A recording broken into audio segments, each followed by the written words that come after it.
Ladies and gentlemen, welcome to Welcome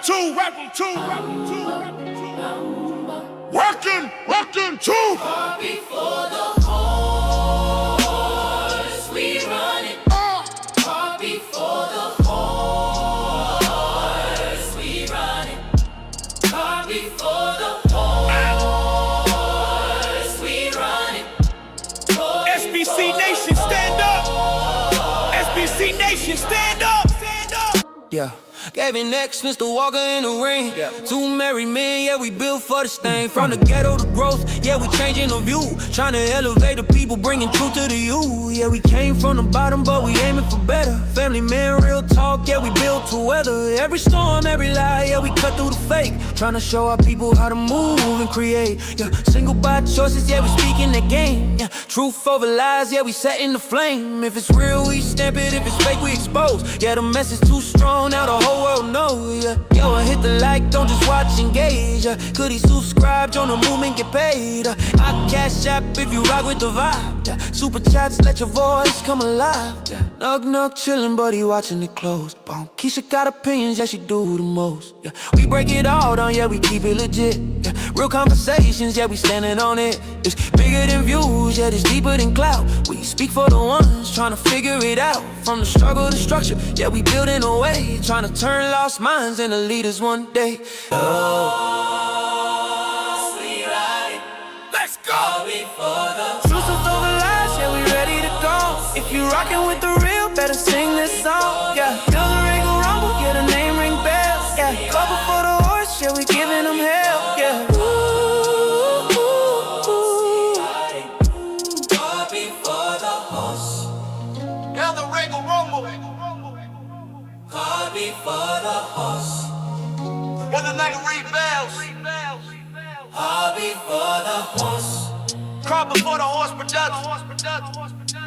Car before the horse. Welcome to the fight. Car before the horse. Welcome to the fight. Welcome to the fight.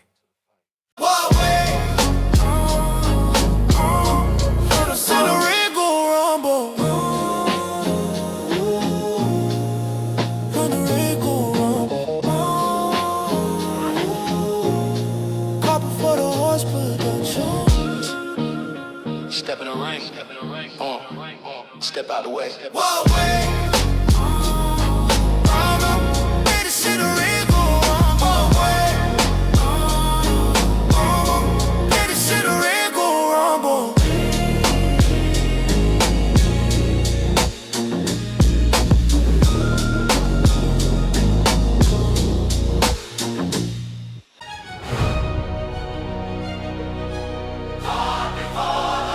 In the car before the horse, we the voice of the streets. Gavin X Mr. Walker, bringing truth every week.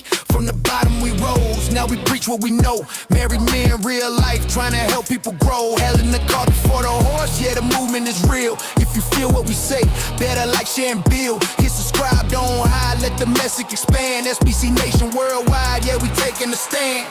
We done seen it all, from the struggle to the pain.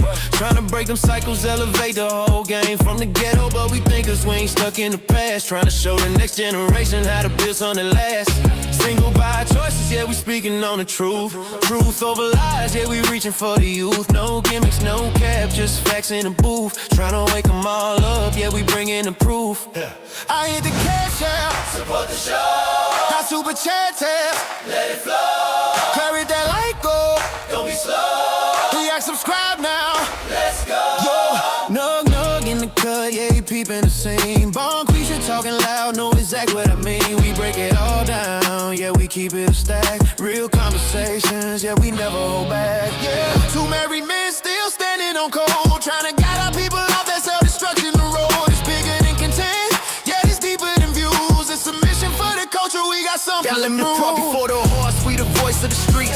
Gavin X Mr. Walker, bringing truth every week. SBC Nation strong, yeah, we locked in tight. Truth over lies, yeah, we ready to fight. Y'all in the car before the horse, yeah, the real ones relate. From the struggle to success,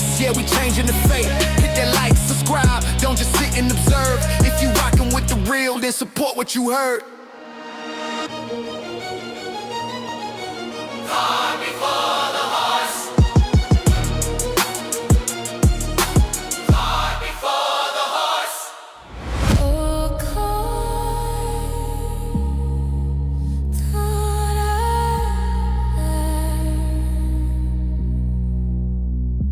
Welcome to the show. Car before the horse. We had it backwards, now we shifting the course.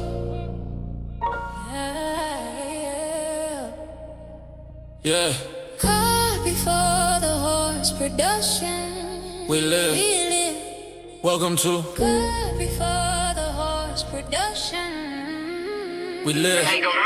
Rock hammer, where truth get tested and pressure make diamonds. Two married men, straight out the mud, trying to build something better for our people. This that Regal Rumble where the real ones speak. From the block to the boardroom, we rise every week. Truth over lies, yeah, we cutting through the noise. Single by choices, now we guiding the boys. SBC Nation, we see you. Day ones, new subs, we appreciate you. From single by choices to truth over lies. We been giving y'all game, no disguise. Nug, nug in the building, Bone Keisha watching close. We breaking down culture while the world do the most. Hey, this ain't just content, this a movement. We talking accountability, structure, improvement.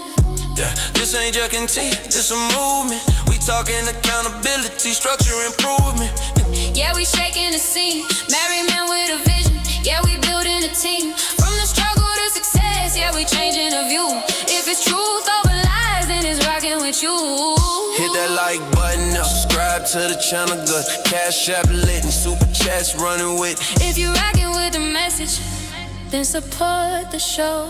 Car before the horse production. Car before the horse, now we back in alignment. The Regal Rumble. With true me refinement. Car before the horse production. He lit. Car before the horse production.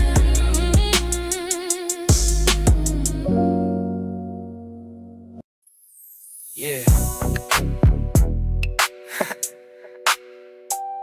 You already know what it is.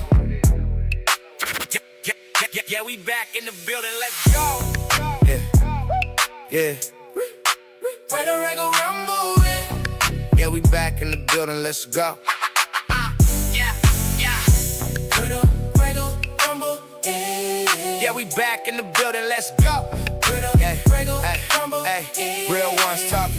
If you know the car before the horse, had to flip the whole vision. Now we lined up right. Yeah, we moving with precision from the gutter to growth. Yeah, we speak with intention, married man, real life. Not no internet fiction. Gavin X on the mic. Yeah, I stand on business, trying to build up kings, not promote these gimmicks. If it don't make sense, then we gotta correct it. SBC Nation, yeah, we highly respect it. Mr. Walker stepping in, yeah, the truth gets spoken. Lot of homes fell apart, yeah, the structure was broken. We ain't here for the games, we applying the pressure, trying to guide our people to a whole nother level. From single by choices to truth over lies. We've been dropping real game, cutting through the disguise. If it's real, we salute it. If it's fake, we expose it. Yeah, the message hit different when you actually live it. Nug in the cut. Bomb Keisha got opinions at the end. Nug in the cut. Yeah. Bomb Keisha got opinions at the end. Nug in the cut. Bomb Keisha got opinions. Ay, we breaking down culture while the world steady tripping. Ay, with a Regal Rumble. Yeah, the crown stay heavy, we don't fall. Ay, with a Regal truth over lies. Yeah, the story been told. Listen, two married men from the trenches, still standing, still building, trying to show you it's another way. This ain't hate, this is game. Hit that like button goes, don't play with it. Subscribe, go, yeah, stay with it. Cash app lit if you rockin' with the flow. Super chats on, yeah, support the show. If you SBC Nation, then you already know. Where the Regal Rumble at? Yeah, we shaking up the game, let's go. Where the Regal Rumble at? Car before the horse. Now we running the show. Yeah, we back in the building, let's go.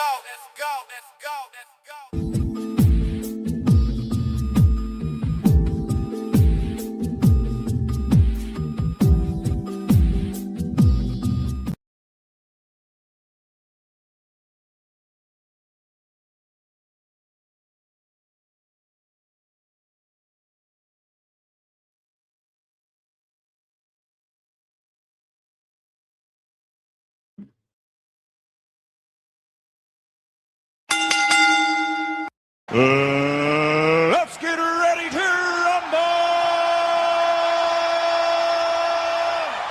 rumble! Welcome. Live Monday night Regal Rumble brought to you by Car before the horse production. We live.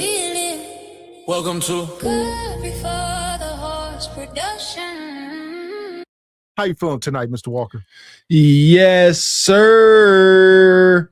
I am feeling freaking-tastic per usual.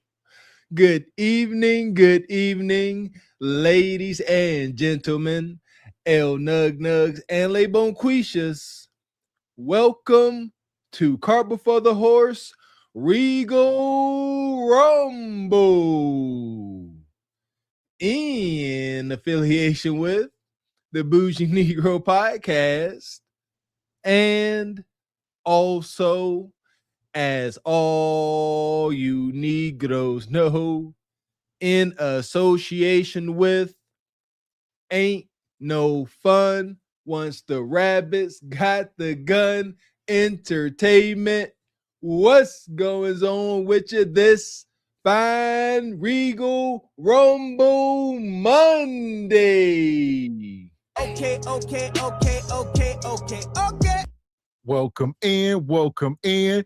Cart Before the Horse, SBC Nation. Make sure you guys are hitting the like button, hit the subscribe button as you come into the room tonight. That part there. Whether you are watching on the Single by Choices or the Cart Before the Horse channel, come one, come all, this fine July 20th, 2026. As you all can see, Gavin X and I are very much still in the mix, reporting live to you jive chickens from this wonky, ever-changing dating, mating, and rage baiting market, my baby. Man. Yeah! Boom, shakalaka! So as y'all see on the thumbnail, in the title, we got a lot to talk about. A lot of this show was supposed to be Saturday night, but as y'all know, we had to cancel the show. But that's fine because we are here tonight. We're going to be talking about, bad parents are the root of all issues, right or wrong.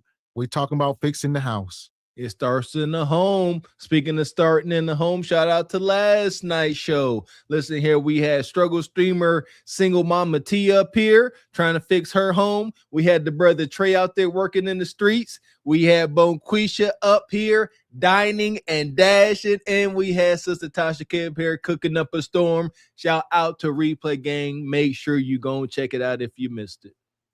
Man. Straight like that, straight. And shout out to brother Lee Turner, come through with a super sticker. We appreciate you, brother Lee. Appreciate you. And Frederick Howard gifting the channel membership. Shout out to brother Frederick. Thank you, sir. And shout out to James Horton. Says, let's go get it together, fam. Appreciate you, brother James. Thank you, sir. Appreciate you and the old lady. Hopefully y'all tuning in. And he sent a super sticker. Appreciate you, brother.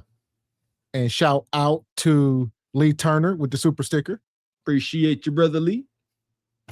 And Frederick Howard says, ladies, Cinderella and Ariel had to do work to get their man. He says, that's fantasy. What's your excuse for not getting yours to stay? Oh, you're not settling. Talk about it, brother Frederick. Ariel had to grow legs. Huh? She had to go from having a flipper to legs. Can you do that, Bonquisha? Can you grow legs and ish? It's wild, but that's a good point. Frederick Howard gifted another membership. Appreciate you, brother Frederick. Yeah! Boom, shakalaka! Always coming through, brother.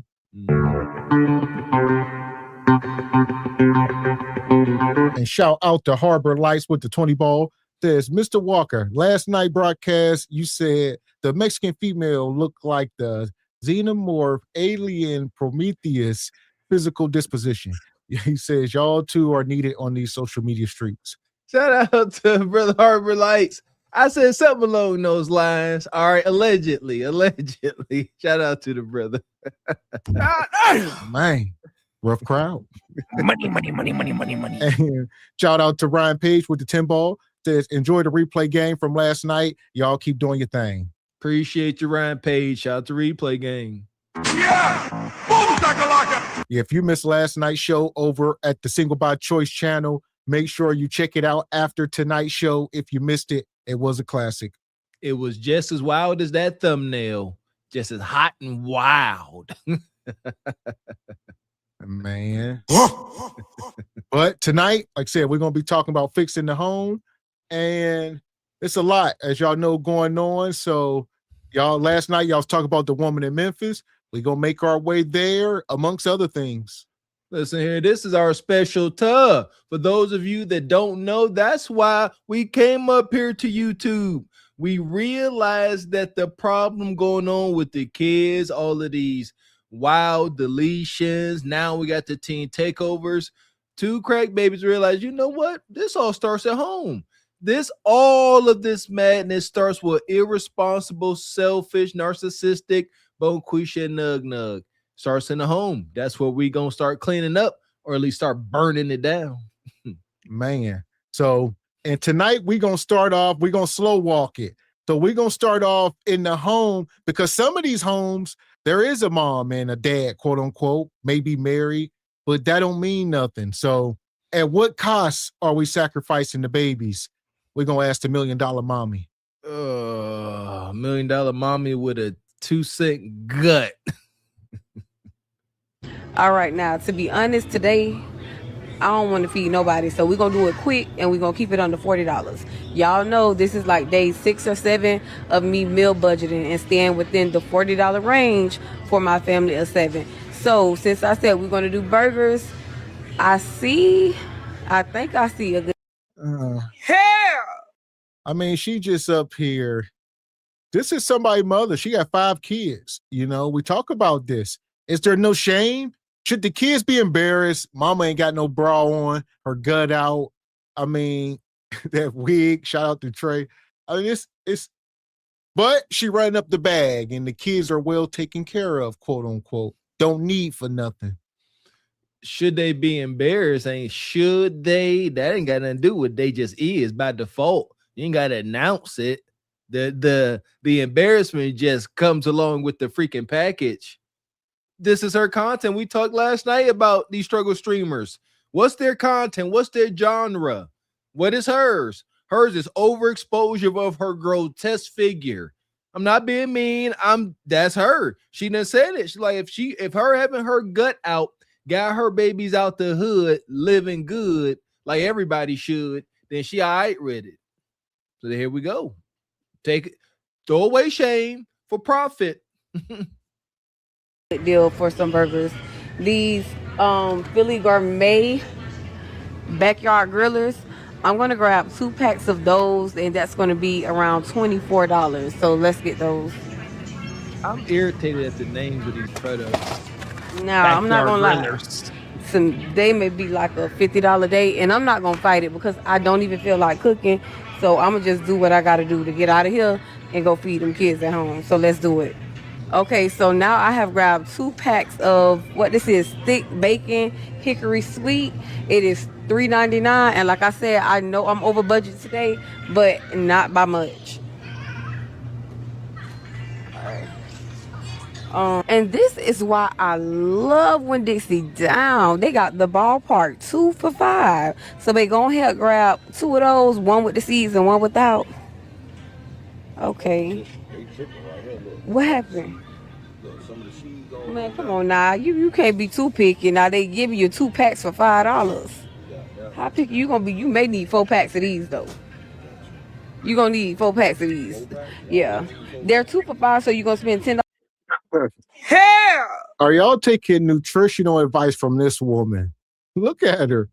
What state of mind do you got to be in to start taking nutritional advice, nutritional facts, and all that? She teaching you how to feed your kids. This woman, ain't no way.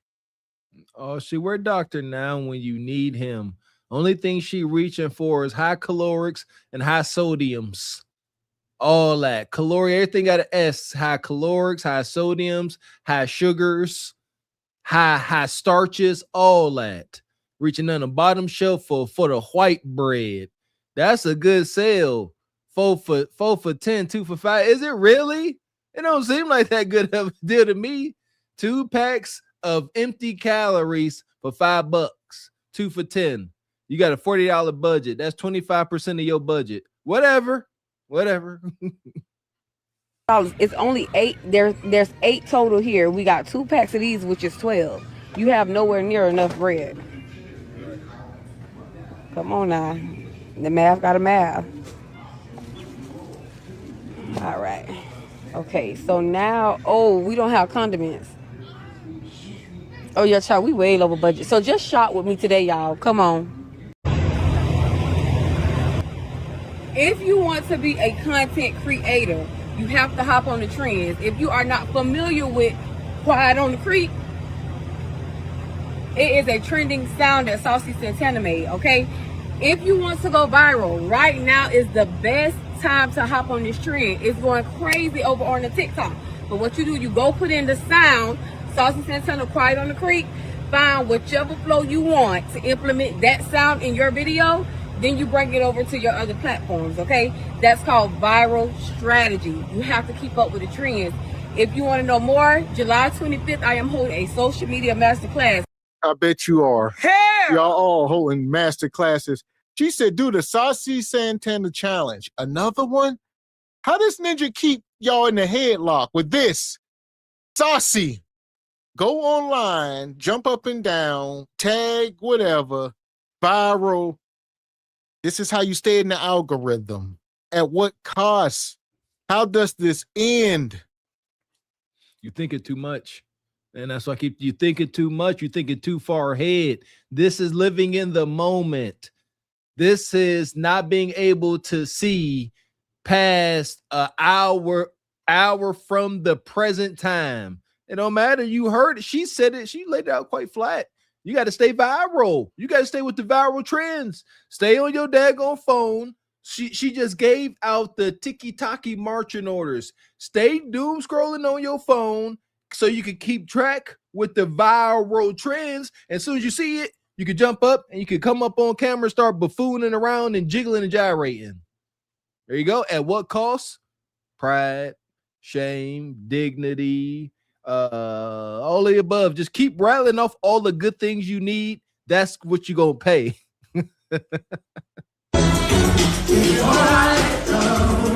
You need to let go of that refrigerator door handle. R.I.P. Frankie Beverly. Shout out to Dr. Now. Okay, that's called viral strategy. You have to keep up with the trends. If you want to know more, July 25th, I am holding a social media masterclass and comments engagement that converts to the money. It's the way you got to do it, okay? But breaking into the algorithm is mandatory, so go drop on that trending sound. And if you want more of my jewels that I'm dropping, I'll see you July 25th at 8 a.m. via Zoom. Yeah, don't even do it again. So, yeah, they be up here selling master classes. You know, Peach McIntyre. When I've seen tons of folks do it. People call it scamming and scheming or whatever. You know, she gonna teach you how to go viral. Whether or not you can succeed, that ain't on her.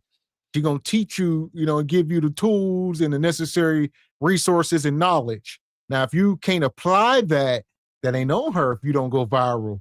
But if you do go viral, then she won't credit. If you don't go viral from her teaching, that's on you. Because she is flat out showing you what she has to do to make money for her family. And I'm saying it like that because she ain't got no, it's over. A woman like this could never go back to working the 9 to 5. It's unfortunate. They got to do whatever they got to do to remain viral. This is her niche. Look at this. She said, okay, how can I get views today? What extreme can I present? I'm going to wake up freshly, just wake up, roll up out of bed from slobbering and snarling and farting all night. And I'm going right on camera with my man. What the heck? Like she got one of those big man suits on up under there with her angular ass nipples, man. This is great. But this is her need. This is what she said I'm doing. And it works.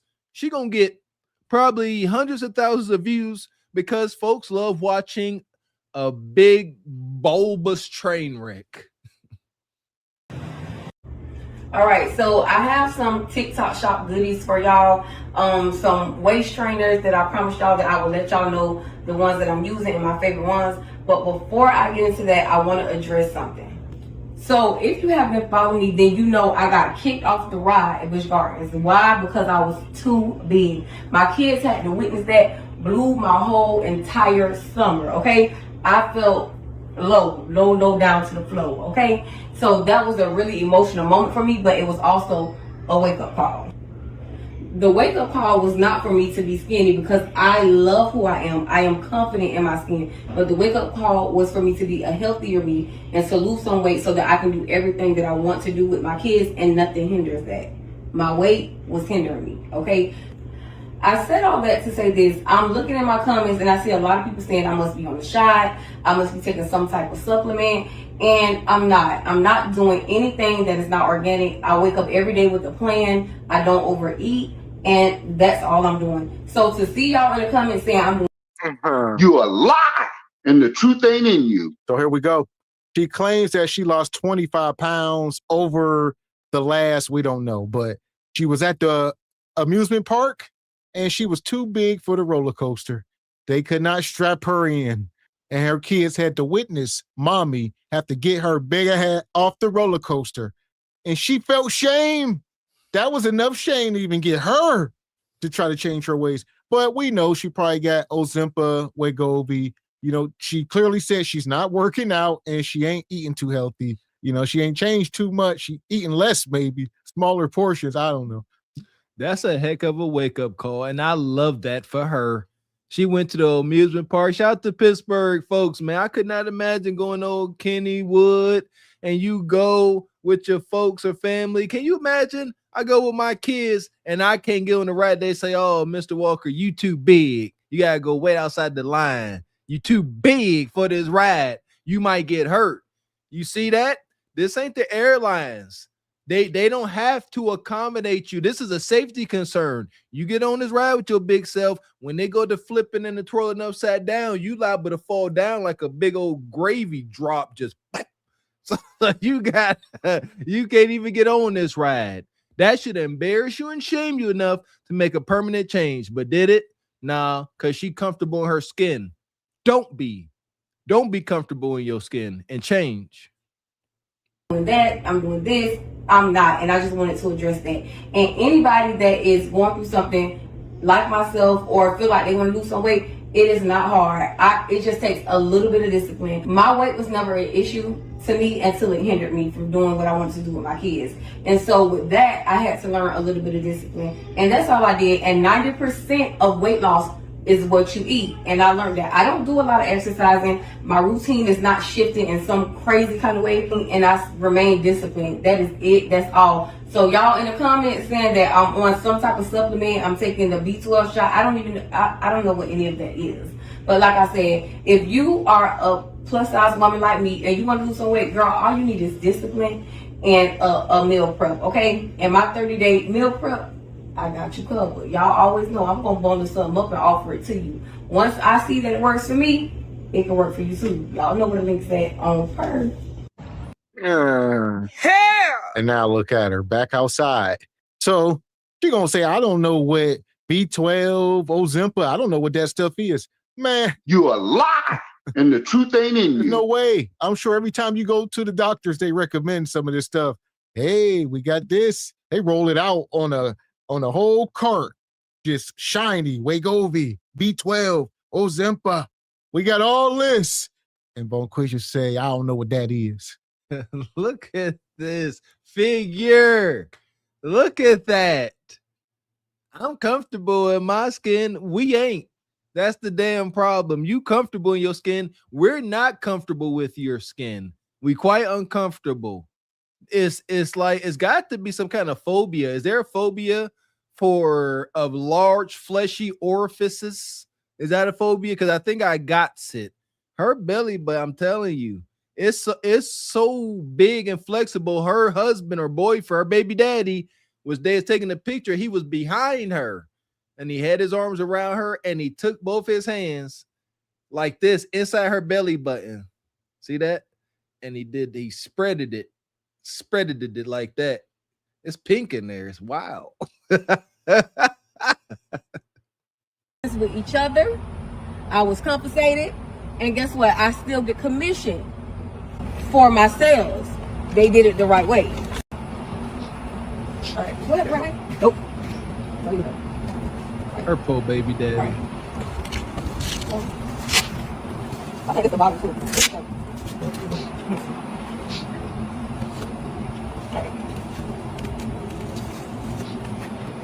Is it worth it? By the way, this is one of my favorite waist trainers, ladies. It is comfortable. It is boneless. So you don't have to worry about not being able to breathe, not being able to sit down. It is very comfortable. And I'm not just saying that because I'm sponsored by this company. I'm saying that because it's the truth. Hold this way. Yeah. Oh, you can take it. What can I say? Exactly like this. What can I say? Okay. Is it All right, worth it? I feel so hard. I'm gonna do it. Yeah, grab me home. All right, there you go. For the month of July, I will. Man, look at her. She gonna say it's boneless. All right, so it ain't got that cage in it. You ain't got to worry about, being all not breathing and puncturing your ribs. What is it made out of? If it can squeeze you up, it got to be made out of Teflon and vibranium, adamantium, a little sprinkle of this, maybe some gold dust. Who knows? And I done told y'all, I done mounted tires on low profile, very low profile tires on Corvettes, the rear tires, and it was not this difficult. All right. He having a hard time. Listen, that's the problem. No, it ain't made out of nothing very durable. Like they need carbon fiber, but it ain't that. That's why it's a market for it. Yeah, you this big, you only, I would have to imagine you only got about a handful of wears out of this before the elasticity just breaks down. Like it's only so much stretch, that could happen repeatedly at this magnitude of stretch. It's getting real scientific, like dang going nuclear physicists or something. So no, it ain't made of nothing durable. That's why they sell a whole bunch of them. Yeah, you only get a couple wears for just give up. Man. And shout out to Nais, says, greetings, brothers. Chat, Monday treat here for it. Shout out to Sister Nisi. Appreciate you.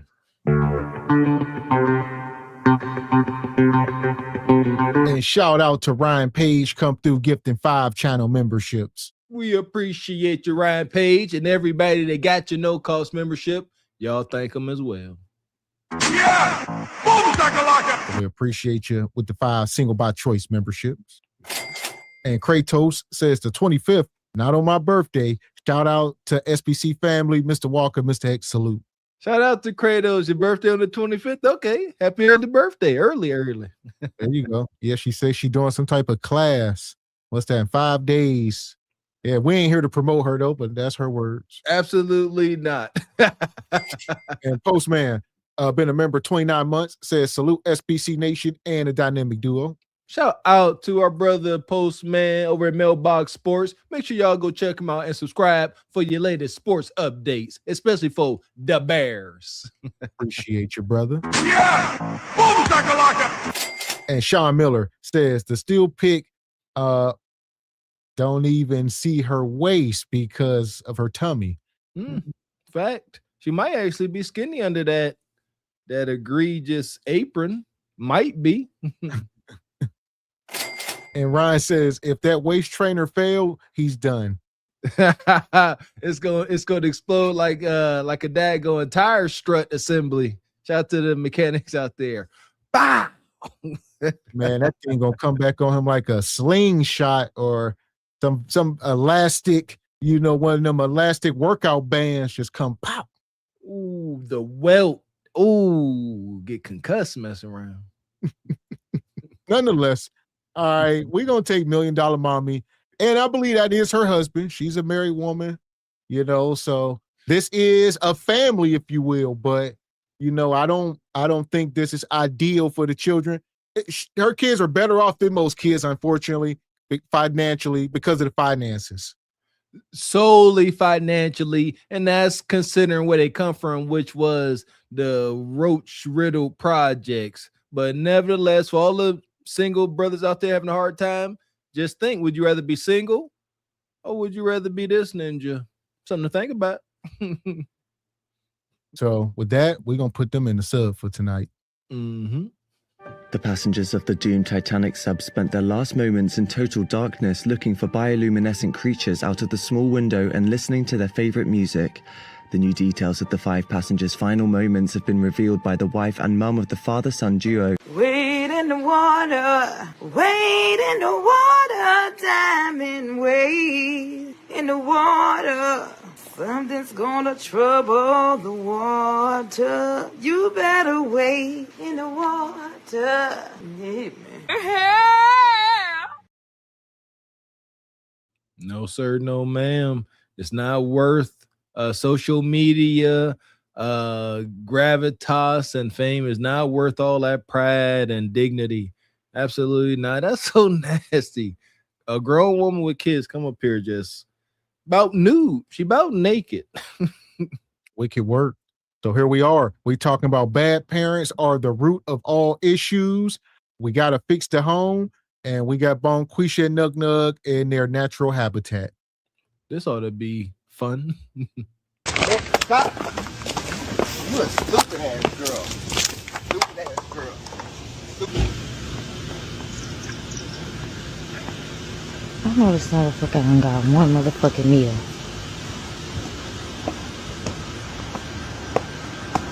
What the fuck is this?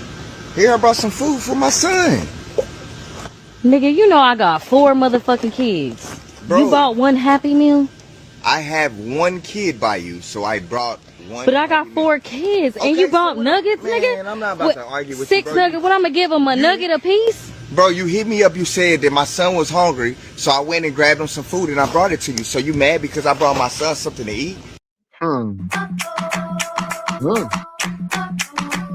There you go. Shout out to him for the context. Context. Men are not mind readers, nor are men evil villains. All right. You call him and said his son. Now, if you say all the kids, maybe he'd have got a box of pizza or something. Who knows? But you need to be specific. You want him to be a mind reader or just to go out his way and buy everybody food just in, but you know what? I was thinking about the other kids and you ain't even have to say it. What you want him to be? Some simp? Yeah, Miss A, you keep asking questions you already know the answer to. Yes, she pegged him as that. If she didn't, she would not have approached him like this. If she respected him more for being a man, when he walked up, she wouldn't have gave him this smoke. Or, as you said, if she wanted more food and rations for her other bastard children, she would say, hey, Mr. Responsible Nug Nug, hey, I'm having a hard time. See, that's the thing, too. Shout out to last night's show. Y'all, these baby mamas, y'all be some losers.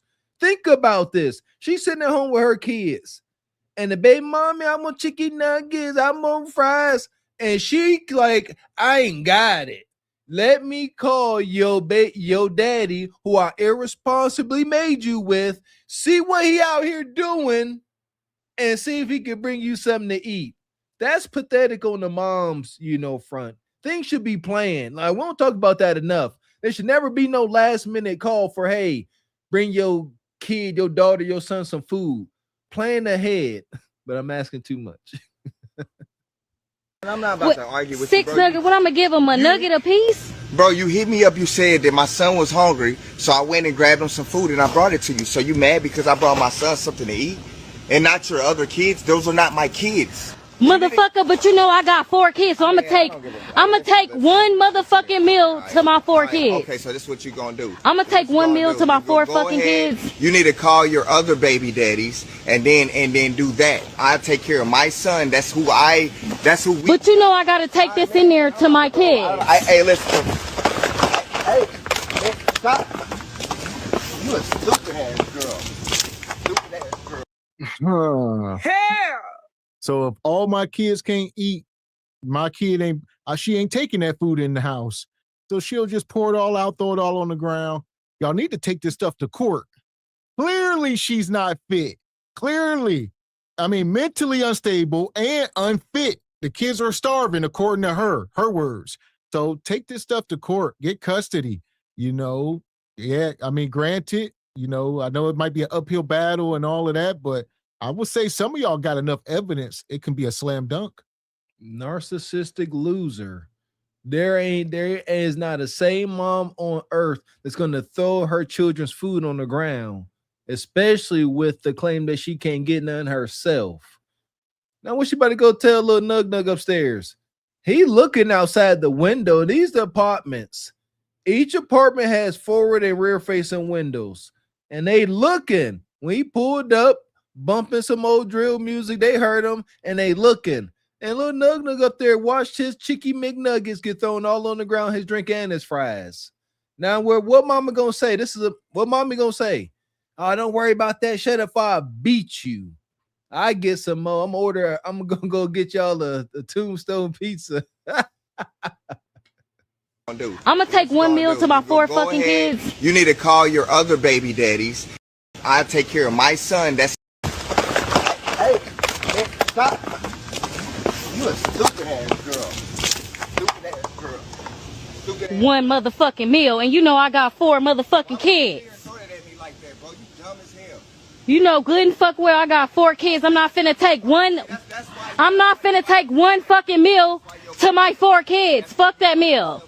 Fuck. Hair. This is wild. Gentlemen, protect your seeds.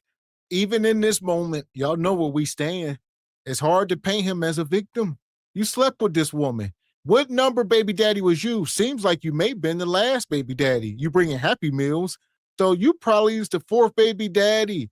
No mercy. If you was the first, maybe we can talk about it a little bit, but still no mercy. Gentlemen, this protect your seed. This is clearly a hyena. It does not pay, man. Please, I know that urge, that hankering for some sweet, delicate cheeks. I understand it's not worth it. She pegged him for the simping baby daddy that he is. He most likely last. And she checked him. This is what these sisters do. They're like, hey, you see these mother kids, right? Yeah, they acting up, they wild. She's like, oh, you see that? You cool, huh? You still smitten with this cooler kind of A.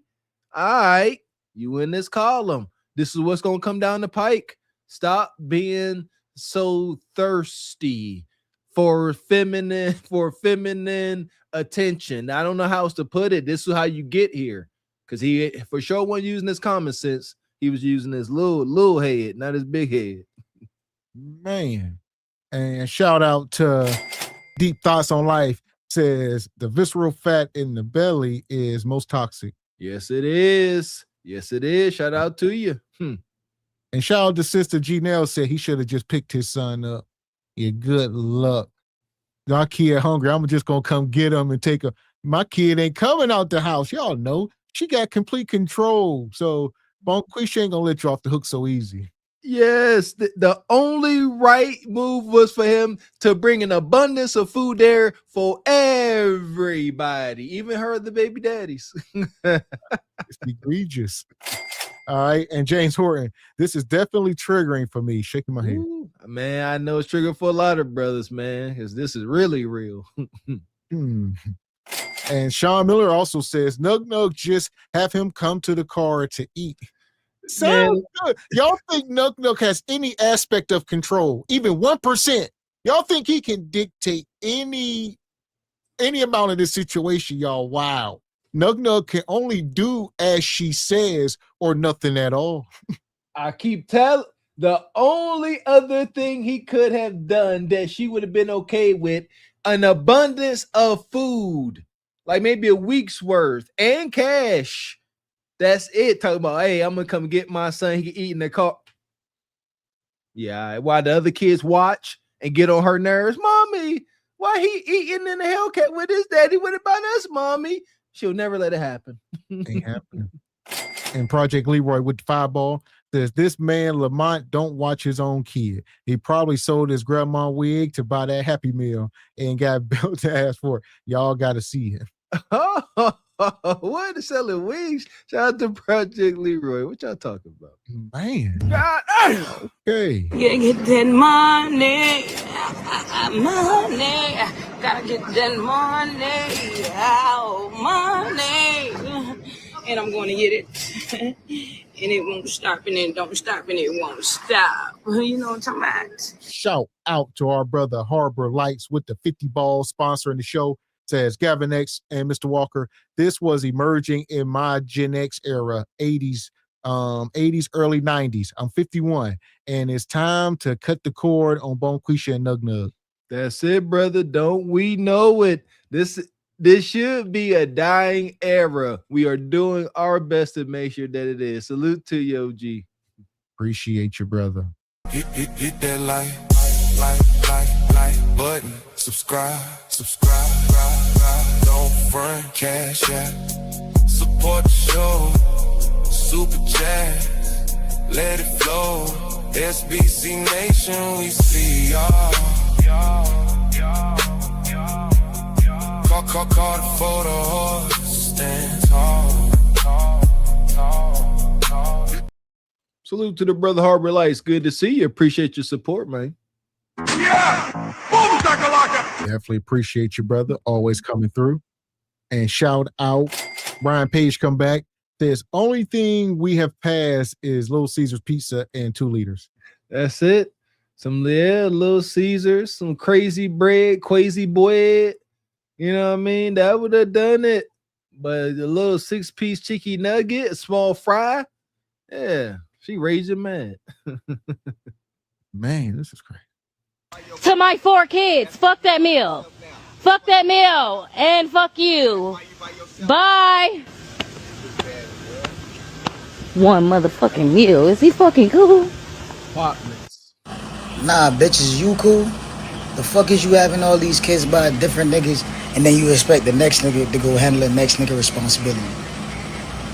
You ain't call a man and tell him that all the kids are hungry. You called the man and told the man that his son would needed some food.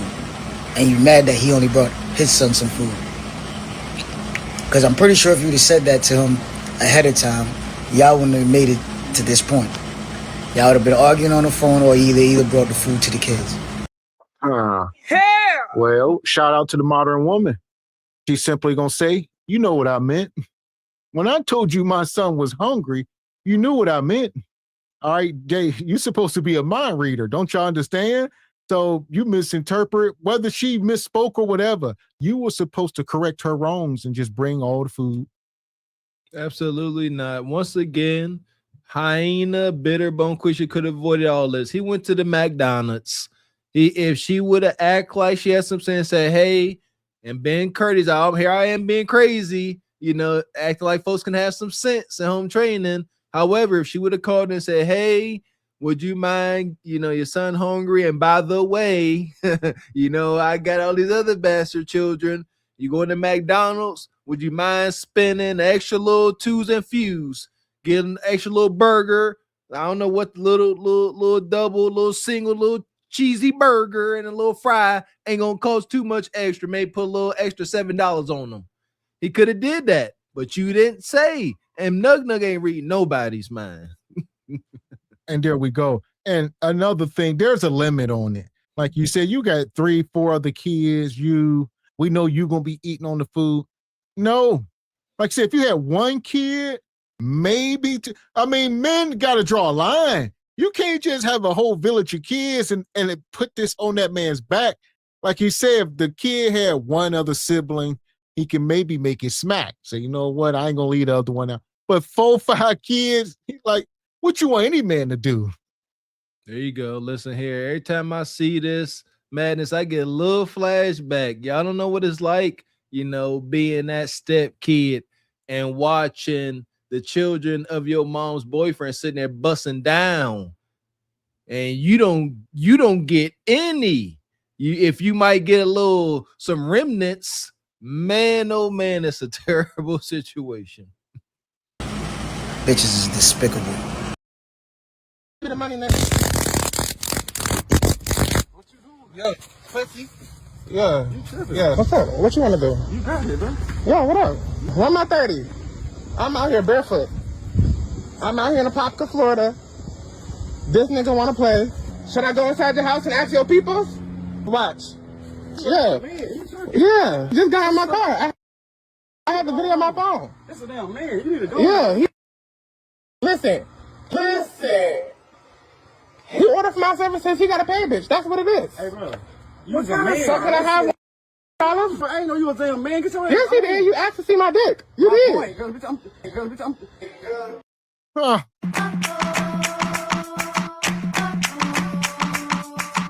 What the hell is y'all doing? She chasing this ninja through the woods with a taser. This a whole nug Keisha-tron. He thought it was a woman, and she said, "You knew I was a man's. You're trying to see meats. What the hell is wrong with y'all?" And he trying to run to his mama house, and his mama's sitting there looking like, "What the hell is you chasing my boy? What? That's a boy, Damon." See, it's all fun and games until the thirst seeps into your bone marrow. Listen, I believe that's what this is. The thirst, being stricken with the thirst, causes you to completely lose all your daggone mind. And you just trying to love on whoever loving on you. Yeah, we used to have a drop. That's it. Nug gets so horned up and lonely that he say, whoever try to love on me, I'm loving back. He don't care if you got a pancake or a sausage. Help it, Jesus.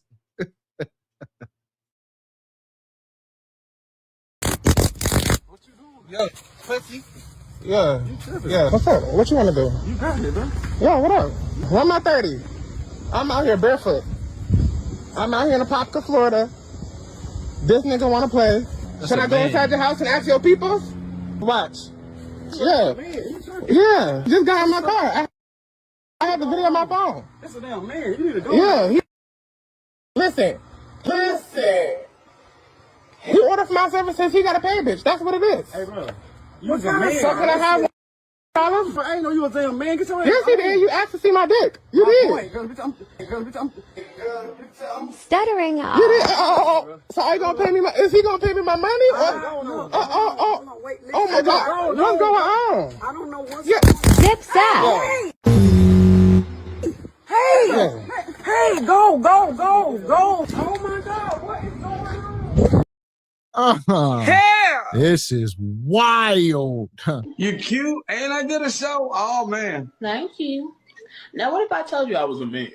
Would that change anything? Huh? What if I told you I was a man? Would that change anything? I know that. I seen that already. Okay, you don't care about that? Hey, man, right at this point, I'm loving on who loving on me. Oh.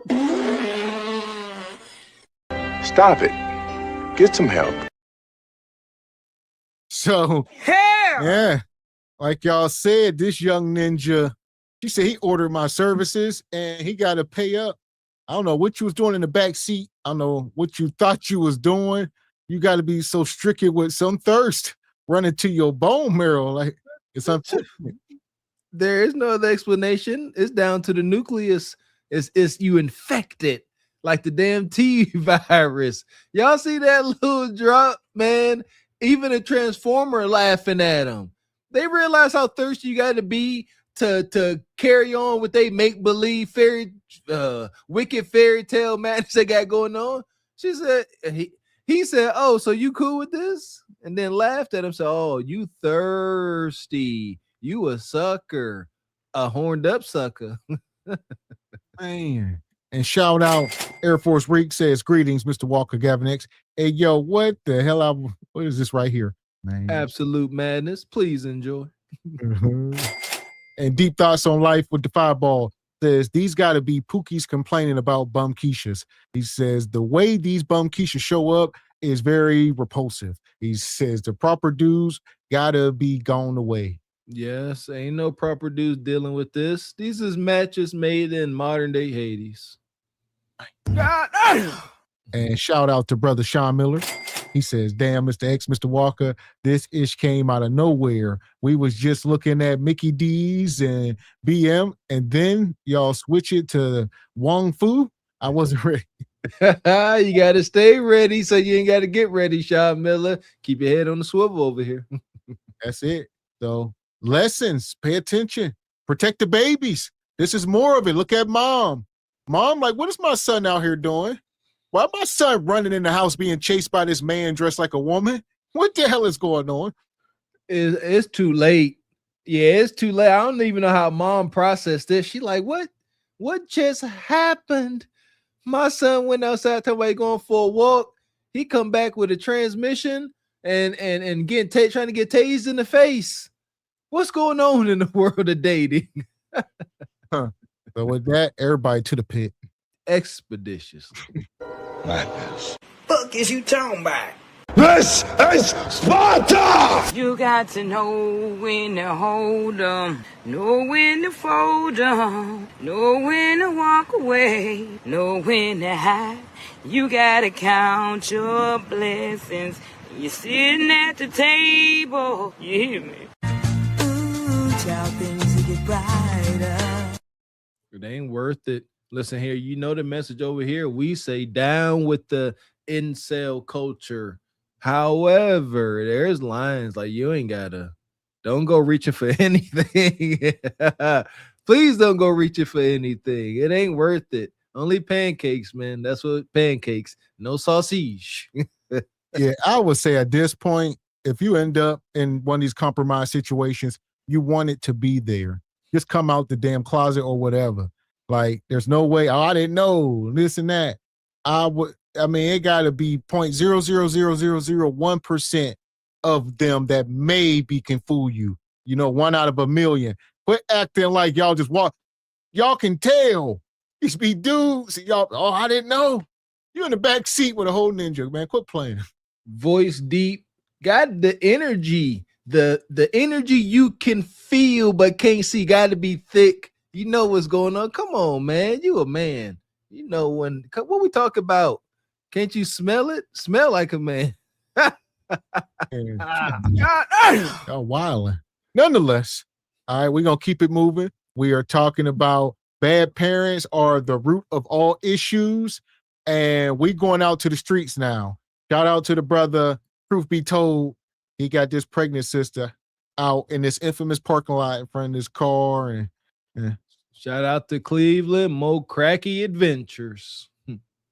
Hey, Miss Jasmine, how you doing? Doing fine. What's been going on with you? Like I said before in previous videos, everything at the house has been going fine. As far as my addiction, I'm trying to do better. Speak up a little bit so we can hear you. As far as my addiction, I'm gonna try to go to Hitchcock. Okay. Yes. You already went there and signed up? No, that's what I plan on doing next month. Okay, who taking you? They say people are telling me that they're gonna pick me up. They will. If I call, they'll pick me up. Yep. And house you. Yeah, and then they said the reason why I chose Hitchcock is because they said that's kind of the only place for pregnant women or something. Well, they got a good program for pregnant women, but it ain't the only place that will take pregnant women because how far along are you in your pregnancy? Like 3 months. Yeah, so you still got time. You know what I mean?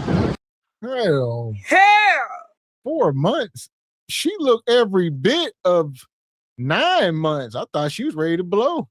Nonetheless, 3-4 months. She just getting into the swing of things and going to Hitchcock. Get clean. Y'all know where we stand. We ain't gonna be upset, sister, but follow through because this is wicked. She currently on drugs, and she has an unborn fetus in her stomach that she's nurturing with said drugs that she's indulging in. Shout out to the crack babies of the world. This I hate this part. That baby don't know what his guy was coming. That's what I mean. That fetus just in there on crack and other things. Just like, what's out there? You don't want to know. You really don't. Your mama crackhead, she homeless, and she looked like she more pregnant because she was big. Yeah, she done so much rock and she lost all that weight. We told you they go on week-long binges and they don't eat. That's why they be big. And now she got them flying squirrel, meat flaps hanging. So she just was obese and she out here tricking and pregnant, just compounding madness. My thing to you is, how do you feel about getting high and being pregnant? I mean, honestly, because every time you get high, your baby getting high with you. I know, and honestly, I've been feeling very bad about that, and There go my girl. Come in, Miss Wiggles. Go ahead. Answer your question.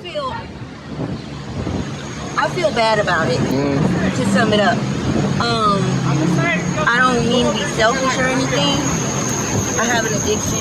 That's, that's the selfish part. But that's why I'm choosing to go to Hitchcock to try to. Come on, you come get in. You get in the video with her.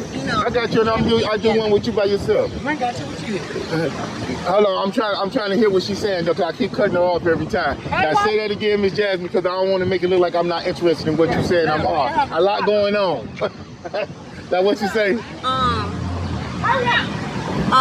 Yeah, I was just saying that I don't like being selfish with my child and stuff like that when it comes to addiction.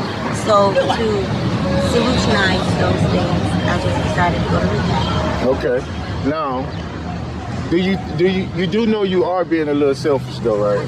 You putting the drug before the baby. And I know you don't want to hear that, but I got to be truthful with you as your brother. Yeah, to hell with a lot. But this is one of Jesus' special babies. And I believe she said she like 26 or so. So she one of the younger fiends out there with these older fiends. You can't get clean in this environment. It is impossible. So she has to go Hitchcock. Wherever the hell you going, you need to be going expeditiously. You should have been there, but you need to be there yesterday because you out here around this evil witch behind you. It's like the movie Insidious. She's going to follow you. I mean, even if she ain't there, she's there. So, I mean, there's no way you could be around this woman back there and try to get clean. She always going to offer you some rock. Impossible. She going to offer it to you. You're going to take it. Then you going to owe her. Like prison politics. This the bully. You see this. Like you said, she younger, one of God's special babies. And she bullying her.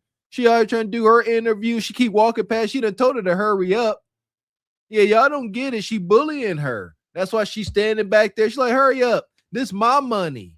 I'm the star. She thinks she a celebrity. I guess she is a hood celebrity. Help it, Lord. And she's like, you taking my shine. Get out the parking lot. It's my turf. Okay.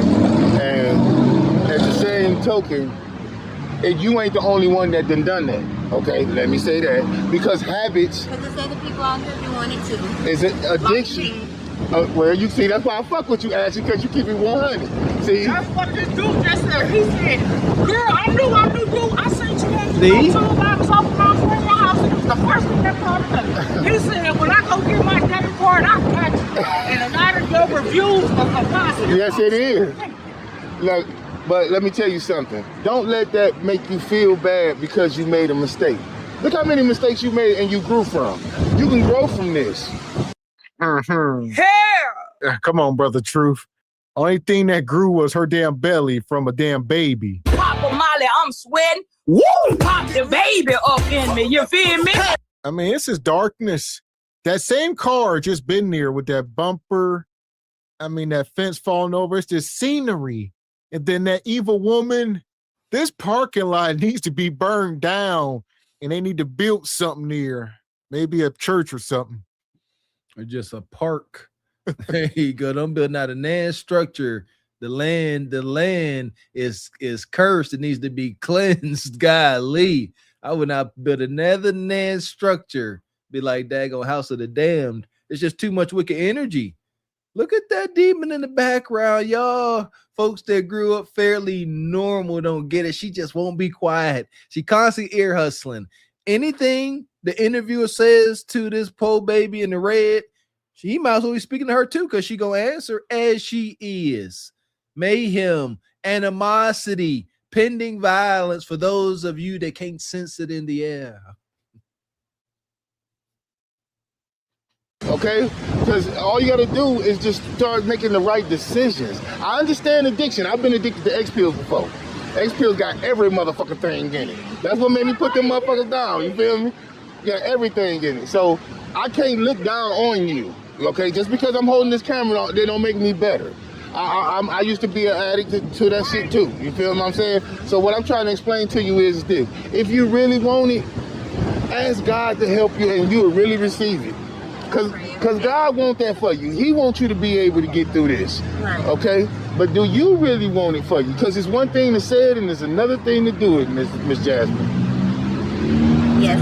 I do want it. I really do. And I plan on making those arrangements, like I said. And Okay. I'm hoping for the best. And I hope everybody out there can wish me luck and, you know, my growth moving forward. Okay, how the house is going on? Everything going on with the house situation? Is it a lot going on still? Because I see you keep looking around to see who's watching it. You know, you're dictating what you're going to say according to who can listen to it. So right now you can speak freely because can't nobody hear you. God, like Mr. Walker said, she can't do nothing. He said, look, everybody gone. I wish you can't speak freely because this is going on YouTube and it's going to be public. So that was like a 52 fake out. Nonetheless, in the moment, they ain't listening. All right, once he upload this, they'll be listening.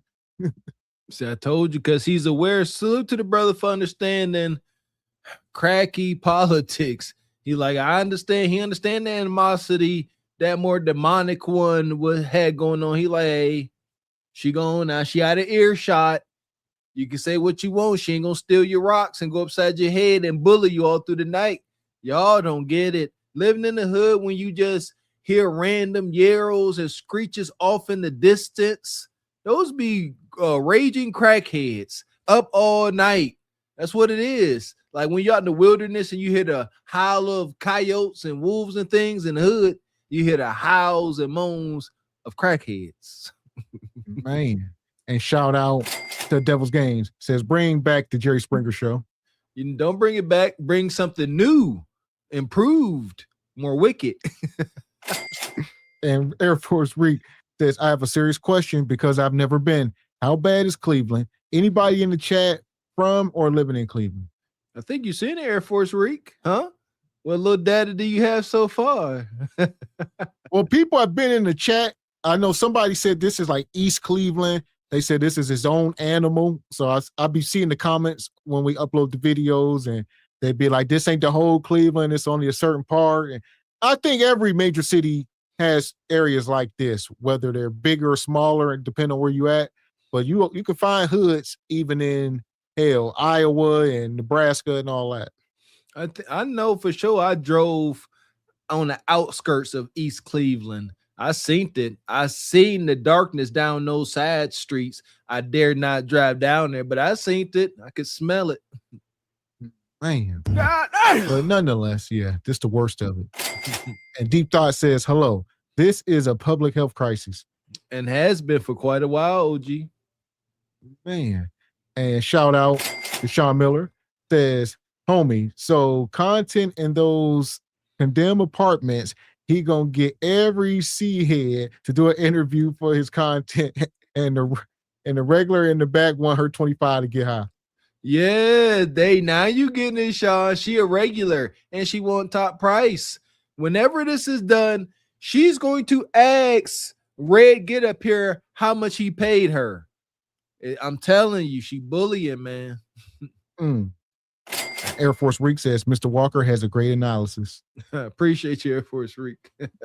And Ryan Page says, old Saddlebags had to make her cameo appearance. Man, she the star. God, I've been telling a certain individual that just got in this video to get out my house, and she hasn't left yet. We're gonna just leave it at that. Okay. Why? No, she don't do nothing. She don't clean up. We didn't clean up the house up 6 times. It gets messed up. She's older than everybody in the house. We're not growing. Nothing is changing. The sisterhood then broke up because of their addictions. And it's like she's the oldest sister, and we're supposed to be growing, prospering from the oldest, from the big sister. And she out here acting like us. So you saying ain't no guidance, huh? Well, it's up to you to guide you, ma. That's your spot. But Juicy is the one really guiding, and Juicy is 26. Like, I'm trying to I'm just shut up. Right. Well, we don't want you saying too much because I don't want you falling out with your peoples. But you say you're going to Hitchcock. You got Hitchcock set up. This is wild. Yeah! They all walking around and monitoring her like a damn. She under the order. So whatever resources she get, she has to split them with the village. Like Mr. Walker said, whatever payment she get, she got to split it with them. That's why she keep looking. She gonna say, look, you know, you gotta hand me some money. It's gonna be old school. He gonna dap her up or give her a hug and just put the money in her wig and just say, look, I'll put it in your wig. Gonna whisper, don't tell him. Tell him I ain't pay you. You know, something. But if they see you get frog skins, they will demand a portion. That's it. So what do we have here? We got a cracky 3-card Monty. Old saddle, demonic saddlebags went out of camera view, and the sister in the black is now working for saddlebags. Y'all didn't know that. She ain't standalone. She up under some cracky instruction too. Saddlebags said, hey, go out there and make sure she don't do nothing tricky. Now here we go. Now she's standing there. Let's say Saddlebags is completely out of view. If she collected by the dub, now it intensifies because the sister in the black ain't so moved to go tell Saddlebags. So now we got this 3-card scheming Monty going on. Red dress gonna say, hey, I'm gonna give you 5 or so. Don't tell Saddlebags, and that way I'm gonna give you a little extra. But if you tell Saddlebags, I'm only gonna give you, you know what I mean, 2s and fews. But if you don't tell, I give you $5, $6, $7.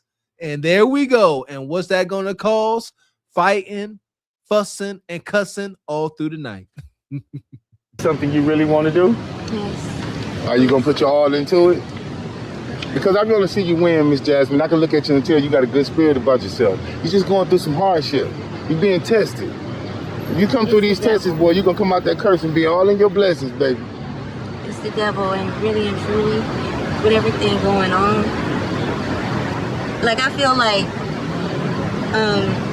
from the first video till now, you can see It's been some growth. No. It's been downhill. Yes.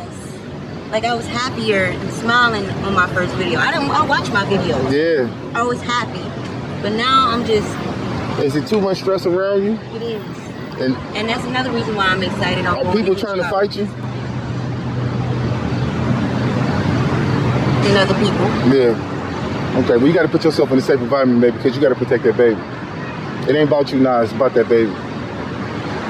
It's about you and that baby. Let me say that. Okay? Do the right thing for you and that baby. Not just for you. Do the right thing for you and the baby. Because you'll find out if you do the right thing for you and that baby, it'll get you out of this turmoil. If you keep doing the right thing for you, the drug just gonna keep making you do the right thing for it. You gotta make your decision. Which one more important, the baby or the drug? I had to make the same decision. Which one more important, my family or that drug? Do I like vibrating, running around here like Prince, sweating and rolling? Or do I want to be a father and do the right thing? Feel me? We got to make those grown-up decisions when we become grown, okay? Now, I love you, and I want you to stay in your blessing, all right? And on that note, I'm going to let your truth be told. Oh, man. Yeah! It's a hell of a truth.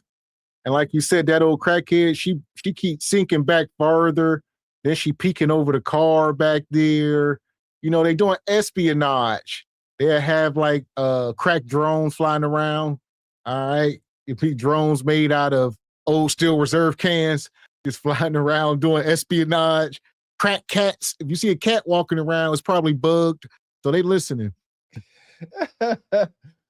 Oh, cracky drones. That is right up my dystopian alley. I like that. Steel Reserve 211 high gravity drone. Come on, man. We're Brother J Tillman. Shout out to AI. Mistakes. AI is here. Anything we could think of could come to life. Cracky drones. It's only a matter of time. I know what y'all saying. Oh, the crackheads gonna sell the drones. No, they not. And they're gonna be worth nothing. It's gonna be made out of 211, high gravity, malt liquor cans, transistors from old radios. They ain't gonna be worth a dang, but it's gonna fly and get intel. It's unfortunate. So, I mean, hopefully this young sister can find some refuge. Like he just asked her, I mean, are they putting hands on you? And she looked over her shoulder. She said, yeah. You know, she can't even speak much. She can't do much. This is one of the worst existences. She is being bullied. Can you imagine? She's being bullied by downtrodden, ungodly crackheads. That's her superiors. Crackheads. She got to do what they say. Otherwise, there will be physical consequences. Can't get too much. She pregnant. Can't get too much worse than that. Yeah, so This other crack Quisha, like you said, she reigns supreme. Look at her. She stand over your back like an evil spirit. Look how she looking down and clenching her lips and very demure and meek. All right. And this woman's, even she pregnant, and they will still be tyrants to a pregnant woman. It's unfortunate. She says old tyrannical saddlebags is living with her. She says she living with her and she don't do nothing. She bullied them. She done moved into their apartment and she reigns supreme. If they don't do what she say, she calls it mayhem. And they are fiends. They doing wrong. They can't call the law. Y'all don't get it. Can't call the law. They smoking rocks. Yeah. So the parents are the root of all issues. It's the title of the show. We got to fix the home. And this young baby being brought into the world, don't have too much hope. If it's a boy, probably can be a YN. If it's a girl, a young thought, or whatever the case, even the woman behind her, I believe she got kids. And, it's always children being affected by these horrible decisions. And we speak on probability, not possible. Anything is possible. Yes, it's possible that she could pop out a doctor, a nurse. But how much therapy is that doctor, nurse going to have to go through to get to that level of success from these extremely humble beginnings? See what I'm saying? Yeah, even success stories be having dark clouds over them. And this, whatever baby come out of her, whether it's good, bad, or heinous, it's always going to be a dark cloud. And shout out to brother David Ford, been a member 9 months, says this is wicked work. Send them all to the pit. Stand by, David. Man.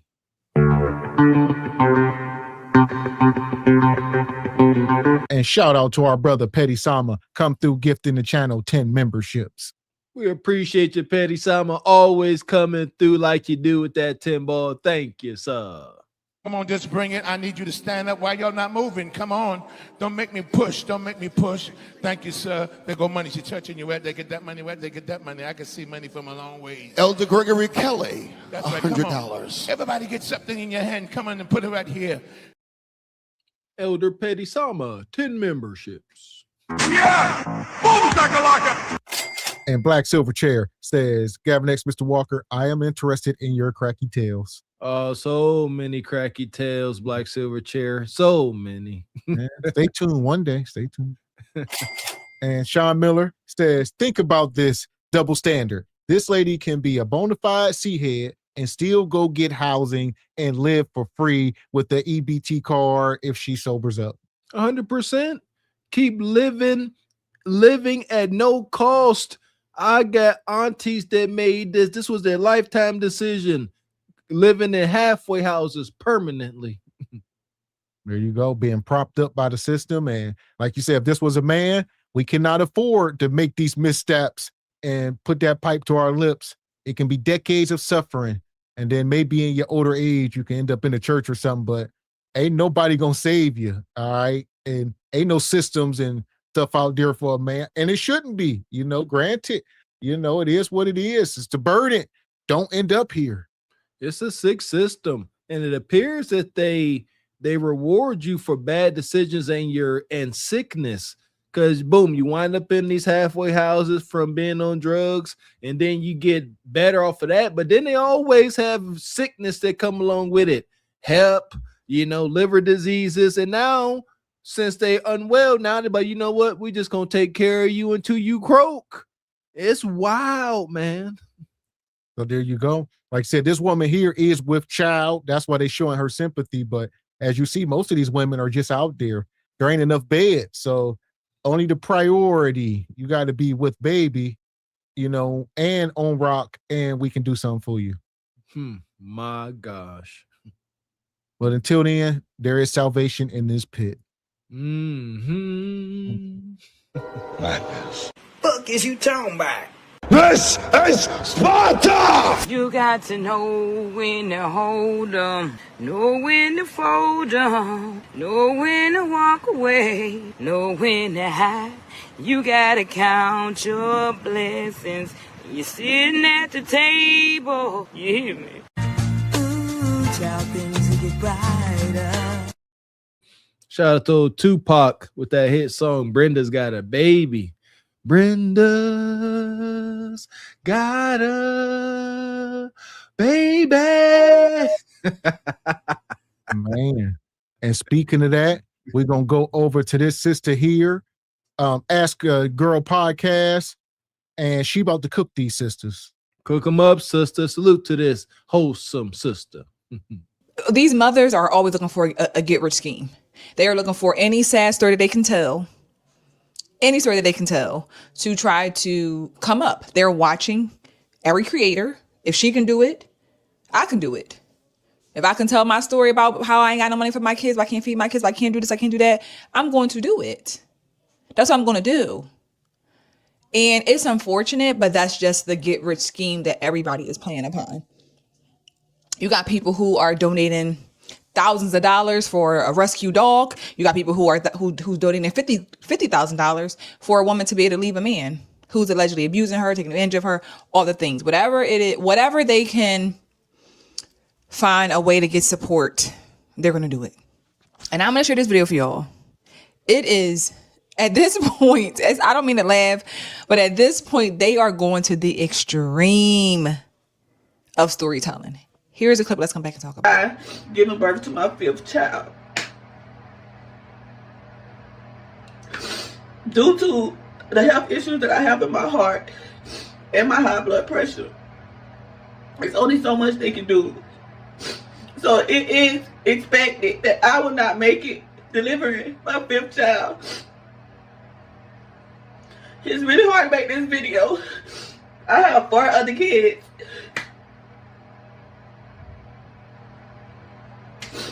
I've been dealing with this whole pregnancy. If you want to help out, I had to start a GoFundMe because I got to set a plan, a future for my 4 kids.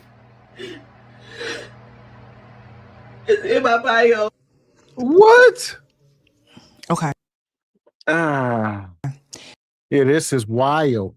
So apparently, this woman says her doctors told her she gonna pass away giving birth to her 5th child. I don't know how they would know that, but now she online saying she got to go fund me, so send some bread. Yeah, I agree. Like that's a heck of a thing to say. Hey, and she's saying it as if it's a definite that it's screaming scam likely. I don't know no physicians like, hey, you pushing this baby out, you goes to perish. My doctor said I will perish having my 5th. Asterisk again. I don't know no doctor delivering that message like it's just for show. Hey, you out of here pushing out this kid and stop it.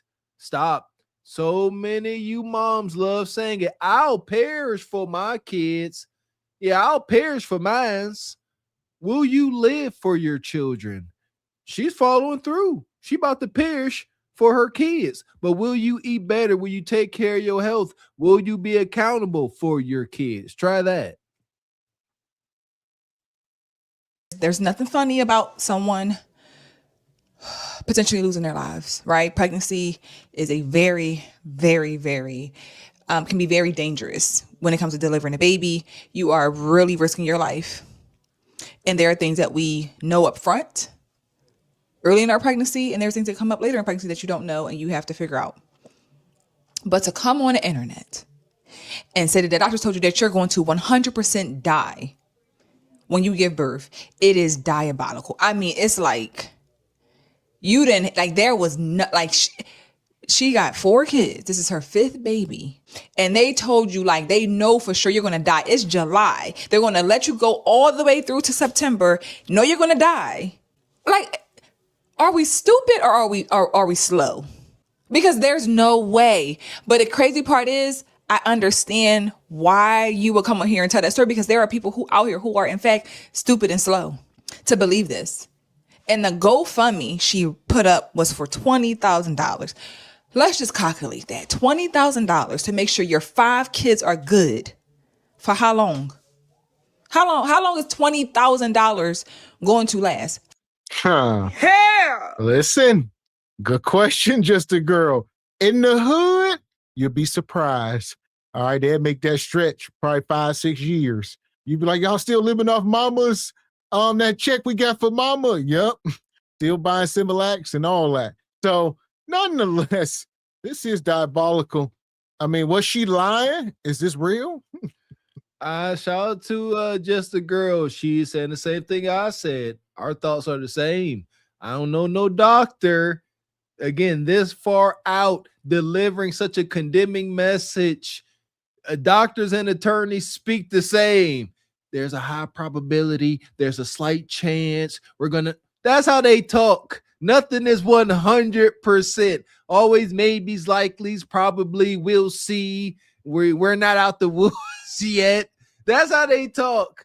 But she said, hey, the doctor told me I'm out of here. That's not how it goes. It's not. So since I'm about to be out of here, she said, I got to make sure my babies are taken care of when I'm gone. So I'm going to make a GoFundMe, and I need all y'all sorry, sad, empathetic, and then just to dump some money here, make a trust for my kids when I'm gone. The the bastard baby trust. So they'll be good. Have all the oolas and noolas they can ever need. Going to last 5 kids, a newborn baby. Like you're doing a GoFundMe now for when you die in September. Like this stuff is, but again, these are the ones who got a bunch of kids. Why are you having a 5th child when you don't even have nothing left? God forbid, like if something was to really happen to you with 4 other kids, where's the daddies at? Real quick, the lady with the 4 kids and the 5th one on the way and the heart condition, who came on the internet to tell us that her doctor said to her that she will in fact die. Matter of fact, it wasn't even if, or there's a 30% or there's a 50% chance. She straight up said, the doctor says she will in fact die giving birth to this 5th kid. First of all, I have so many questions, but I'm not even going to get into it because she really tested me, and I don't even know the lady, and I don't like that. So, but I will say this.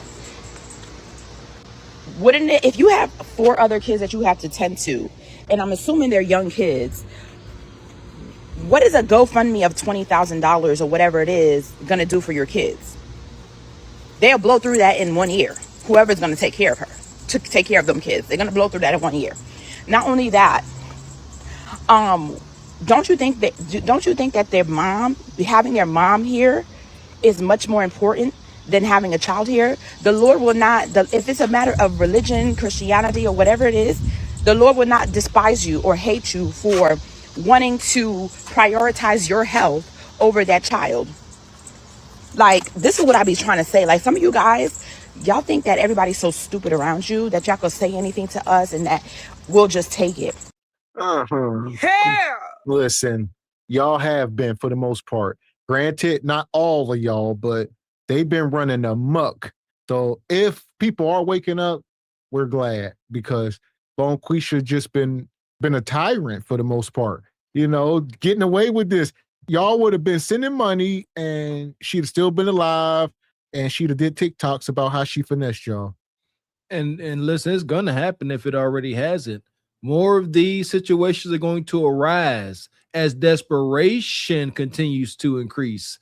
I done said it before, they're gonna come up here, start putting on display on the screen the services they provide and for how much. And this is another thing we got here, where these sisters, moms, could come up here lying about the Grim Reaper and babies because believe all women, because gynocratic order rules all. So they could come up here and lie, and what y'all gonna do? First, y'all gotta believe them because they're women, and then just pay the money and shut up. And when you find out that it didn't go towards what they said it was, again, gynocracy, shut up. So unless we keep checking this, they're going to get away scamming and frauding. Where you at, Ashley Foot? I just find it very interesting that this is coming out, and I don't really believe in coincidence. I think that she got this GoFundMe idea, right? This sob story. I think she caught this idea from the girl that recently also went viral for getting $50,000 and blowing that $50,000, going back to her deadbeat baby father, giving him the money. I think she realized, like, yo, people are really that stupid. They're stupid enough to believe any story. All I gotta do is come on the internet and cry and talk about my kids and why I'm doing this, because it's all for my kids, and that people will give money. I'm telling you guys this. Anybody who has seen that video and they're contemplating whether or not they should give and donate money, do not donate anything. I had to start a GoFundMe because I got to set a plan, a future for my 4 kids. It's in my bio. Get the fuck off my phone. You knew you had them heart conditions before you laid down and had that baby, right? Well, got pregnant, right? And you knew you had high blood pressure too, didn't you? And magically, your eye just stopped twitching this time when you crying. Huh? How about this? We'll set the GoFundMe up after you pass. We're not giving you no money. Y'all get on this internet and think y'all can tell the people anything to get y'all a free ride.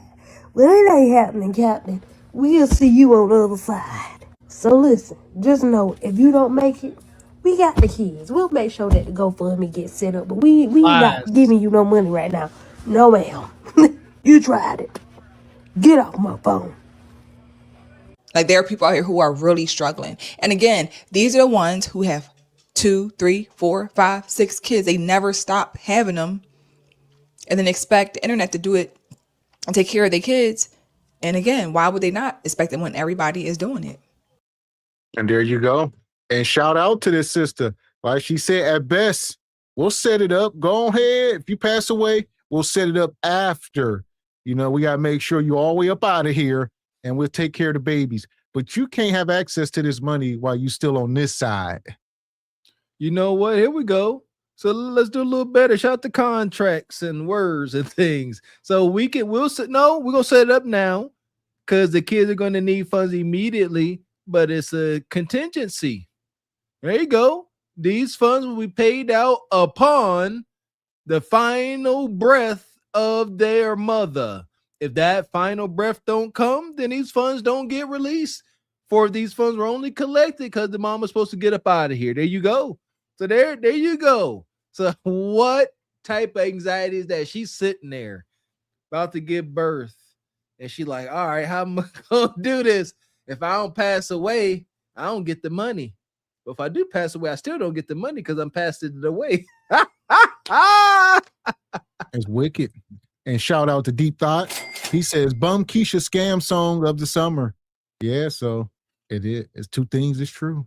Where all my pregnant scamming BIs at? This pregnant scamming BI here about to end up down in this pit. And Better Believe Me says they are the new ghetto pastors, the first Baptist Bonquisha donations. I ain't gonna hold you. If Bonquisha open up a church, I'm definitely gonna show up for research purposes. Man. So yeah, get her up out of here. Fuck is you talking about? This is Sparta! You got to know when to hold 'em, know when to fold 'em, know when to walk away, know when to hide.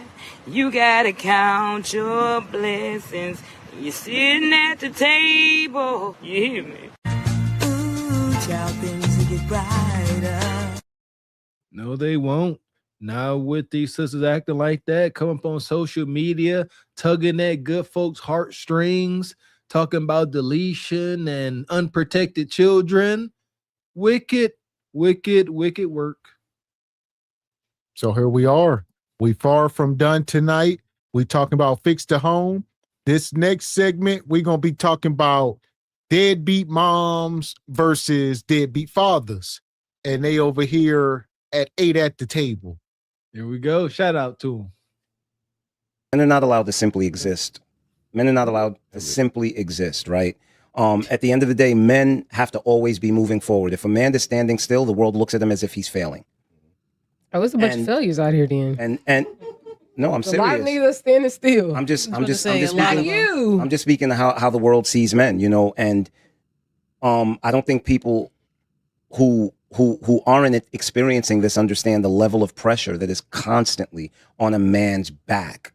You know, Once again, the feelings of inadequacy, right? That men have to deal with, the depression.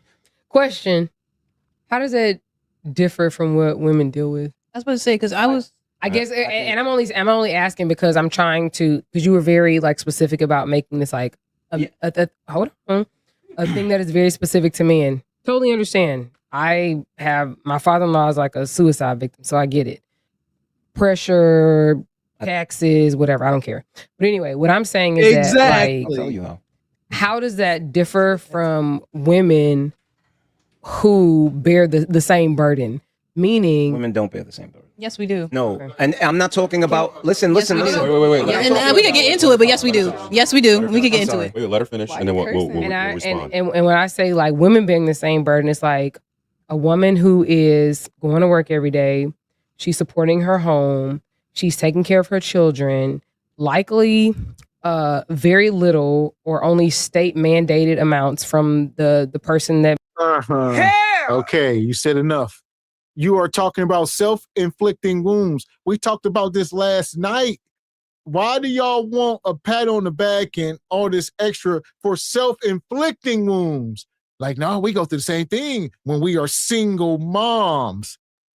Y'all chose that path. You got to pick a struggle. If you don't need men, don't complain about living life without men. That don't even make sense. I keep telling y'all, men, they don't care. I was just waiting for her to tell the truth. This brother sat up here, and yes, men, we know what we got to go through, the burden of a man, as I like to call it. However, hear me well. KS said it perfectly. A lot of men have said it because it's the truth. The world don't give a dang. They just don't. That's why you have your select circle. If you got stuff you need to get off your chest, if you have that luxury, then you could do that, but it's a luxury. You sure as hell shouldn't come up on the internet as a man saying, oh, we got all this stress, all this weight. Because did you not hear this woman's response? She said, yeah, whatever, my father-in-law, whatever, I don't care. They don't give a dang. Made the children with her. Like, what is the difference between those two entities? I'm going to tell you right now. Start from childhood. Okay. Your pressure comes from you internally. You create it. It doesn't come from society, right? What is the term that society created for a woman that doesn't take care of her children? I'm gonna tell you. She's sorry. That is not a term. No. What is the term that is created by society? Mo, if you allow me to finish. Okay. This is the thing. The reason why there's a term called deadbeat father is because those men created those children with no intent or mission to take care of those children. You're not answering the question. What is the term? What? You can't make this shit up. You can't make this shit up. Y'all heard it. This is wicked work.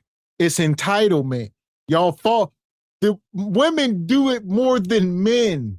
Don't we get it? Because it's only a small percentage of these nug-nugs that's having the kid with the larger percent of women. And these women ain't think about the kids. It's the system. Shout out to the United States government and the system that thinks about the kids. All this stuff is safety nets set in place so that Bonquisha don't fall to the bottom and smash. So no, quit acting like they are doing anything. It's just a system set up for them. So deadbeat dads are guys that lay up with women, have kids with no intention on taking care of the children. When they say these things, okay, let's ride with that thought. But there's more to that thought. It's not a standalone thought. Now, on the other side, because there's two people here in the creation of this life. So we don't just have Bonquisha, innocent and pure, and then here comes Nugna out of nowhere, just all up in her cheeks, and she just got to deal with it. She had, you know what I mean? There's actually laws against that. You can't just go around taking kudakata. It has to be relinquished to you. So we got deadbeat dad, okay. Does that not automatically make the mother a deadbeat mother? Why would she mate with this deadbeat? Deadbeat for a deadbeat. For women that don't take, can you answer the question? I'm asking you to give me the term that is specifically created. Hold on. Did she get to her time or not yours? Give me the term for women. Piece of chicken. Give him just the term. No other words. See, you're doing it. Now she's working on his There's time. a term that means there's equivalency. There is no equivalency. There's no equivalency to a deadbeat mother to a deadbeat father. No. First and foremost, the woman has to have a fucking kid. What is the Like, term? there's literally no way that you can put a deadbeat. You're not answering. I'm asking you to give. You said what? I'm asking you. What is the term that has been created for a woman that does not take care of her It children? doesn't exist because it doesn't cannot exist. It cannot exist because you can't call a mama a deadbeat after she didn't put this bitch in her stomach for 10 months. No. Just let me finish. 10 months. She created it. She baked this bitch for 10 months. I don't care if she never does anything for that kid. She literally made it. I'm gonna give you. She baked that bitch. She gave it eyes. She gave it fucking hair. She gave it everything. I don't care if she does nothing else. No, just listen. She gave it every single thing that it would need to. She actually didn't because the man. You're the carrier. It all came from. Is this camera on me? Yes, it's on. That's stupid. Use your common sense. Execute Order 66. This is Order 66. This is a lieutenant. She said, I don't care what Bonquisha do. If Bonquisha bake the baby and give birth, I don't care if she's smoking rocks like that last woman. I don't care if she on the streets of Cleveland, Ohio, smoking rocks. It don't matter. You can't demean her because she carrying the baby. There is no equivalency. You ninjas ain't ish. Yeah! Boom, shakalaka! This is Xerxes. Huh? This is Xerxes, but there is no compassion. This is a more tyrannical Xerxes. Xerxes said, I just want you to kneel. Bonquisha said, I want you to kneel, stand up, do a split, do the hokey pokey, turn yourself around, do what the hell I say when I says it. She said the quiet part out loud. She said, I don't care what this woman does. Shout out to Sister Olawa. She baked that B.I. That's how y'all, this is what y'all call y'all precious seed that was put into y'all. And she won't let this brother cook. Sisters, we love y'all. Y'all the incubators. That man gave that kid all that stuff, the hair, the looks. That's why more times than not, they say, wow, it looked like that man spit that baby out. Because those are the majority of our genes. We have the seed. You are the soil. It's a beautiful relationship when we let it be, but it's all about leverage today. My coup de cat is more important than your seed. Is wild. Man. Air Force Reek says she sounds like a lunatic. And is. Money, money, money, money, money, money. And shout out to our brother Devil's Games. Come back. He says, women's burdens are optional. Men burdens, however, are mandatory. Men have to be useful to the group and their family. Women just need to get under instruction of a man. That's pretty spot on. A woman's burdens are optional because she can make the choice not to be a mom, not to be a wife. She ain't got to do nothing. But if a man don't do something, they won't even consider you a man. Holy cow, you ain't lying, brother. Yeah! Boom, shakalaka! And Devil's Games come back. He says, also, I'm tired of women wanted to go tick for tack on being the victims. Yes. I understood pretty early that folks can't care about what you got going on whenever they are constantly having a pity party for themselves. This sister can't hear what that brother got to say. She's like, I'm too deep in my feelings to even hear you. Right. She gave it every single thing that it would need to. She actually didn't because the man. You're the carrier. It all came from the man's sperm. So she didn't. But you won't listen. My God. You know what? Go ahead. Because the thing is that what y'all gonna do is y'all gonna let him interrupt me and then get mad at me for having something to say. Go ahead. Do it. Don't cut this shit. Do it. If you are the person who carries this child, let me finish. If you are the person that carries this child for 9 months. 10. Okay, if you are the person who carries this, okay. You don't even know. It's my God. 10. Okay, are you done? No, don't think about it. The fact that you don't even know that it's 10 months. Okay. It's problematic. Okay, once again. It's problematic. If you are the person that carries this child for 10 months, I would think that you are more attached that you are held more liable. So you would be even more accountable for not being willing to do anything for this kid, rather than the man, like y'all said, that just drops the nut off and keeps it moving, right? And once again, I'm not taking accountability off of men. No, deadbeats should be deadbeats. But what I'm saying is, when it comes to that, women aren't held as accountable. So no, it's not the same, because society, when a woman doesn't take care of her child, doesn't call her a piece of shit, doesn't tell her she's worthless, doesn't tell her any of this stuff. She's trifling as fuck. I don't know not one woman oranges versus who dicks. lives. No, I'm not saying oranges versus dicks, because you're talking, hold on. You're talking to a man who raised his daughter since she was 13 on his own. You're talking, hold on. Let me finish. You're talking to a man. Hold on, let me finish. You're talking to a man. Disrespectful. You're talking to a man who paid child support. When my daughter came and moved in with me at 17 and was still going to school, her mother ain't give me a goddamn dollar, and I didn't give a hot goddamn. And guess what? Nobody looked at her like, yo, that's messed up. No, guess what? It just is. She took care of her for 17 years. It's not the exception. We see it happen all the time.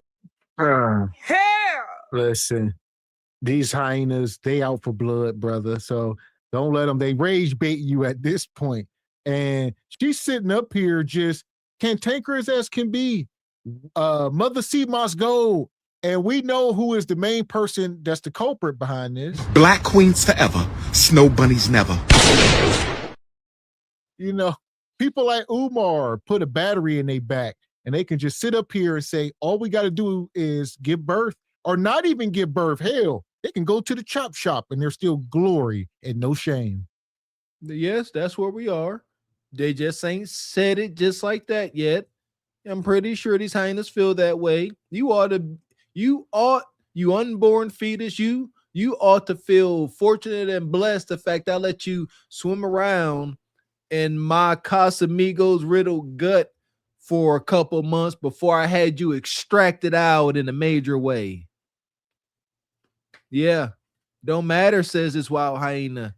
It don't matter. Y'all ninjas don't know the fact that we don't know that y'all got to carry the baby for 10 months instead of 9, even though every medical profession always words it as being 9 months of pregnancy, but whatever. And there you go, tick for tack, and splitting hairs. You don't even know it's 10 months. You don't even know from conception. Shut up. If you are hurt, just say that. You muted, Miss X. Shout out to our brother James Horton. Says a lot of women are mad about EBT getting cut off at his job, and he says including the YT women. Oh, we got some of that tension too. Shout out to James Horton. Okay. Right. Okay. And shout out to Deep Thought. Says Bum Keisha's a beast of burden to deal with. Beast of a burden. It's way more common than you think. But did she not take care of her for 17 years? I'm not making a generalization. You are. You are. Listen, I'm not making a generalization. All that I'm saying, she asked, what is the difference? I said the difference is her pressure comes from internal, ours comes from external. That is the difference. Our pressure comes from external. Men don't wake up and say, hey, we're a piece of shit if we don't do this. Society tells us that. Okay? Look, it's great. Yes, women have innate responsibility towards their children, so it makes them feel bad. They don't want no fucking kids with y'all niggas. Man, woman, and child live together in a home. Mm-hmm. They fall behind on the bills. Eviction notice on the door. They get kicked out. They're sleeping in the street. Who do they go to? How could you let that happen? The woman or the man? Both of them. The parents. Why would you let your child sleep on the street? Rome, please. Yes, bruh. can I help you? Who do they say? Alan. As someone who is extremely ambitious, as a woman. Look at him. As a woman, someone who's extremely ambitious, has a lot of things going on, there is a lot of outside pressure to keep going. Like, you can't just sit down and relax as a woman because you're a girl. I don't know what you think women go through. I know we have our internal pressures, but there are external pressures. If you're not doing something. Listen, these are hyenas. Like I said, granted, I don't know if they up here just for entertainment value. I don't know how serious this guy is. Is he really triggered or what?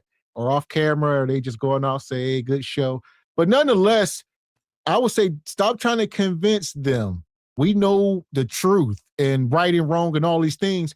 I mean, we done been down these lanes, even up here on our show. A lot of folks won't concede nor be converted.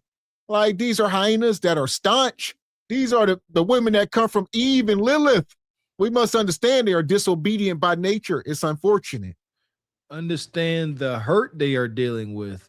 When you understand folks' position, whether they, are hyenas, they're being, just unreasonable. If you understand their position, it makes it easier to deal with them. So she's full of hurt. You hear every time you say something, her face twisting up, she adjusting, she's only listening to respond. Once I see those things, check, you in this column cannot be satiated. At the best, plant a seed, walk away. But back and forth and continue to ask a woman, let me finish. I would advise any man, don't do that. Don't say, let me finish. Absolutely not. What you think women go through. I know we have our internal pressures, but there are external pressures. If you're not doing something, society's going to be like, oh, you're a bum. You're broke. You're not doing this. You're not doing that. Called bums? Yes. Yes. Wow. I think it's because we're like different ages. I think because like we grew up. This isn't a war, right? I can sit here and I can acknowledge a woman's struggle. I know life isn't easy for women. Acknowledging it. No, I am acknowledging it. I'm just telling you that men have a different struggle. No. That's all I'm telling you. It sounds like you're saying you have it worse. And when I say that our struggle is different, and when I say our struggle comes more from external pressures than yours, I'm not saying it to say that yours pales in comparison. Don't compare it. Who compared? You compared it. You. Oh my God. You said. What about women? No. He said, what do you call a woman deadbeat? Because that was an answer to you comparing. Are you serious? Needs to be a good What one. It's not do you call wrong. a woman deadbeat? You said men have the outside struggle, so that was the immediate comparison. I said women's pressure And I don't want to be saying that internal anyway. from responsibility. And I said the majority of men's pressure comes from external. So that's a comparison. That's a comparison statement. So then No, we're it's not. Yes, It's it saying is. that our You struggle just differs. said, Our and that's struggle comparing. differs. That is comparing. That was me That is saying that our comparing. struggle Is it not? different comparison. Hi, hello. I didn't. If I would have said our struggle is harder than yours, then that would have been comparison. You're saying If that I it's said, different, this which is a where your struggle comparison. comes from, and this regardless is of how you say it, it was a comparison. How's that a comparison? You said our struggle is internal. You said your struggle is external. That's a comparison. No, it's not. It's saying it differs. It's not really comparison. It's more so like saying that we're comparing like our pressures come from different comparing. places. I mean, these are modern day feminists. Look at them. They up here, the one on the far right, all tomboyish, with the blonde hair, oversized clothes. The woman next to her, tomboyish, got a damn football jersey on and some sweatpants. The woman sitting on the couch, she's obviously the head brutish hyena. And feminism, equality. They look at themselves as equal. Ain't no difference between me and you. All right. But when it come to being a deadbeat, then you see, they can start drawing differences and stuff like that. Like they like, all right, it's equality, but we can't be deadbeats because we carry the baby. Absolutely not.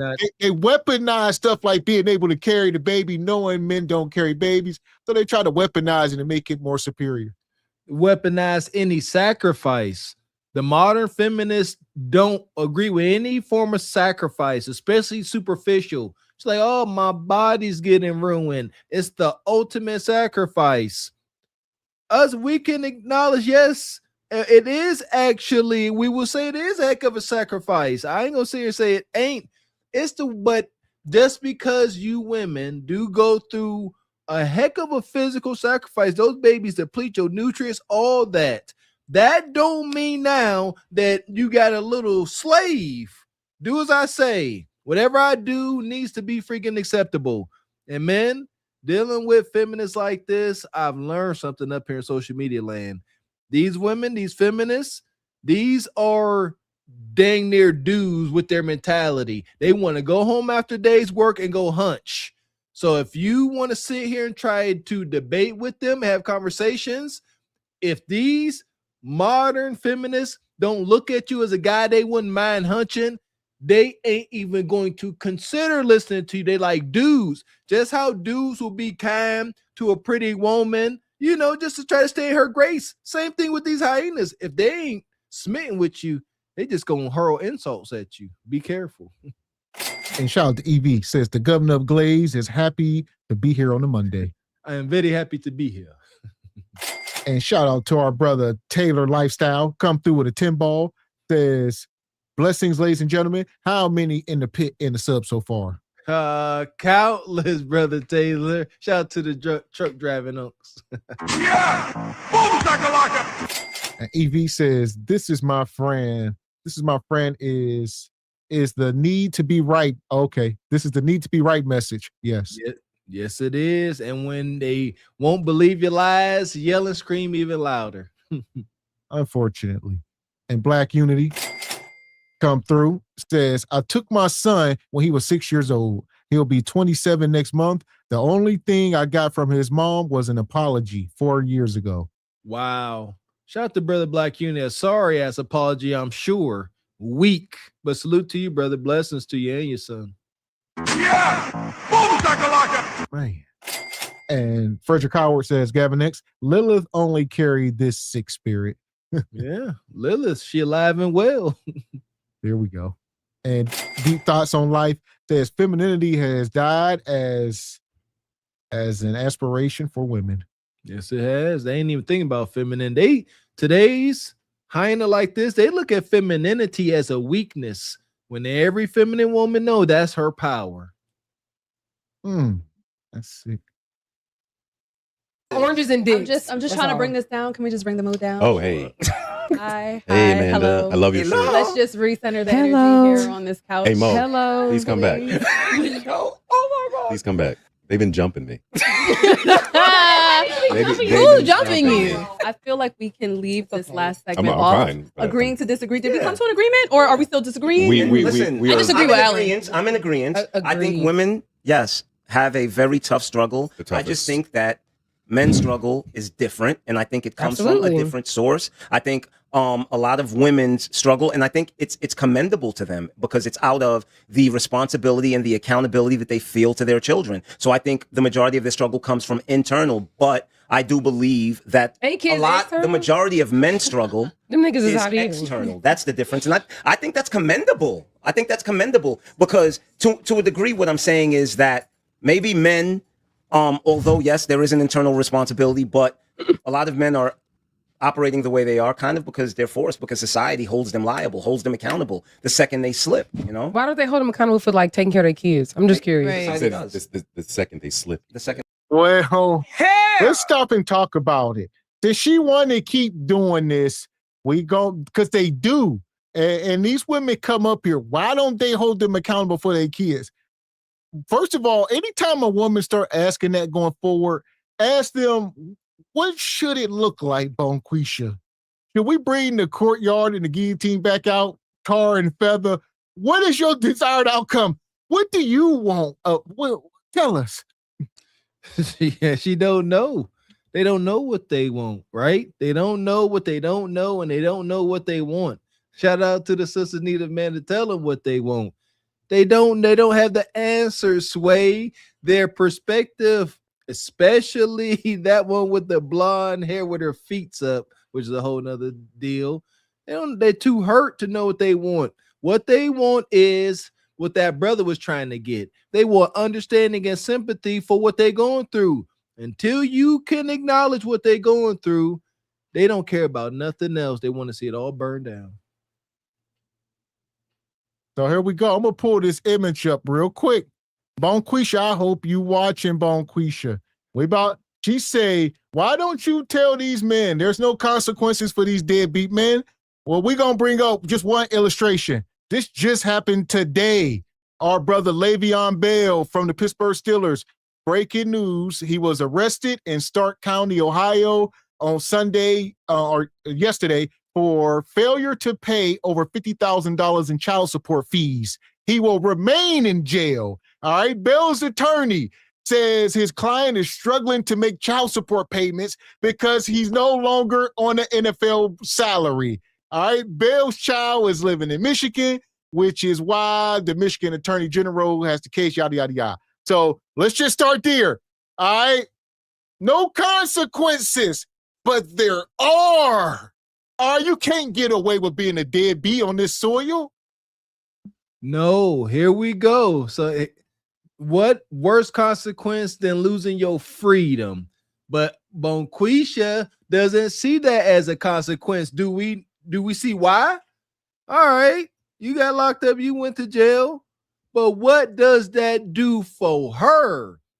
The consequence you suffer needs to benefit her. You understand? The only consequence she will take is you paying all your money. That is it. Going to jail, losing your job, losing your life. Small potatoes. Put money in my hand. The only consequence she like. Man.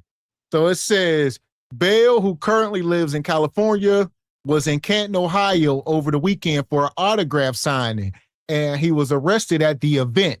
So he had an autograph signing event trying to make some money to pay said child support, and you get him arrested while he tried to make some money. All right. Early this year, Bale reportedly used his entire $50,000 NFL pension to pay his child support.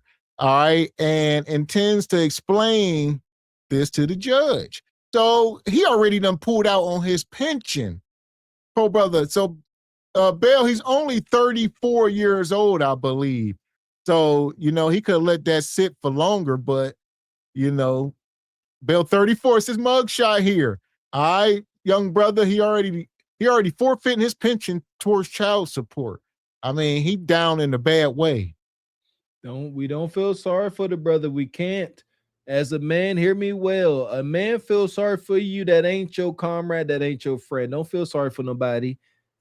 Give advice, give assistance, but feeling sorry for a man does him zero good. Got to figure it out. Don't make the same mistakes. Stop being loose out here with your seed because you got your portion of the king's gold, because the king will come take that gold back in the form of child support. Man. So it says Bale here. The judge, however, is well aware that just last year, Bale was ordered to pay $25 million on a default judgment after failing to appear in court for a 2024 sexual abuse case. So he ain't even go to court for the case, and they made a default judgment, paid the woman $25 million. So now he all in bankruptcy and whatnot. You know, 34. He made $43 million in his NFL career, and that's not including his endorsements or any other deals he had. All right, he's been out the league since 2021, and he just down bad. Ever since he left the Steelers, man, he's just been a basket case. And like I said, we ain't saying this to feel bad. This ain't no pity party, trauma, none of that. It's just the woman on the couch just sat there with her whole chest and said, why don't men have consequences for being deadbeats? She said, there is no consequence. That's a lie. You a lie, and the truth ain't in you. I think Mr. X just rattled off millions of dollars worth of consequences there. Come on, brothers. We got to do better. Shout out to Cat Williams trying to warn Shay with his wonky self. We black men that done got some riches, gotta stop relinquishing it back into the system via SA cases. My goodness, between that brother Bell and Shay, you just said 40, 50, 60, about $60 million gone because of funky cheeks. My goodness, that makes my head hurt. Man, so here we go. No. I'm asking like as an overall. Society does hold them accountable for not taking. There are plenty of niggas out here who don't take care of their kids and live a normal life. Yeah, because there are plenty of niggas that don't care what society has to do say. they? Society allows it to happen. No. Like this is a genuine question. Let's just stop. There are plenty of ninjas out here that just don't take care of their kids and they get away with it. First thing first, the woman slept with said man. You got to hold her accountable. Secondly, do a blood test. You'll be surprised that damn near 35% of those men are not even the fathers. Like, we can't even play this game. What are we talking about? We don't know too many of these ninjas not taking care of their kids outside of Nug. We acknowledge, and we told y'all to stop sleeping with them. Y'all told us to go to hell. Indeed, y'all did, but we still here. We still standing. And define normal life. She states that some deadbeat individual can go popping out babies and live a normal life. I don't know what y'all call normal, but I've seen these guys live these normal lives. I get it. Bonquisha is bitter and butthurt because she keeps seeing her downtrodden deadbeat baby daddy walking around the hood midday, hanging outside the corner store. So she calls that a normal life. No, it's not. He can't do nothing. You got him on child support. Anytime he work, his wages getting garnished. We done showed it, I believe. We done seen dudes go to work 40 plus hours, get a check. The check could be a total $700, $800, and they take home will be about $112. So Nug like normal life. He like, I'm just floating along like a turd.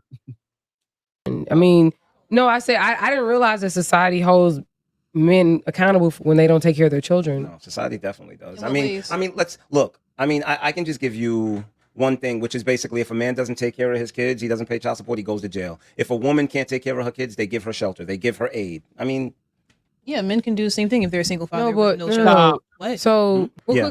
I'm just wondering, like, why there's so many instances of like fathers not taking care of their kids with like no repercussions. Like the same reason, really, the same reason allow why me? there are laws, Allow me. but a lot of men Allow are in me. jail. Allow me. Allow me. I'm sorry. I'm just saying, like, we're saying, like, if there's an onus, right? I really thought that the onus was generally on the mother to take care of her children, right? Mhm. Which is why I believe that there's probably more benefits and services and so on and so forth, like to make sure that happens, because men generally aren't like the caretakers. And as a general matter, like we have more men who don't stick around versus Do those. we have more men that don't stick around? No, we don't. All right. It's Nug. It's the same man. It's not more men. It's the same man repeatedly not sticking around. And then Bonquisha say, but I can get him to stick around. And he just won't. So that's what they keep trying to perpetuate this across all black men. Like y'all are all deadbeats. This is the craziest hoodoo. The modern hyena feminist, when she thinks about all these bastard children, in her mind, Bonquisha she out here assuming every Bonquisha is 5 for 5, 4 for 4. That's what they think. Too many of them are. So that's where they get the numbers. They subconsciously acknowledge how ratchet they are and will have 5 kids by 5 different dudes. That's why she like all these guys, all these dudes. But again, they never look at the other side of that picture. Yep, 5 irresponsible dudes came and planted their seed in this woman, they deadbeats. What does that make her? She's just a saint. She had no say so when these dudes planting their seed. She's flawless. Well, I would say at this point, Bonquisha, the simple solution is to give up custody to the kids. So if life is so hard, give Nug the baby. I mean, that woman just he said, there is no resources for men like women. She's going to say, if they got custody of the kids, give them custody. If y'all don't want the responsibility, granted, you have options. And if you made it with a man who don't want the kids, then it's time for you to self-reflect. If you done had a baby with a man who don't want nothing to do with the kid, that reflects directly on you. I agree. But they do not want the responsibility. You twipping. They want the power that comes along with that kid. Because that's Bonquisha got power over you now, Ninja. She got your kid. She can make you jump. And you probably should ask how high. But if she give you that kid and be in position to pay child support, she got zero power over you now. And that goes against her gynocratic creed. So they don't keep the baby because they are just awesome moms and they just looking out for the safety of their kids. It's pure selfishness. They're not relinquishing this power. They don't care about doing what's best for this kid. And Deep Thought says matrimony is high risk for us. Yeah, yes, it is. And where we at here? Black Unity says the only men who get away with being deadbeats are the ones women refuse to report to child support. Thank you, Black Unity. Yes, that is a thing. I don't report my baby because they like that dude that much. These women. A lot of it is they don't know. Like I said earlier, Like, you can't just go report somebody. The court's going to mandate a paternity test. And Bonquisha don't want that part to come out, and then give him custodial rights. He might be able to see the kid on the weekend now. They would rather not. All that. And again, I think them liking him plays another role in that. They're like, all right, I've been out here. Yeah, this be the sad dude deadbeat. So they're like, I ain't even about to put you on child support because I like you. And I need my current boyfriend to think that that's his. Yeah, daggone right. It's wicked. Man. And shout out to Devil's Game. Says most single mothers are banging the same men, 10%. 10%. Shout out to media, man. And Divine Photo says many women love having babies as accessories, but don't want responsibility of being a parent. The men who don't want to be dads, they play keep away. Yes, exactly. So for that, we definitely gonna take these hyenas and put them in the pit.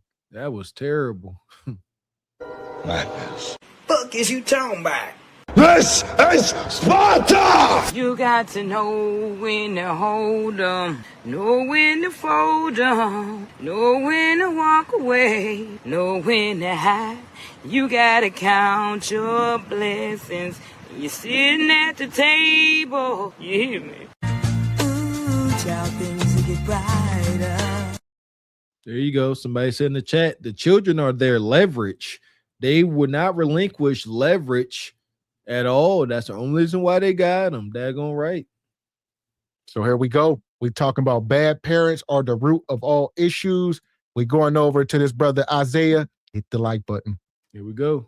And welcome back to The Factor. Uncensored. A summer camp in Illinois is shut down under police investigation tonight. This is after parents compared it to a fight club. Videos appear to show children fighting unsupervised. While parents are outraged, camp staff deny the allegations. Here's a report from Fox. If y'all be loud, I'm beating y'all next. One day after disturbing videos of children fighting inside a Dalton summer camp sparked outrage, the executive director of Rucker Athletics Fitness and Training Center is responding. It looks really bad. Saying what those videos show isn't the entire story. In every video that you all currently have, every kid is from the same family, but they're fighting different people, different girls. Dill says staff had been working with the family since the first week of camp, choosing mentorship instead of removing the children from the program.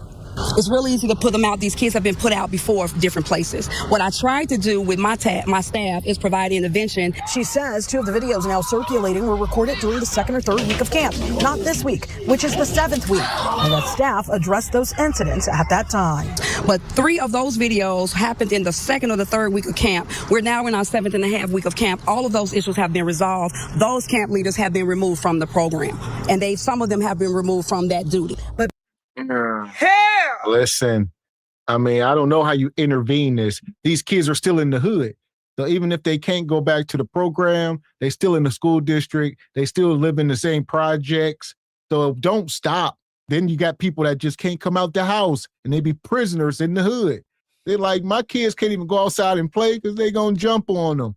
And it's an unfortunate existence. There you go. This is what I mean when I say, to some degree, we all are a product of our environment. If not, somewhat wholeheartedly, it is what it is. You got to adapt to your environment or you fail. This is wicked. Little girls fighting. Little girls should, salute to anybody want to teach their daughters how to box, all that. That's cool. But women fighting needs to become a thing of the freaking past. Why are women fighting, y'all? Women. There is no consequence or repercussion for a woman, a girl running away from violence. Y'all get that? Y'all can't be a chump.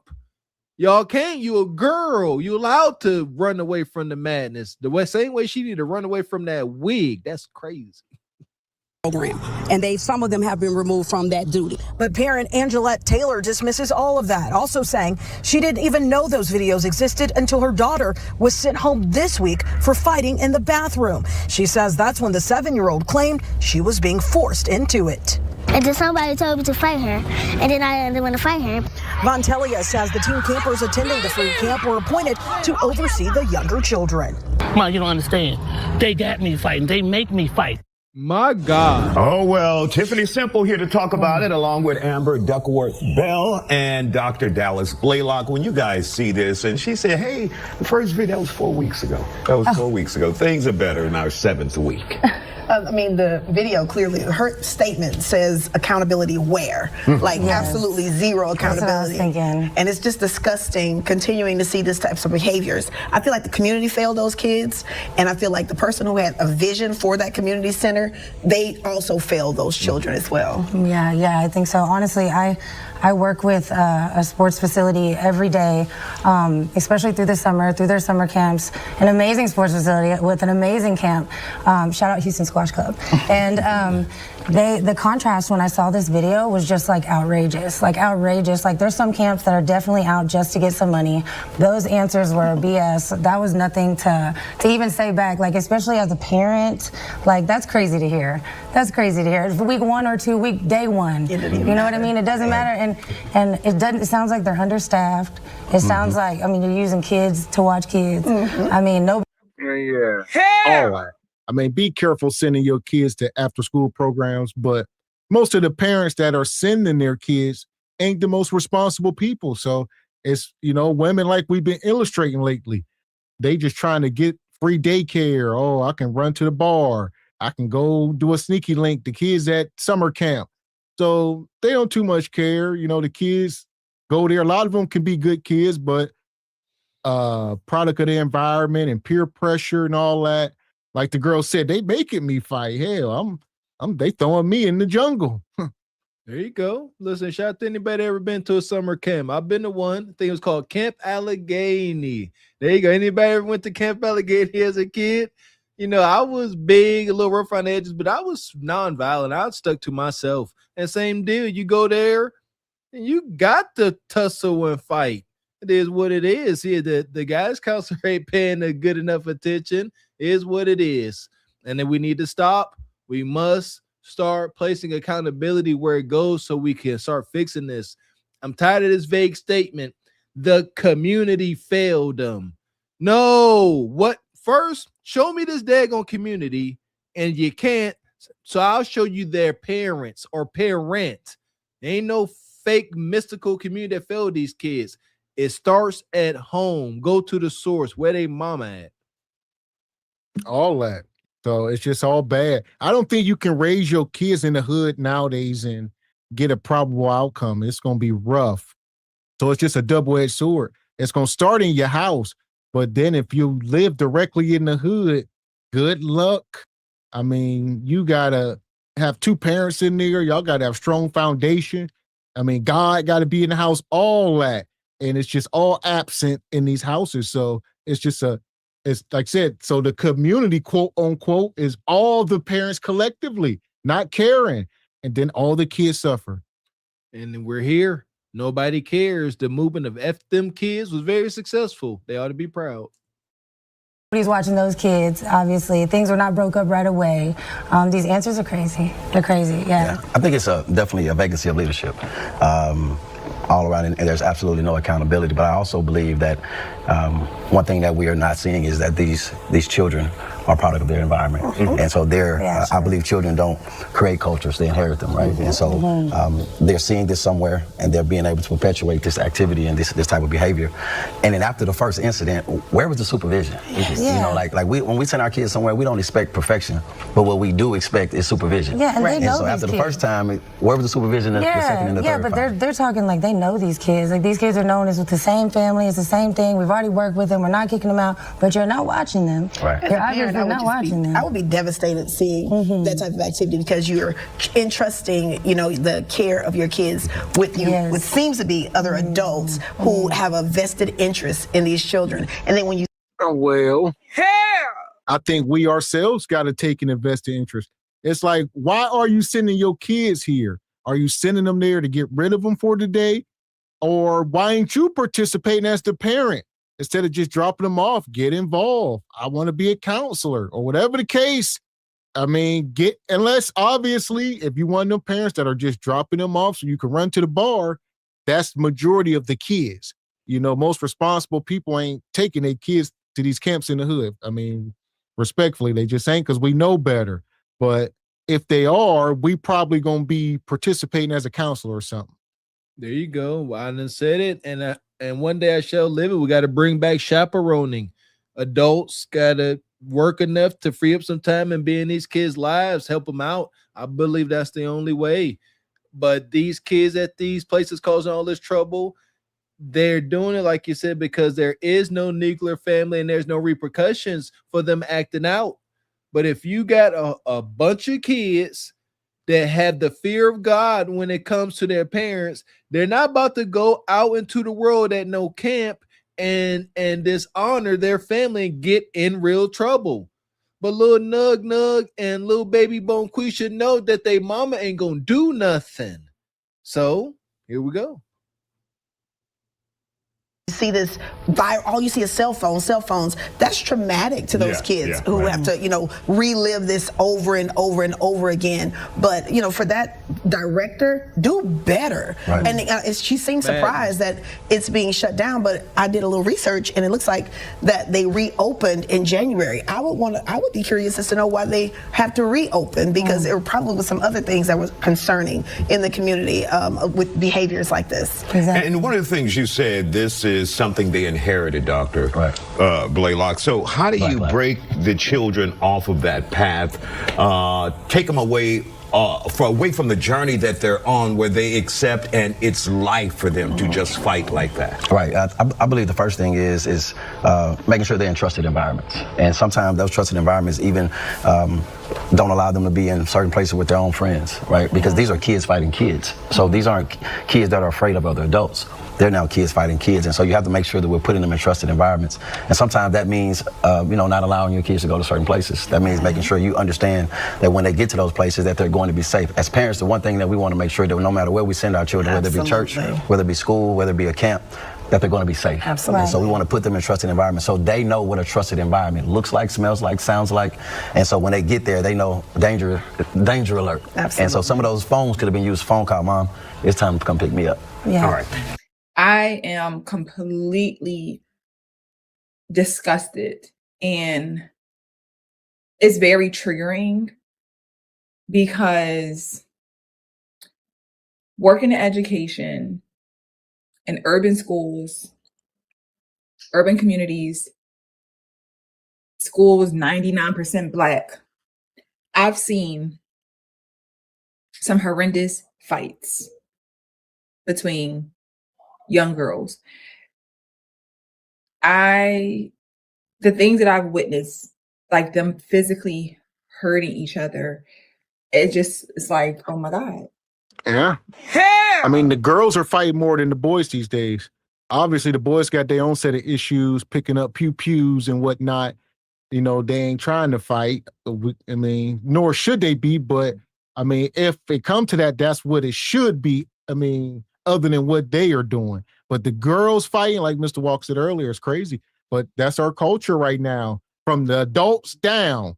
So it's not just in the school. We can pull up. I mean, I got tons of videos that we can't even play on YouTube. We're going to do a Patreon montage real soon, because a lot of this stuff ain't YouTube friendly, but these women are in the streets fighting like barbarians, and the babies be right there watching, and then they go and do it. It serves no purpose.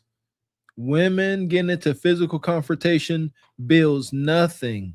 It just creates more madness and hatred amongst them. Women ain't like that. However, growing up, and as Mr. X said, we still come from a time where we weren't quick to pick up no toolies. We went fisticuffs.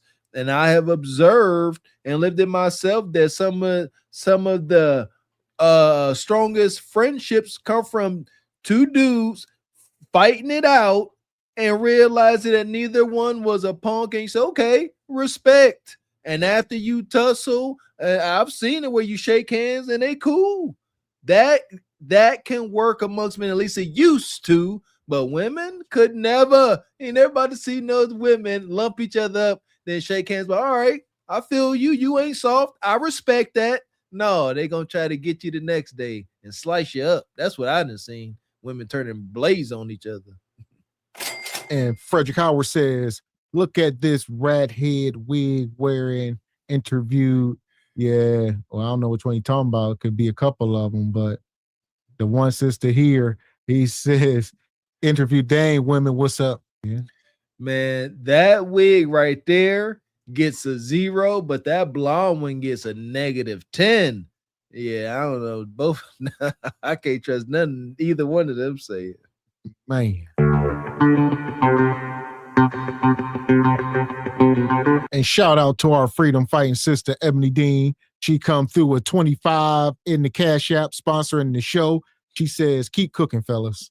Salute to our sister. Miss you on the show, sister. Catch you next weekend. And you say, where were the counselors? And like they said, they were putting the teenagers in charge of the smaller babies. It's all bad. You need adults. You can't be like, we need the 16 and 17-year-olds and, you know, y'all watch the 5 and 6-year-olds. And like the 5 and 6-year-olds said, they had us fighting. They was the older kids that were the counselors was making us participate. Yes, I watch it with my older kids and the younger kids. They be up there instigating all the time how kids are going to do. That's why you need adults. Removed from the program. Life for them to just. Some horrendous to leave kids unsupervised, to leave for parents to send their kids to school, to camps, to programs, you know, hoping their kids would be safe, to find out that their kids are being put at harm and in danger. It's disgusting. And I'm going to share the story, y'all. It is wild to see, but we're going to get right on into it because this is why I speak out. And I don't want to hear it ain't just the Black people. These are Black babies. You're like, I'm just speechless because I can't imagine as a parent, again, you're sending your kids into the hands of adults who summer camp. People got to go to work. They got to. Yeah. Yeah, I don't know what this is with that blonde wig.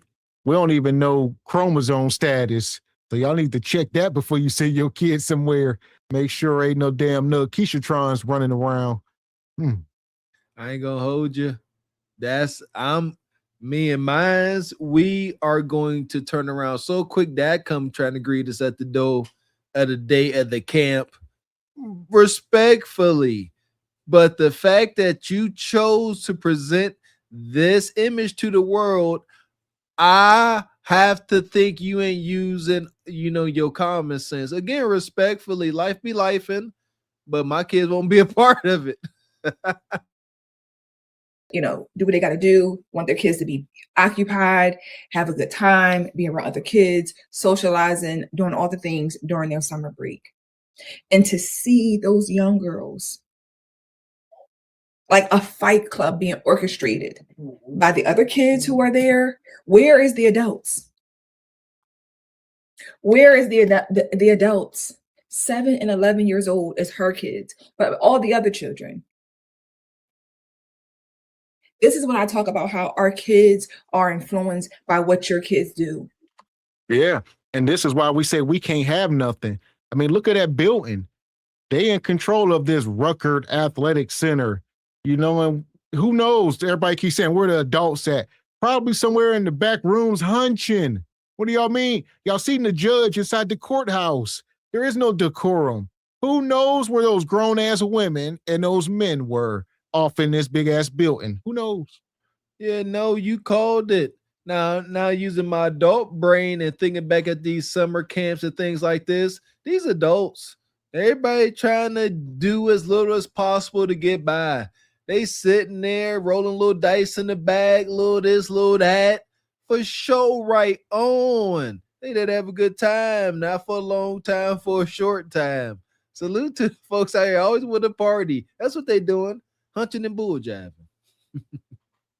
I can't even imagine my 7-year-old going to somewhere that I'm thinking is just camp, and she has to fight. I can't.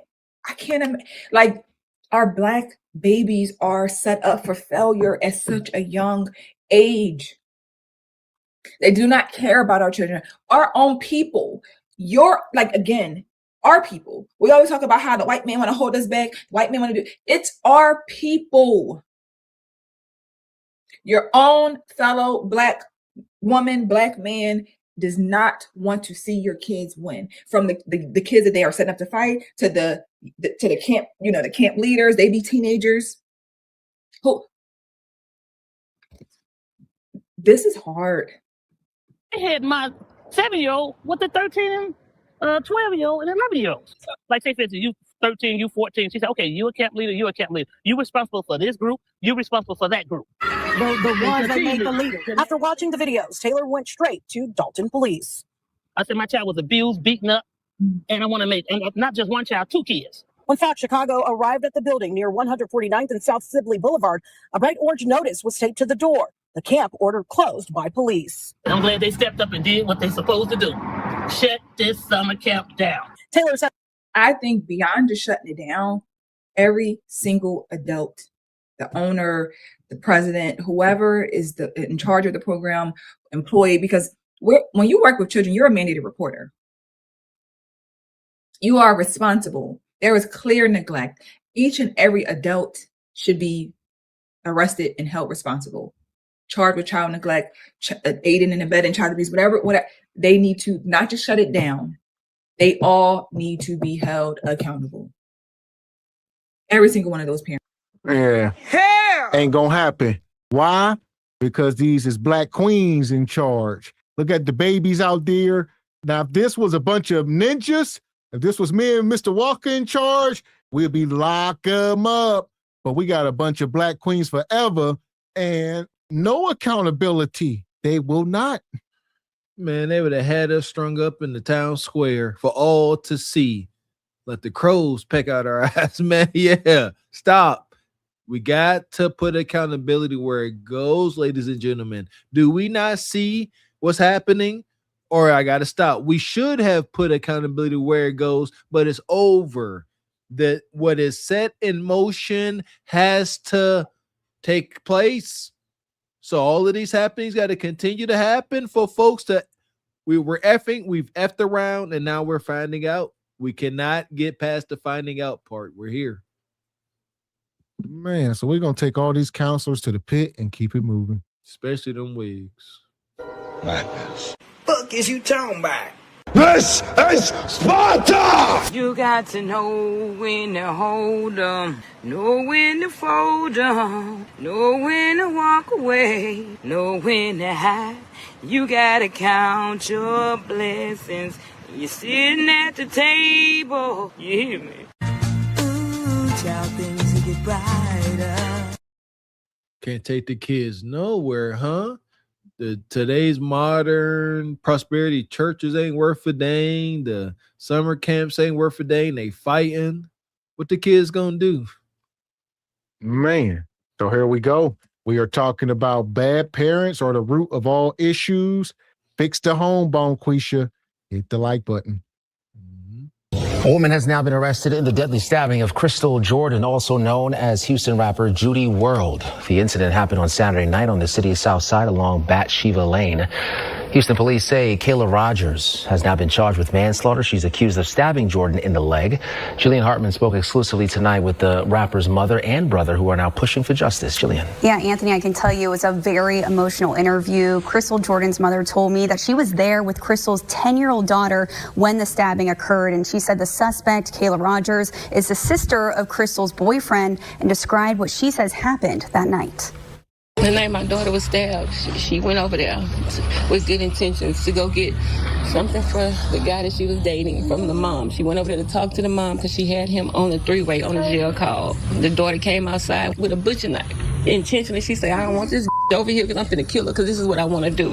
She killed her on an act of jealousy. Jealousy and bully. You intentionally killed my daughter in front of me and her daughter. The video that I shared with y'all is that I was asking the mom to remove her daughter, to take the knife from her, and her mom told me to get away from here. Don't record us. Don't do that. We don't do that here. I said, I'm recording her because she have a butcher knife. She ran up to my car to stab my daughter, and my daughter blocked her with the door. And then she went around between me and my daughter and stabbed her in her leg. And she started good shit out. She hit an artery. Me and my baby was trying to stop.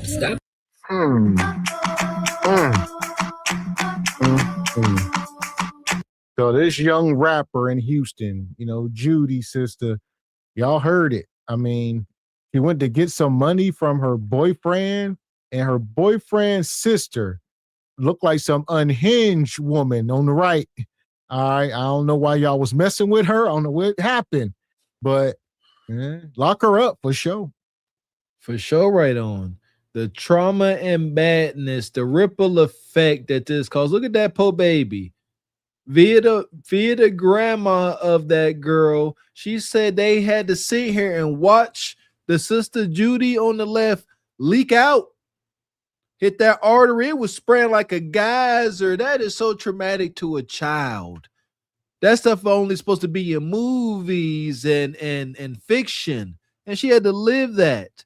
Again, this is the not so funny side of F them kids. YOLO, do what we want. Gynocratic order. Not one man was involved in that. You had all women and somebody got hanked to deletion. Madness.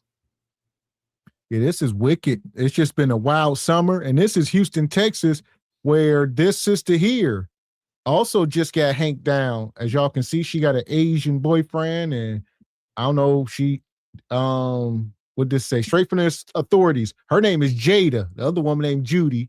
All right, she was jumped. She escaped, ran to her apartment. One of the girls followed her into her home, ended up stabbing her in the temple. And yeah, charges were upgraded from aggravated assault to deletion. You know, the girl's family removed her from life support.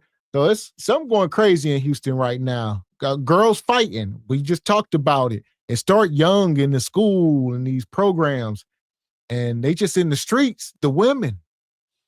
That's a deep, intense hatred and wickedness. To put cold steel in someone's vessel like that, especially in the temple, all that force, that's emotional, man. What's going on in Houston? The knife from her, and her mom told me to get away from here. Don't record us. Between me and my daughter, and stabbed her in her leg. And she started good shit. How she hit an artery. Me and my baby was trying to stop the bleeding. We putting pressure.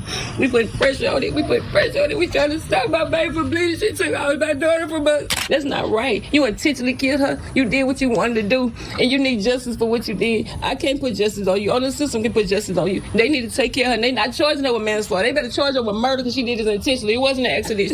I'm hurting right now. I'm hurting so bad right now. It don't make sense. Everybody loves Judy. Judy is everywhere. She everywhere. There's so many supporters around here that's been posting her.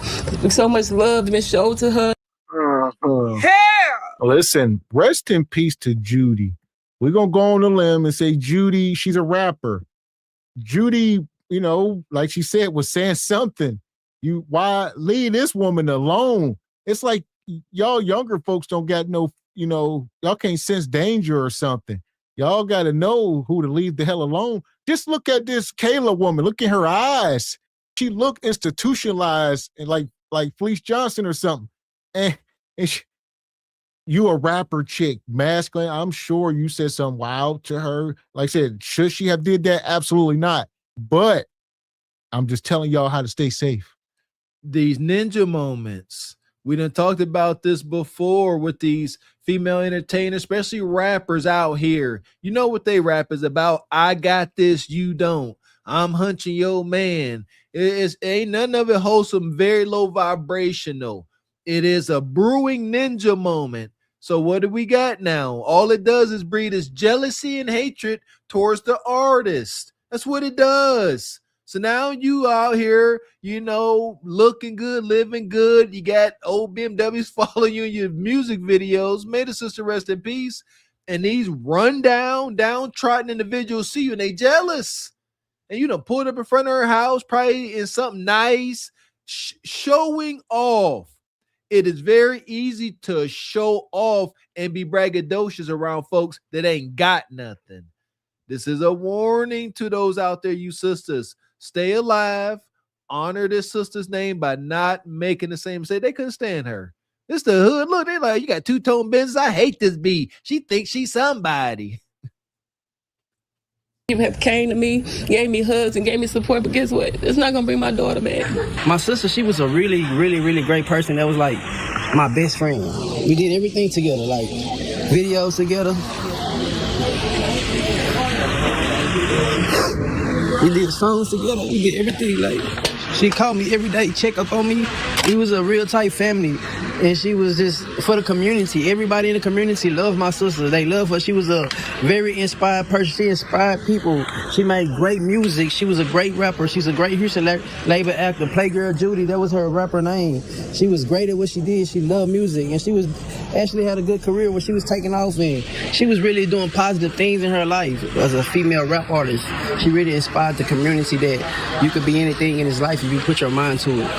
I can't believe this happened to my sister. I can't believe it. I would never thought, because she was so young. She was only 28 years old. She still had way more than life to live. The family also tells me that Crystal had a passion for music from a young age and was also known as rapper Playgirl Judy. Now the family approved. Man. Yeah, we got to let the babies be something other than rappers. All right. It is one of the most dangerous professions these days, unfortunately. I mean, come on now. Even the women are being targeted. So even if it wasn't for her rap career, like you said, such a masculine, brutish profession, it can just bleed over into your personality. So who knows how this exchange went? I'm sure neither one of them wanted to back down. She's a rapper, her reputation on the line. And this woman is a crash out. Look at her. So y'all got to understand. Young men and female aspiring rappers that are alike must understand, the lane they are in with their art, with their music. What are you doing? What kind of energy are you drumming up? Are you making folks dance? Are you getting folks, all excited? Or are you out here conjuring up hate and jealousy? And we know what it is. I got these diamonds. Look at my car. Shout out to Kanye. Kanye say, "Yo, my girl make your girl look like Precious." That's what's out there. They are actively conjuring up jealousy and hate, and they are being successful. I would advise against it. Man. So for that, we definitely going to take this Kayla woman to the pit because that was unnecessary. Yes, rest in peace to the sister Judy. Madness. Fuck is you talking about? This is Sparta! You got to know when to hold 'em, know when to fold 'em, know when to walk away, know when to hide. You gotta count your blessings. You're sitting at the table. You hear me? Ooh, child, things will get brighter. No, it won't. It won't get brighter. Not with all these Hankins going on. That's dark again. Y'all know how intimate that is? That's intimate. Like, little pew-pew, that ain't intimate at all. That's cold. You could pew-pew somebody and not see them. But with a Hank, you got to get up on them, feel their body heat. That's very, very intimate. I can't stress that enough. Intense. So here we go. All right. Make sure you guys are hitting the like button. We about to get to the moment most of y'all been waiting for. And we're going to head down to Memphis, Tennessee, and cover this egregious story. Memphis, Tennessee. Local mother is charged with shooting and killing a man who was found hiding under her child's bed early yesterday morning. WREG's Caitlin Barker is live in the neighborhood where the shooting took place with the latest on what happened. Caitlin. Good afternoon, Stephanie. This shooting took place here at around 1:40 a.m. and it happened at this home right across from me on Travis Road. Now, this all happened after a mother found a man in her house. She says he was hiding under a child's bed. When police arrived, they found the man dead near the front porch. Now, the woman, 36-year-old Kendra Scott, now faces multiple charges, including first-degree murder and employment of a firearm during the commission of a dangerous felony. The man who was shot has now been identified as Redarius Morton. According to police, Morton was invited by a child to the home and came in through the back door at 1 a.m. The arrest affidavit says when Kendra Scott came home, she was heard banging on the front door and yelling, "Who's at my house?" Once the child opened the door, Morton was found hiding under the child's bed. As Morton was leaving the house, both Scott and Morton went out to the front porch, and that's when the juvenile says she heard a gunshot. Morton was found shot in the back of the head. Now, I spoke with one neighbor who says he feels bad for everyone involved.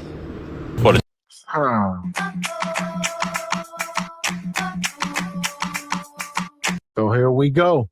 Most of y'all know a little bit about this story.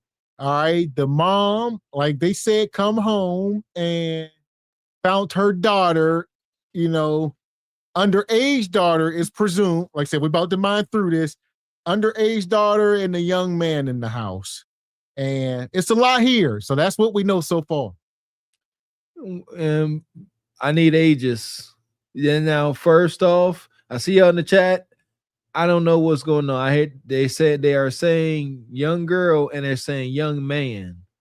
With that context, we got an adult man and little girl. Y'all know how we feel about protecting the girls. So, I mean, but there's laws, obviously. But sure, as we got to protect the babies. I'm going to listen more. Nobody wins. Now we're actively working to confirm the age of the man that was involved and the juvenile, and we'll have more on that at 10 p.m. tonight. I'm Caitlin Barker. I understand a lot of y'all are visual learners, so I'm going to walk you through the incident where the mama shot the grown man that was under her daughter's bed. Okay, this is according to reports. So mama getting home at 1:30 a.m. She hears somebody in her house. She beelines to her daughter's room. She gets to her daughter's room. Grown man up under the bed. She telling the man, you need to go. You need to leave. Okay. He gathering the stuff. He's walking out. The two of them, according to Fox 8, are sharing words. There's a verbal altercation. Let's just say the mama said, you need to get the fuck up out of here. That's my daughter. She's 13 years old. And he just yapping back and forth to her. Okay. Keep in mind, it's 1:30 in the morning. Now he's leaving. Police say that mama took her gun, shot him, boom, right in the back of the head. That's what the police say. Again, we haven't seen autopsy, coroner report. This is just from the police. Keep in mind, this is the grown man that was right up under the bed. Okay. Now, did she shoot him in the room? No, she didn't shoot him in the room. Okay. She shot him as he was exiting, as they were engaged in a verbal altercation. Keep in mind, it's 1:30 a.m. It's pitch black outside. It's light now, but the setting of this incident took place in the dark. All right. Oh, man. So here we go. This is such a cautionary tale. Parents, beware. I mean, moms like her, got to do a better job. First thing first, we need fathers in the house. Fathers are deterrents for all of this. I don't know too many cases this going on and there's a responsible man around. It just don't happen. But when mom around, absolutely. It's par for the course. But so they saying the girl is 13. I don't know if they confirmed it yet, but in her teens, they claim that he was 20, and yeah, brother. Should she have shot him? Absolutely not. They need to lock her up, throw away the key. Because they said she shot him as he was walking out the house, allegedly. So I don't know. Like, you kick him out, then he walking out, then you pew him. So don't know. It's a lot here. We're going to mine through more of it, but that's where we at so far. She should have called the cops. He deserves to be in jail, for sure, but you can't play executioner, Bonquisha. Or can you? Where we at? Are we wrong? Maybe we'll drop the link for this one. Some of y'all got something to say, but it's a dicey situation, as y'all can see. Well, here we go. So, like off top, I said I'm standing by. Like, you're a grown man out here looking to taint and take the innocence of a young girl, regardless of the mom not being present and whatever, maybe out gallivanting. We've said it over here. Accountability falls harder on the man. And that's, again, assuming this is an adult man, because I keep seeing a little boy on that picture, but adult man, okay. So he got to suffer some consequences, but what did he do? You see, that's why the law and processes happen. If he showed up and he didn't do anything with her, he was in the act and was going to, we're going to put that there. If he didn't do anything, he for sure was going to. That ain't up for debate, for debate. But if he did not go through with the act, even though he was going to, deleting him, you see what I'm saying? Then the daughter turned around like, we didn't do nothing. We was, but we didn't. And now the mom lost her freedom. This little girl lost her mom to the prison system. That's why this was not the best move at all. The mom acted out of emotion. And I would say it's the burden of a man, Bonquisha. So, this is a father's burden. She reacted emotionally. And if a man's in the house, yeah, you're going to put hands and foots. maybe a baseball bat and some more stuff, but it ain't gonna go this far. You might hold them down, wait for the cops, whatever you gonna do. But what she did was the only thing she could do because she can't do said things. You see that? She had to wait till his back was turned and then use excessive force. See that? But a man can sit there and handle a totally different way. Daggone right mistakes. Now, Rodarius Morton was 20 years old. The girl in question was 13. Yes, 13 is a girl. It is a little girl. And yes, 20 is a man. All right. And that is what happened according to the police. Keep in mind, most times the police be lying. So if there was different circumstances that led to him being shot, I would not be surprised. But there were only 3 people that were there. Okay. The 20-year-old man that was up under the bed, the 13-year-old daughter whose bed it was, and the mama. And then there were neighbors that were witnesses. So seeing that visual summary, in your opinion, is 36-year-old Kendra Scott, who is currently in jail for premeditated murder along with some other charges, was she justified in her shooting of Rodarius Morton? My opinion on the situation with the lady who found the 20-year-old under her juvenile daughter bed. She didn't know how old he was, first of all. He was in her house. She got tired of her daughter sneaking in boys. And she told her, the next time you have a boy up in my house, I'm gonna kill him. So that's a huge part of the story just coming out. Like I said, the mom didn't know. She looking at him. I mean, he looked like a young man. Age can vary these days. They all look the same between 16 and 20, I guess. But, I guess it's the mere fact, if 13-year-old daughter, and she got a history of sneaking boys into the house, and mama said, next time I'm putting a hole in one of them.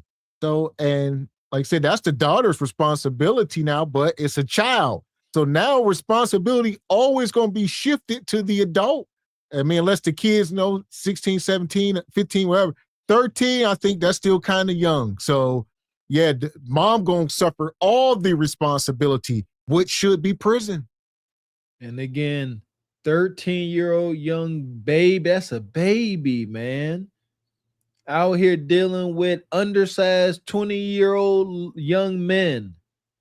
The mom acted this way because she can't control this situation. We're trying to help y'all understand the importance of having a father.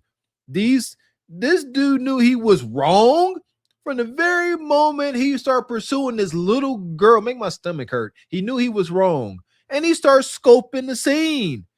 And guess what? He saw no father, and he realized, most likely because the fast little girl told him, she was always home by herself around midnight. This incident took place at 1 a.m. The mom just got home at 1 a.m.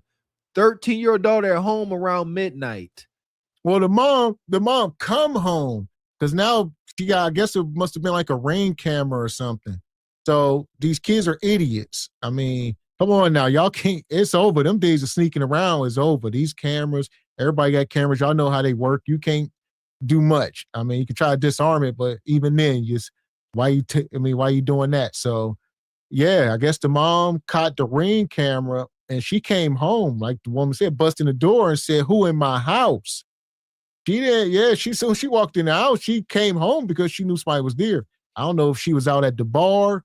What was mama doing? Who knows, whatever. But she come home, but it ain't whatever, because like y'all said, don't be leaving 13-year-olds in the house like this, especially when they fast. What the hell? So, and mama busted the door and said, "Who in here?" And start searching the house because she knew she seen somebody walk in her house.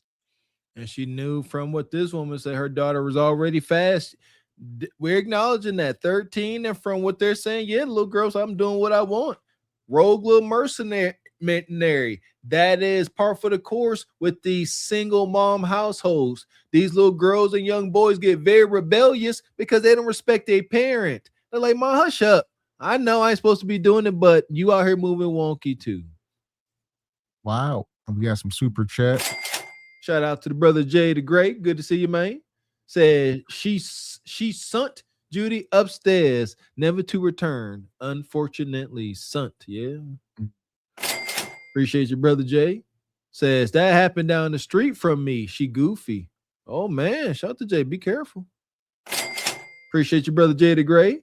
says, I know this broad, not the sharpest tool in the shed. You better be careful out there. Appreciate you, Brother Jay. Says her daughter fast AF, and she knew that. And there we go. So, I mean, I think it's such a double-edged sword. Like you said, I don't think there's no such thing as a fast kid, just irresponsible parents.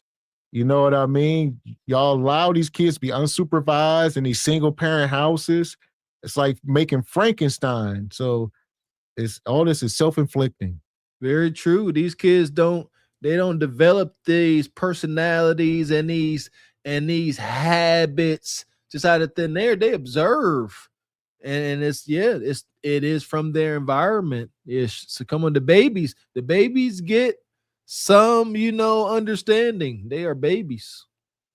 Right. And so this time she had another boy in the house. He was up under the bed. She was like, get out, get out. The boy came from up under the bed, was leaving out, and when he got out, she shot him in the back of the head. She got arrested, and she got all these charges, including murder. I think it's deserved. You need to be addressing your hot ass goddamn daughter who invited these young men to your house. I would have been beating the shit out of my goddamn daughter and told the nigga to leave. But I'm not finna be shooting and killing nobody because my daughter got a hot ass pussy. Like, y'all need to stop that. You know these teens be sneaking boys in and sneaking girls in, and you over here getting murder charges because your child hot. Girl, We got to stop. We got to stop talking about, granted, we got to set a new standard. We talk about this all the time over here. Granted, the standards are in hell. Yeah, when y'all was young, y'all used to do this. They used to do that. So people try to deflect and absolve things to say, well, people did this back in the day and they used to do that and they always did this and these girls always. No, we have to set a new standard. And I know it's going to be resistance. It's going to be a lot of resistance. More than probably we can handle, but that's fine. But we can't sit here and be talking about a 13-year-old girl having a hot wop so casually. That's because the standards in hell. They're like, y'all know we was fast back in the day and they just got this. Yeah, they just fast and got hot wop. And it's like, goodness gracious. Talking about them like they're beast. Just common beast. Oh, you just in heat. No, stop. There's another so many issues with our daggone community. The talk about, sexual education is taboo. And any parents out there sitting down with their, especially with the daughters, because when they start feeling themselves and start to, hormones start to raging, little girls must be protected from themselves. This is the stress of having girls. You're like, you about to start going through these changes, and we got to help you navigate this.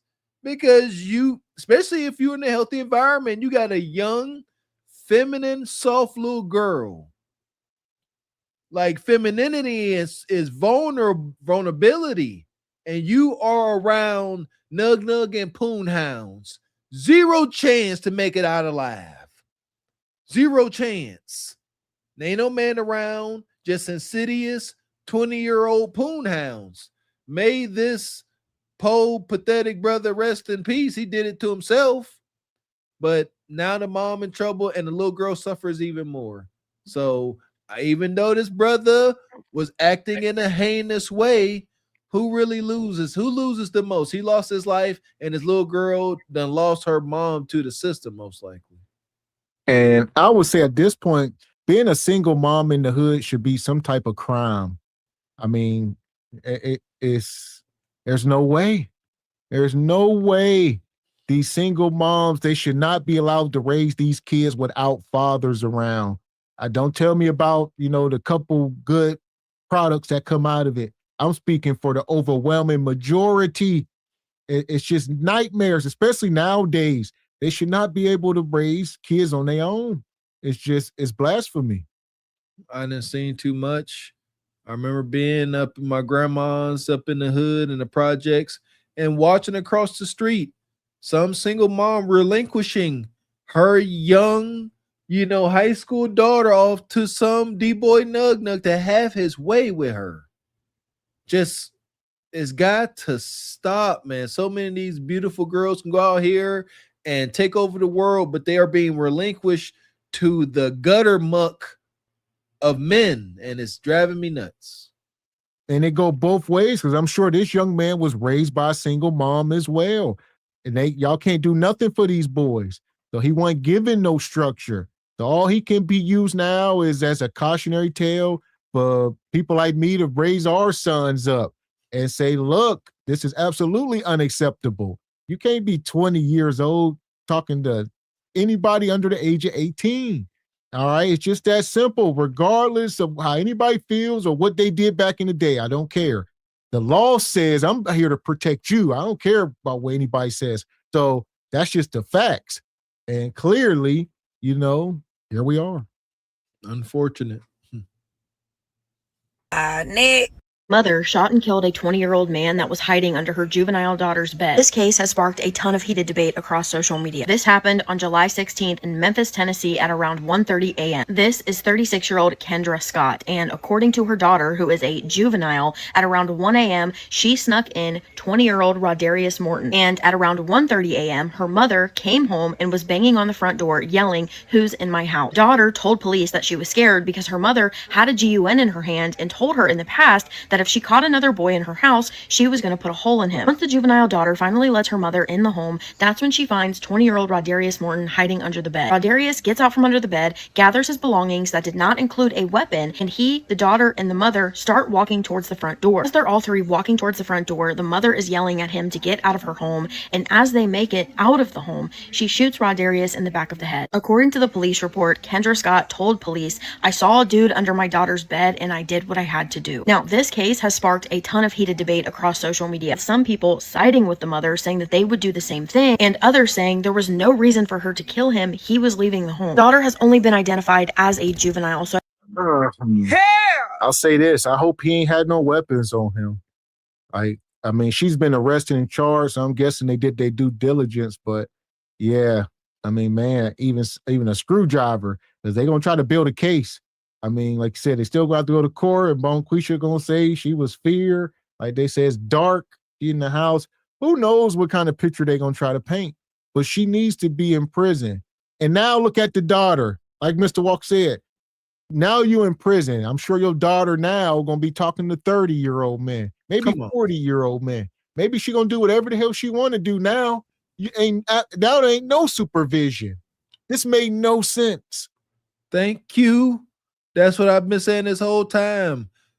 Like, accountability is harder on the man. The mom was wrong. I can see the method in the madness, but too many unknowns. Did they do anything? Unknown. His back was turned. You walked him to the door. There's no reports out of these three individuals, him being violent or combative. He walked outside and you put a slug in the back of his head. That's tough to defend. It's extremely tough to defend a lead to the back of the skull. That's difficult unless you're the right complexion for the protection, which she ain't. So I've seen some people say that she was only 13 years old, but I can't confirm that. There's a lot of unanswered questions, but let me know your thoughts down below. Kendra's 13-year-old daughter had not been being so fast and hot in the tail, then 20-year-old Rodarius Morton would not be unalived, and Kendra would not be behind bars facing unaliving charges right now. That's exactly what you all are saying. You all are blaming a 13-year-old for a grown man getting in an Uber, driving over to the house, coming into the home and in the bedroom of a 13-year-old child at 1:20 a.m.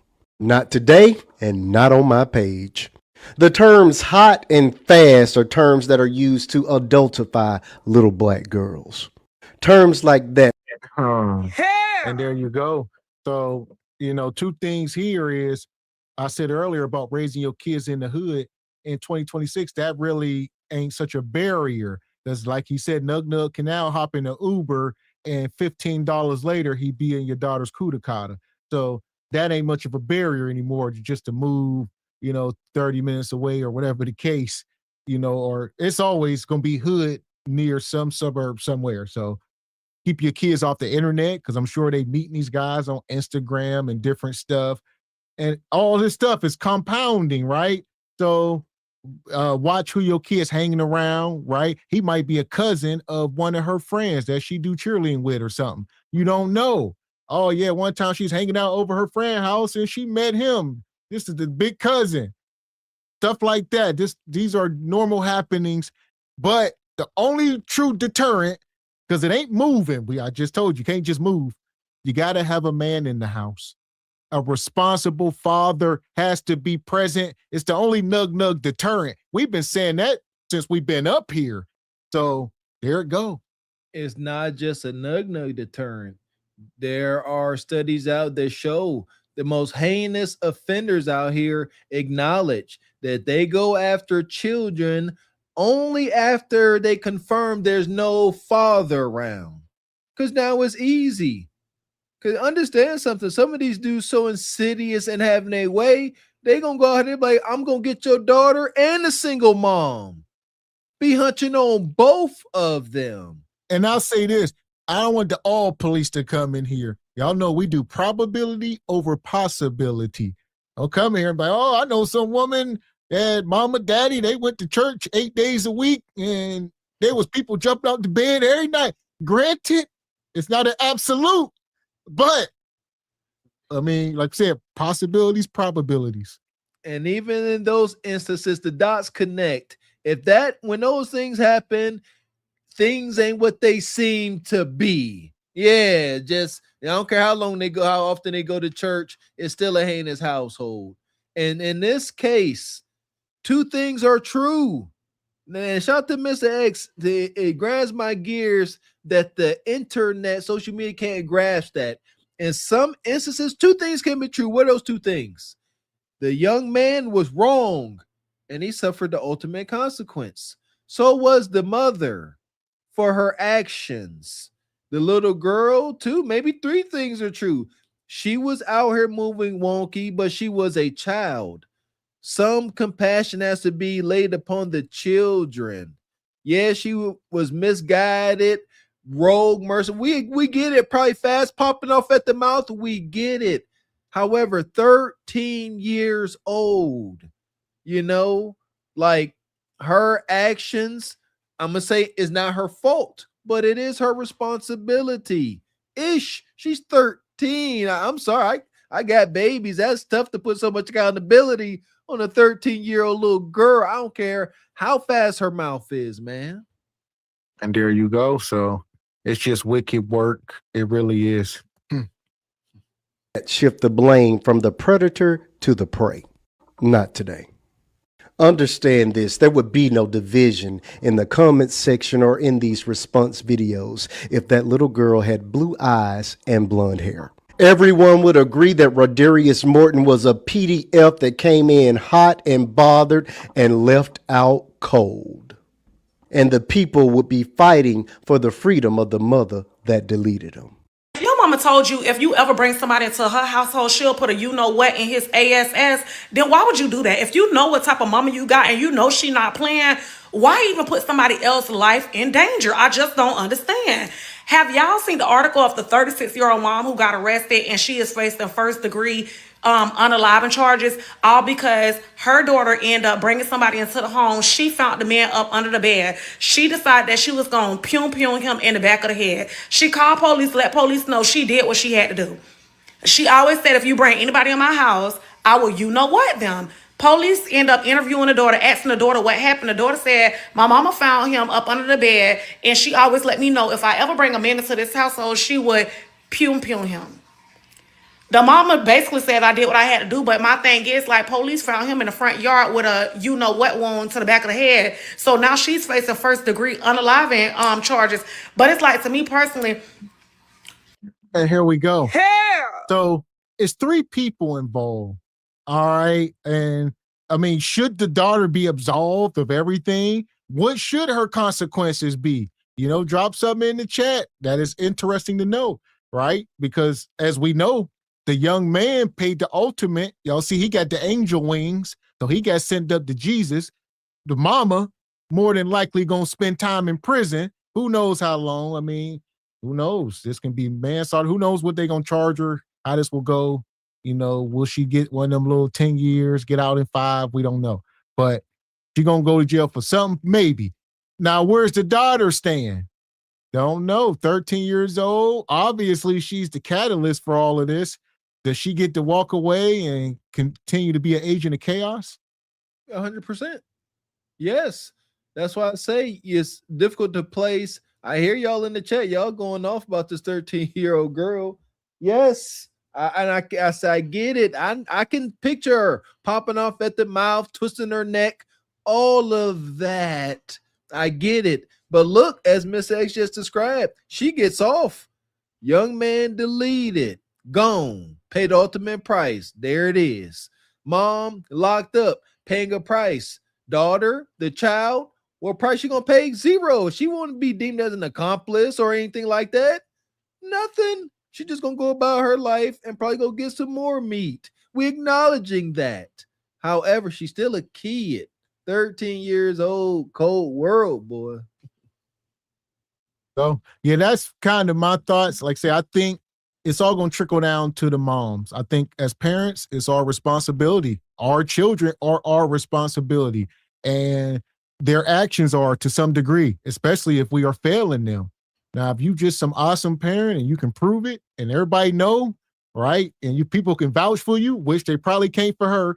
2 things could be true, but in most cases, y'all can't be vouched for. Y'all are terrible parents and the product is terrible. I like that. Good point, Mr. X. If we can show that this really was a mom out here toning and trying her best, context, we got that conversation. However, if she fits the stereotype of a proud single mom, not in her daughter's life, gynocracy, Order 66. It's just stop. Proud single mom, stop.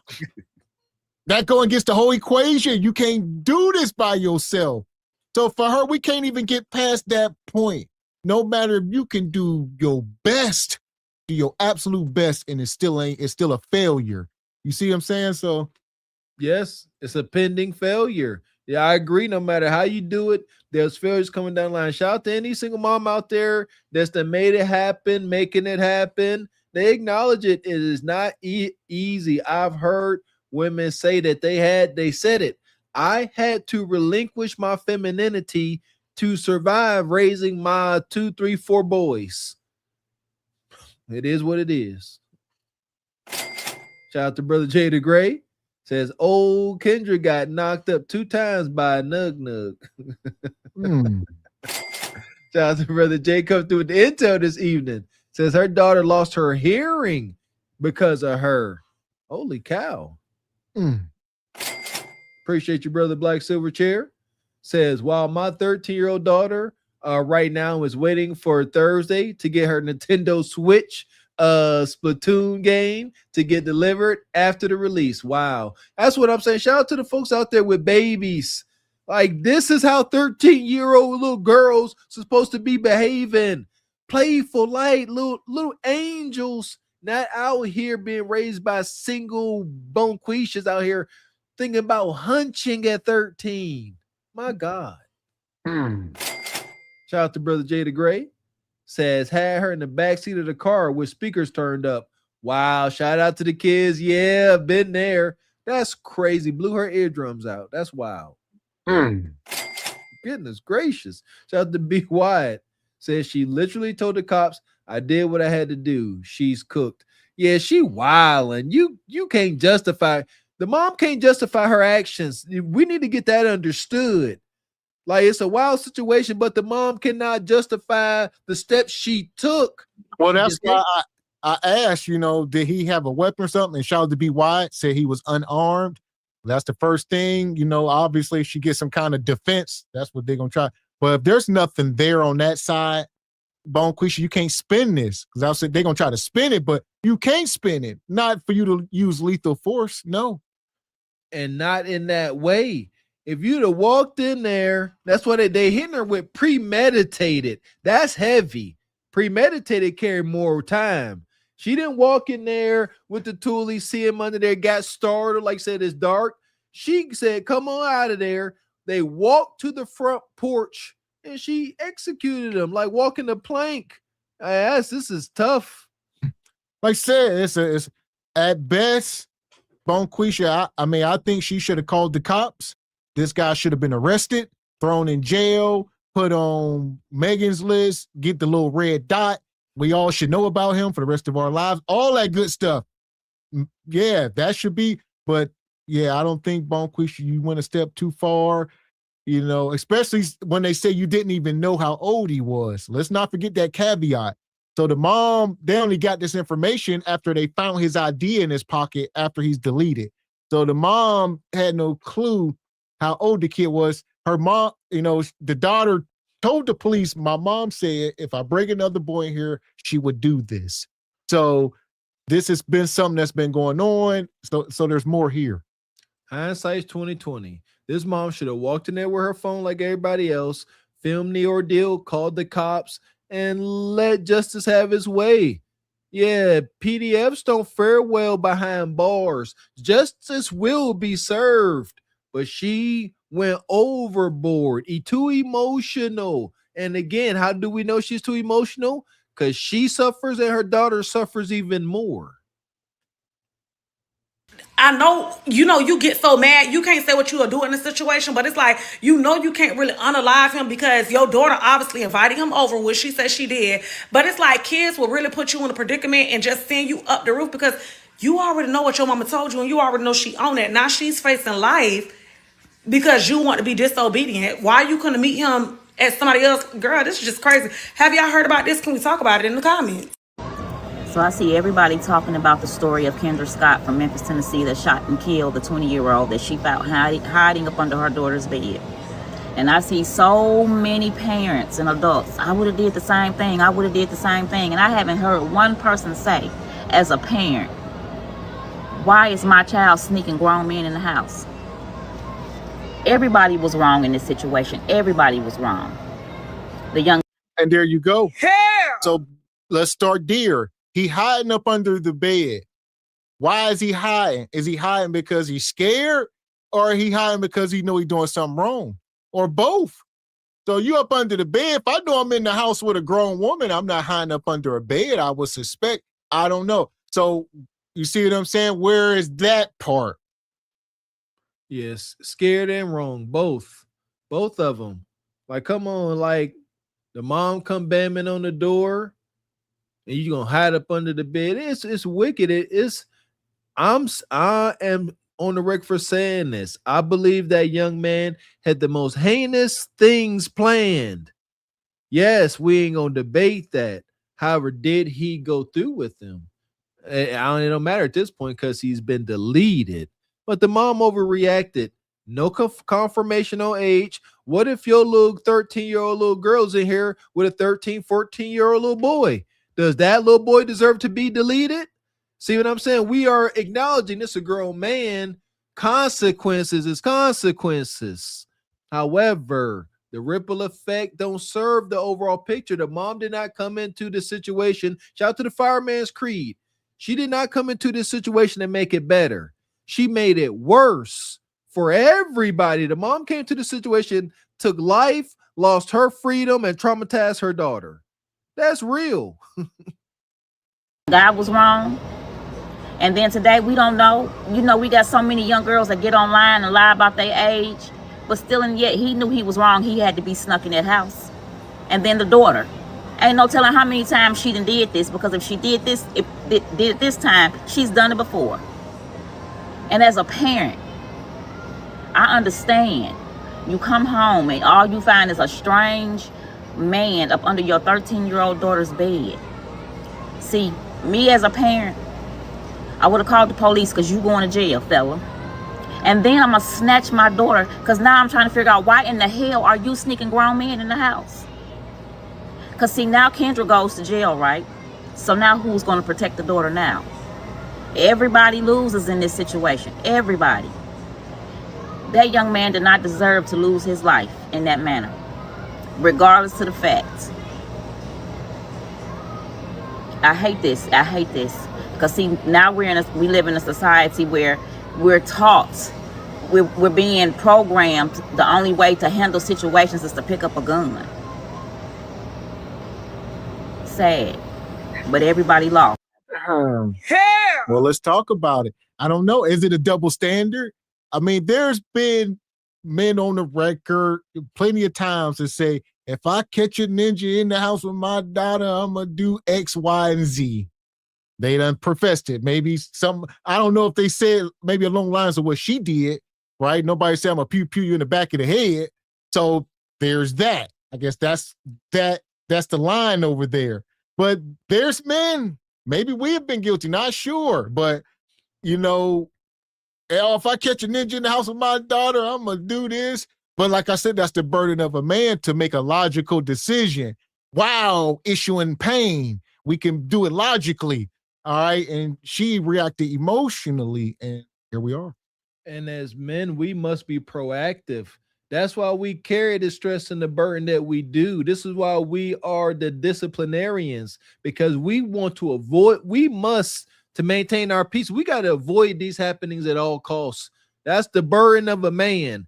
We are proactive. We are not reactionary. The mom was reactionary.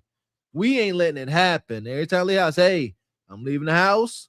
Have some sense. Don't let nothing stupid happen. However you got to freaking word it. That's it. But context is so critical. You know, they have, what's that thing? A crime of passion, right? So if a man comes in, or man or woman, a spouse comes in and sees their spouse in bed with another person and they go Rambo, they can get off because the crime of passion, oh, you broke my heart. You've shattered my life. My whole existence has been rattled. And there you go. The fact that she walked him out to the door. If she would have, as soon as she see him under the bed and they would have got to fighting and then it happened, she would have got off easily. But you can't go about it the way you did.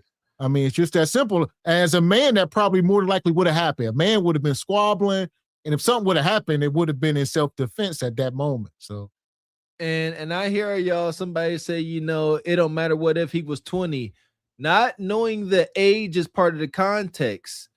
If best case scenario for a terrible situation, the mom comes in there, sees a confirmed 20-year-old man on top of her 13-year-old daughter, and she hanks him down like Jason Voorhees. Salute, mom. All right. Okay. There's something there. You acted immediately. You saw your child in danger. You reacted like a mom. I don't know anybody really fighting that, but she remained calm, said, come on, get up out the house, walked him out the house. I swear, like walking the plank, and then put one in the back of the skull. I don't know. Everybody. 20-year-old Rodarius Morton has been caught commenting on multiple very young girls' TikTok accounts. Mother in Memphis, Tennessee has been arrested after catching a 20-year-old man hiding under her juvenile daughter's bed, and the internet is torn over it. While the exact age of the juvenile daughter has yet to be released, the internet did what the internet does and found comments that Rodarius Morton was leaving on multiple very young girls' TikTok accounts. I did blur out their faces because I believe they're all minors. They all look oh, hell. This goes back to what I said. Parenting.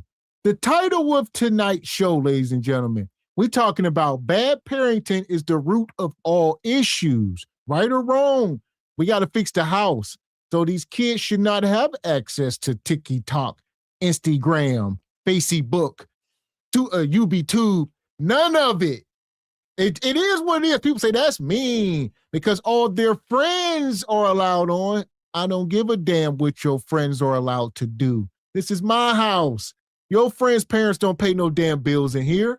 So at the end of the day, the kids gonna do whatever, you know, the house rules are. We can't let society make rules for our damn house. That's insane. But a lot of folks do. Get along with the get along. Gotta contribute to consumerism. Oh, I'm triggered right now. Absolutely the freak not. We practice that in the Walker household.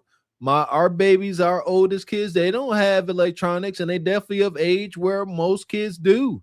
No, when you know better, you can do better. When I found out that the rich, super rich, successful folks that made these electronics refused to give them to their kids, I don't know about y'all, but a light bulb went off in my daggone head. If the folks that made these products love their kids enough not to give it to them, why won't I show my kids the same kind of love? Because it comes with compromise. That's the freaking answer. Just as we were raised by Uncle Phil and other show, Family Matters and stuff, and we was raised by TV, these kids are being raised by tablets and phones. But it's different. It's a heightened level of overstimulation, and it's just a totally different wicked beast. But when you know better, you can do better. And this goes back to what you said about being proactive, not reactive. The majority of folks out there are simply reactive. Y'all are waiting for something to happen to your children, so then you can do something. We are telling y'all how to be proactive and set up barriers and boundaries, because ninjas like him have always been around and they always going to be around. So we got to set up these barriers so our babies have less probability of running across these ninjas. So there's that. But I mean, if we got some rogue mercenary that's going to go around and start deleting folks, Godspeed. But obviously, that ain't the rules of the land. She should have called the cops. Should he be in prison and men like him? Sure. But in the meantime, protect your damn kids. And that's the problem. They call boundaries and rules and guidelines control. It is control, but control has become a naughty, nasty word. Men cannot protect what they cannot correct / control, ladies. Get that through your head, or continue to be judge, jury, and execution like this sister and suffer these consequences. Like Mr. X said, it sounds good. I'll do this. I'm going to do that. Look at what happens when it actually happens. To be around age 13 to 14 years old. On all three of these videos, Rodarius Morton commented, "So pretty, new bond," or "New friends, new bond." And finally on the last one, "Text me, so pretty, new," and then it's cut off. But while law enforcement hasn't released the exact age of the juvenile child, it's being said around social media that she was 13 years old. What we do know about this case is that the juvenile daughter of Kendra Scott told police that she invited 20-year-old Rodarius Morton over to their home at around 1 a.m. Mother arrived at around 1:30 a.m. and began banging. So there's that. I mean, there's that. So the daughter told police she invited him in. So that's why the mom was arrested. But it's like, who can constitute invite somebody in the house? I mean, you can live here. Can a minor constitute, like I said, my house, minors definitely, you can't answer the door, let alone invite somebody into my damn house. I don't know how y'all operate, but you know what I mean? Unless we know his family coming, not just a knock at the damn door. Hell no. And, so the child told police, I invited him in, but do you have the right to invite somebody in? I mean, is this your residence? You live up under your parents' house. It starts to get dicey. You know what I mean? For whatever reason, she's trying to go to bat for this dude. I invited him in, but mama, like, this my house. And my kids can't invite you in. I mean, where is that? That's a good point. That's a good point, man. And again, it only makes things more hazy. And I hear y'all, talking about how the little girl fast. I see why y'all saying that. And the little girl still trying to take up for this young man does show just how misguided. I'm not going to say fast. I'm going to say just how misguided she is. She's like, oh, I loved him. I can envision how she acting. That was my boo. I loved him, mama. You 13. You don't know what love is, most respectfully. But yeah, did she have see, how can we hold her accountable if we are also questioning, did she have the right to invite anybody into the dwelling? You see what I mean? Like, again, that 13-year-old little girl thing keep popping up. Only so much accountability and blame can be placed on the child. That's why when young 16-year-old black boys commit crimes, they say, no, we're going to consider you an adult. so you can get adult consequences. Can't do that to a 13-year-old, respectfully. I mean, at the end of the day, I mean, knowing what we know now about development of children and how long it takes to brain and whatnot, I mean, in this case, I would say the child has to be a victim. And in that moment, we can't victim blame. So essentially, the responsibility going to fall on this young man's shoulders. He is an adult. We all been there. Y'all women can't speak for this. Me and Mr. Walker, we've been 20-year-old men. So we can speak for it. The responsibility going to have to fall squarely on his shoulders for putting himself in that unfortunate position. All right. And then more responsibility will be shifted to this mother for committing a crime, which she did. It was a crime. So it's very unfortunate. And I know that's difficult for the internet to understand. We are saying that the mom was wrong in her actions. In no way, shape, or form are we absolving the 20-year-old of anything. You see that? There ain't no sympathy or any sadness for him. And none. He was moving in a terrible way and most likely did or was going to corrupt this little girl's innocence. And there's a heavy price to pay for that. Do y'all hear us acknowledging that? However, the mom was still wrong. That part. So listen, we're going to drop this call line for a minute. We don't normally do this on the Mondays, but we're going to drop the call line for about 10 minutes or so. Anybody want to call up? You got a quick question? Any critics or detractors? Obviously, we've been mining through this. We done gave our thoughts for the most part. I mean, if you can enlighten us with something we don't know or, you know, whatever the case, click the link, call in. You don't have to be on camera. All right, we're going to keep the link open for a minute before we move on. I want to hear some passion if y'all come up. Don't come up here all subtle and demure. Give us a passion. Tell us why, you know what I mean, this mercenary mom deserves to be free. Let us know. That part. So appreciate you.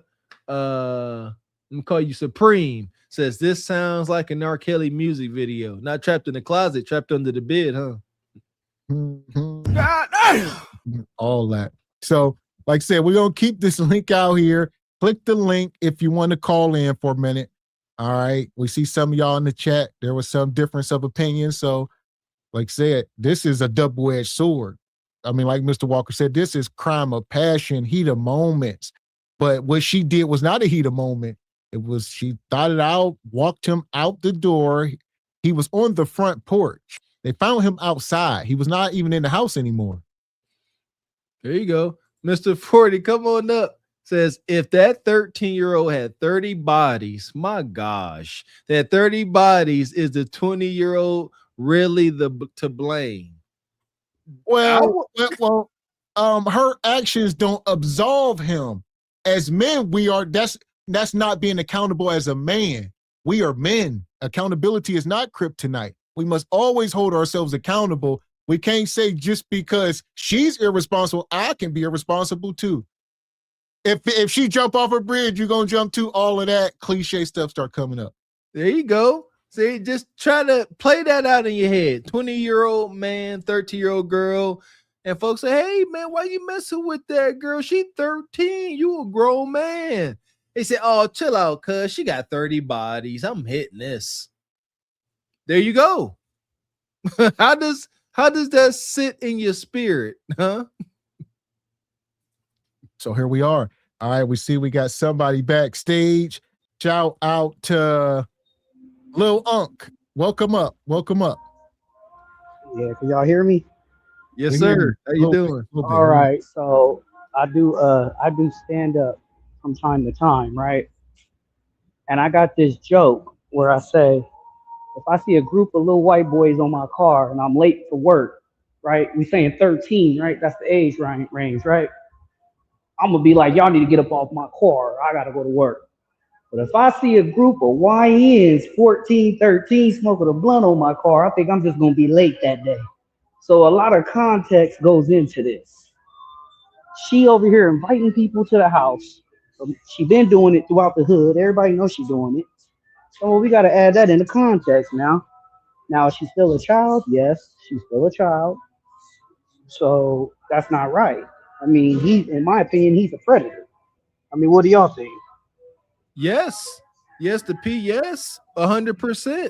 And In my again, opinion, he's a predator. So, and like I said, two things can be true. She out here moving wonky and misguided. I don't want to use the word fast for a 13-year-old, wonky and misguided. And he's a PDF. Yes. right. Yes. Right. So, by the way, I shouts out to y'all. Y'all be helping me a lot. I'll be on this road. I'm a trucker. I love y'all show, man. Keep doing y'all thing, man. Yeah, that's a tough one. I have a daughter myself, but I mean, my daughter is gonna be playing with Nintendo Switches and Demon Hunters. So, I mean, what is this little girl being taught to where she's doing these things? Is what I want to know. Taught or not taught? That's why I said misguided. Taught or not taught? I agree. Taught or not taught? Because taught, I mean, that takes a lot of conniving. That takes a lot of conniving. Little energy to be inviting people over when you know your mom's gone and you know how old he is. I know that for a fact. You know he's a grown man or whatever. So, I mean, I'm gonna be honest with you, Mr. Walker.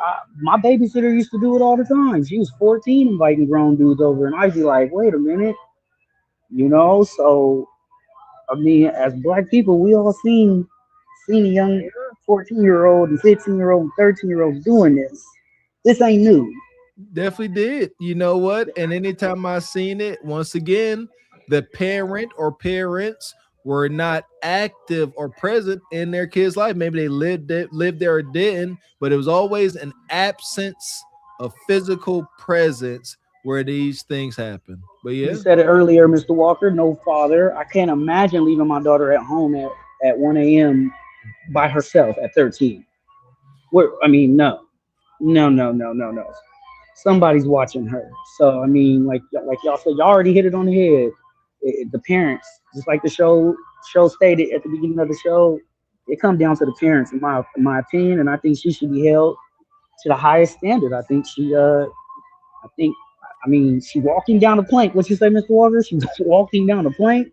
Yeah. So she knew she was going to shoot him. So, that's murder. I'll say this: we got a bunch of folks backstage, so listen, we appreciate you coming up, brother.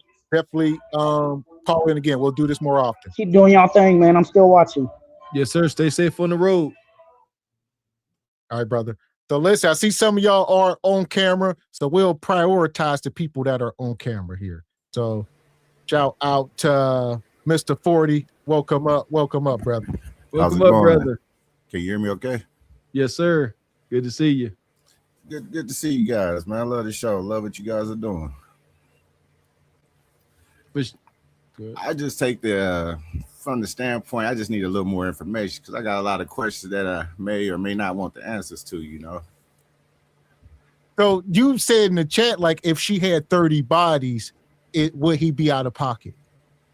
Yeah, I mean, because from what the mom was saying, it seemed like it's kind of a regular occurrence for her always, catching her with some guys or got, different men, box Chevys outside the house sitting on them things, like she. Well, let me ask you this. Is that a defense you can hold in court? Actually, yeah. So, all right, so listen. All right, let's walk this down. So the mom catches this boy in the house. She files charges. All right. Now you on trial as 20, she 13, statutory, whatever it is. And your defense is she got 30 bodies. Actually, to be honest, though, from my case, I think the grape shield would actually protect her from you actually even being able to ask her things like that. I'm just saying, as far as him, that would be his defense. He will try to use it. Saying she was like promiscuous and she. I'm in the right. She's grown because she got bodies. I would just look at it like if she maybe lied about her age or something like that.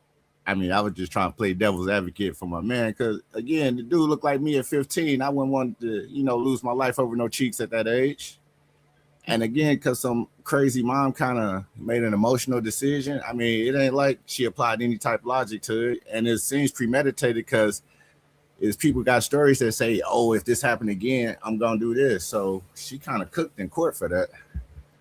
I would say another burden of a man is confirming of age, knowing how delicate that can be. I understand, lying about age. I'm old married man. I never really experienced that. You get the age, how old you? Show me your daggone ID. I think I did that to my wife. Show me your ID for whatever reason. But we gotta understand the risk versus reward. Okay, you see some pretty young thing, don't know her age. I'm gonna go on the limb, brother Mr. 40, say Nug ain't asking about age. He don't care. Yeah, I can't give him that. A 13-year-old, I don't know how you look at a 13-year-old and say she's of age. 13 is intense. 16 with these hormones, I can see how you can have confusion at 16 with some of these young girls, but 13, my goodness. I mean, yeah, you make a good point. But I knew girls like when I was in junior high, I had D cups and 3 kids in 8th grade. I mean, I ain't saying it's right, but it is some girls out there that kind of develop kind of fast. And just depending on his mind state, me being an old head, I could talk to a broad and know if she underage just by how the conversation going and how she's speaking, the vocabulary. But by him being kind of a younger cat, he might, and these kids socially awkward nowadays. So I ain't really blaming, that 19 for it, but they've done a lot to just the social abilities and social skills of our people in general, and these young people especially, because some of these people didn't get graduations. They didn't really go to high school. Like they didn't have the same interactions that we kind of had growing up, and just it's a lot different now. Like the internet took a lot of the human feeling away. Like a lot of people text, ain't no emotion in text. Like we grew up in the phone era where you heard a person if they sighed or something, you said something, or like you can get a lot more feeling and information from a phone call than you can a text. Like you can even misinterpret the text and not even get the message that the person's sending you, because a lot of these people don't comprehend what they read. True. Like they call words, like they can say the words, but they don't really understand like what it means, like the idea of the person trying to convey to them. All right, let me ask you this. Let me ask you this before we have to move on. All right, as far as this goes, what do you think should have happened to the young man? Is the mom justified? Should she have called the cops? Should he have went to jail, or nothing at all? She should have called the police, man, because for all we know, that man could have got clapped and didn't get no cheeks. And okay, so even after she called the police, what should happen? What should happen after that? What's the process here? I mean, you go to court, you take it to trial, and from the looks of it, I don't think it would have did too good in court, because it looked like the young lady would have said, hey, I invited him over, blah, blah, blah. And I don't know, it just depends on how the jury would have went, or if he pled out to a charge, He was out of there. If she calls the cops and filed charges for a 20-year-old man. Yeah, I would say the state, that's statutory. At the least the mom wouldn't have to do anything, is my. Well, yeah, they would have gave her like the grape kid and stuff like that, but then you'd have got more details. If he did anything, if it was DNA, or if he was just under the bed and they had just kissed or something, or now what is grape now? Does he have to have penetration? Could he have just touched or got for the grape? Yeah, it's different levels, but for the most part, that's what I'm saying. So just being in the room with her, that's a charge. Speaking in the house, trespassing. That's so minor. That's like probation. Him being in that house like a trespass. Like seriously, if nothing physical happens, that's problematic. That's problematic. Trespass. Is this camera on me? Yes, it's on. That's stupid. Use your common sense. I don't know. Trespass. Hey, I read Black's Law Dictionary for years when I was awaiting my trial. So, hey, that's not what you know, is what you can prove. So what happened to the people on, Dateline To Catch a Predator? They got charged as soon as they walked in the house. Again, they got the text message. They got the intent and things like that. That's why I say I got a lot of questions. We need more details. So your understanding is he has no communication. He just found himself in that house mysteriously. No, that's what I'm saying. We need to see the text messages. If she said she was 18 or not even. I mean, she could have said she was of age. She stayed with a roommate that just left. Come on over. She gone.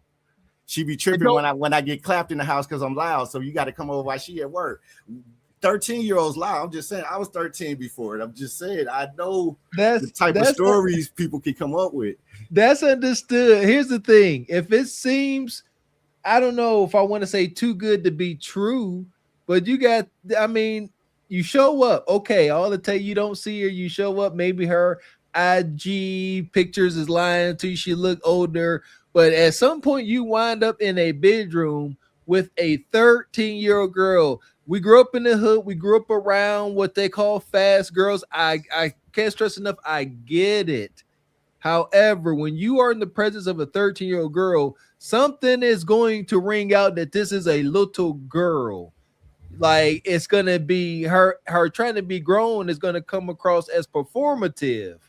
Like, there's going to be signs. Look around again. The ID. Shout out to Sister Debbie Dean. She probably still had her middle school ID. Got as a man out here, confirm that you are dealing with an adult woman. That's got to be. If it wasn't a rule in dating, it has to be one now because this is crazy. I don't want to get dark with it, but just for argument's sake, say she did that at 30 bodies, and he came in, she just pushed him down like a pro, got the gawking him. What are you gonna think? I mean, I'm sorry to put that out there like that. I'm just saying though. Well, listen, brother, you watched your channel. You know we stand on accountability. There's no way we sit up here day after day and tell Bonquisha to hold herself accountable and that we hold her accountable and that we can tell men you can be absolved of accountability and it's not your fault. You see, that's not our message. It never will be. So that's just crazy. Yeah, you're right. Because if he got her pregnant or something, he definitely would have been held accountable and responsible, on different levels. But again, if he got her pregnant, should he have went to jail or should he be out so he could pay child support? Man, God dang. I can't. I don't know. It's a weird duality we live in, because it's a lot of gray areas for stuff, and it can be gray as it won't. But as Mr. X said, can you defend? Would he be able to defend his position in court given the context? And not in the court of law like that. Nah, they'd probably put him under the jail. There you go. Well, listen, you got any final thoughts before we move on? We appreciate you, brother. Nah, thanks for letting me come up, and it is a difficult topic here. Like I say, just more information would help. Like I like to see the text messages and just some more little information that it kind of put it in perspective. But dude was dead wrong, for being with a 13-year-old. But like I said, I was 13, and people can lie. You're dead wrong. Exactly it. Appreciate you, Mr. 40. Always coming up, causing trouble. Good to see you, man. Don't be a stranger. All right, brother. All right, so backstage, one of the favorites. I feel like Mr. Wilson, you've been back there trying to cross-examine our talking point. I'm sure. Come on, bring it. What you got? You've been listening. All right, I feel like you about to be like, well, develop the argument. So. No. I mean, I understand where you guys are coming from in your passion. Now, number one, I do feel that the mom is dead wrong, especially when she walked him down the stairs. Yeah, when she did that, no, she was dead wrong. Now, if she would have shot him in the house, then, I would have gave her more grace. But the way she did that, she's wrong. Bottom line, guys, here's the thing. How do we stop human nature? Because the one thing that keeps coming up, and we all know that it's real, where teenage girls want an older guy, et cetera, et cetera. Now, the one thing where I give this young man grace, because he's 20, now I'm listening to you guys and I'm thinking about me. Now, when we talk about our 20s, now, just like you guys remember growing up without a cell phone, just like the gentleman said before, when you was young and you'd be on the phone and trying to talk to a girl, he's right about that. We have more social skills and all of that, as to where today, no, these kids, they have no social skill. Without the phone, they cannot do anything, yet and still they have to learn. Now, yeah, he's guilty. The law is the law, and he's guilty. no matter how many bodies she might have. The law is the law. And that's the only way I know to describe that. I'm just curious, if mom was to get 20 or 25 years, do you think that would be fair? Ooh, good question. There we go. 25 years for this. God, that's a good question. 25 years. See, I have a bias. I got to say that. I have a bias. I hate seeing my folks get incarcerated. So that's that. The young man. But she'll get good time. So she'll be out in 19. I'm trying to work. Good question. I don't know. I feel like that 25 years maybe a little heavy. I need more context. I need to know who this young man was. I need more context, but it could be righteous, Mr. Wilson. No, I know you guys got a lot of people and real fast. Let's say she would have caught him in the house and she would have only shot him in the foot or in the hip or something like that, but he would have lived and et cetera, et cetera. That would have been funny. That would have been hilarious. I think she shouldn't have got nothing. If she would have just wounded him, maimed him, that'd have been hilarious. He got what he had. That'd have been cool. And see, that's where when we talk about the law and lines, see if she would have, well, of course she was all emotional when it all happened. But like I said, if she would have just wounded him right there in the house, we'd be really laughing at this. But because where it went, but bottom line, guys, how do you stop teenage girls from wanting someone in their teen years? Being proactive, having a parent there, especially a father and a mom helping this young girl, work through that puberty stage where she is start to develop urges and things. I don't believe that, teenage girls want older guys. I believe I believe these teenage girls that find themselves going after older guys are looking for a father figure. But I think, again, all of this stuff can be avoided by having a nuclear family. And I would say there are no absolutes. So there's never going to be a world where just all, young girls, there's going to be some fall through the crack, even when they got 2-parent households. Just like you say, just things will happen, but it won't look like this. It won't be 20-year-old boys sneaking into the house. It won't be this extreme. Now, one more question before I go. Now, just like we were talking about our teens and 20s and stuff, the thing is, it's obvious we used our heads. Now, how are we going to teach these young 20-year-olds today to use their heads? Well, let me say this to that. Back then, I would say nowadays we are at the wheel. We drive in the car, if you will. Back then, we were in the back seat at best. So a lot of times people say, well, that happened back when you was 13 or this and that. We had very little control. I can only speak now as, a grown man, married with children, doing the right thing. And I know I've been on both sides of the track. So I can absolutely tell you what's right from wrong and just move from that point of view. So we can understand back when we were up under the gynocracy and Big Mom, and they made the rules and it was complete chaos. But now there is no chaos. Now we bring in peace and structure, and a lot of folks is bucking to it.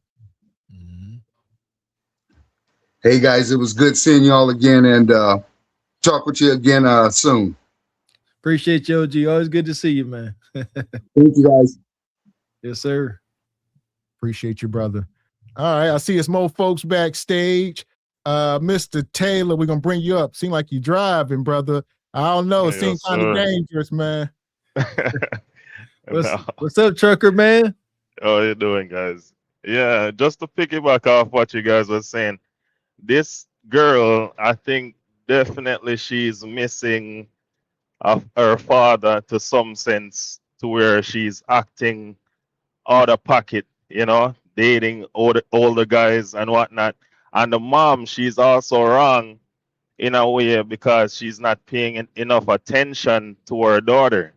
I don't know if she's at work at night or whatnot, coming home early in the morning or whatnot, or she's been out with friends and whatsoever, but she needs to be paying more attention to her daughter. You understand me? Yeah. Yes. But Yeah. this young man now, whatever he's doing, he knows he's wrong, but he's also testing the field of something which probably he knows that he has gotten away with before. So he's targeting this little girl now to see if he can get some, satiation from her, just to trick her mind into believing that she needs him. And so it repeats a cycle of, how kids be thinking that, they're grown.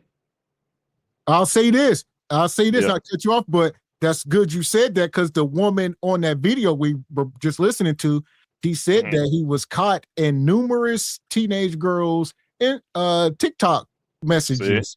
Yeah. So he has, I don't know how true it is, but that's what Yeah. he said. He has, he has been in multiple young girls' inboxes and whatnot. So that is predatory behavior. Very true. Very true. Definitely. And we all know this. If a man was in the household, then a lot of this situation wouldn't be happening.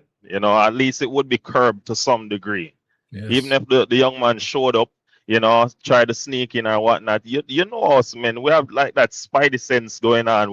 We'll be roaming through the house, just noticing everything that's going on. This is why it's good to pop up in the kids' room, making sure they don't pay no bills.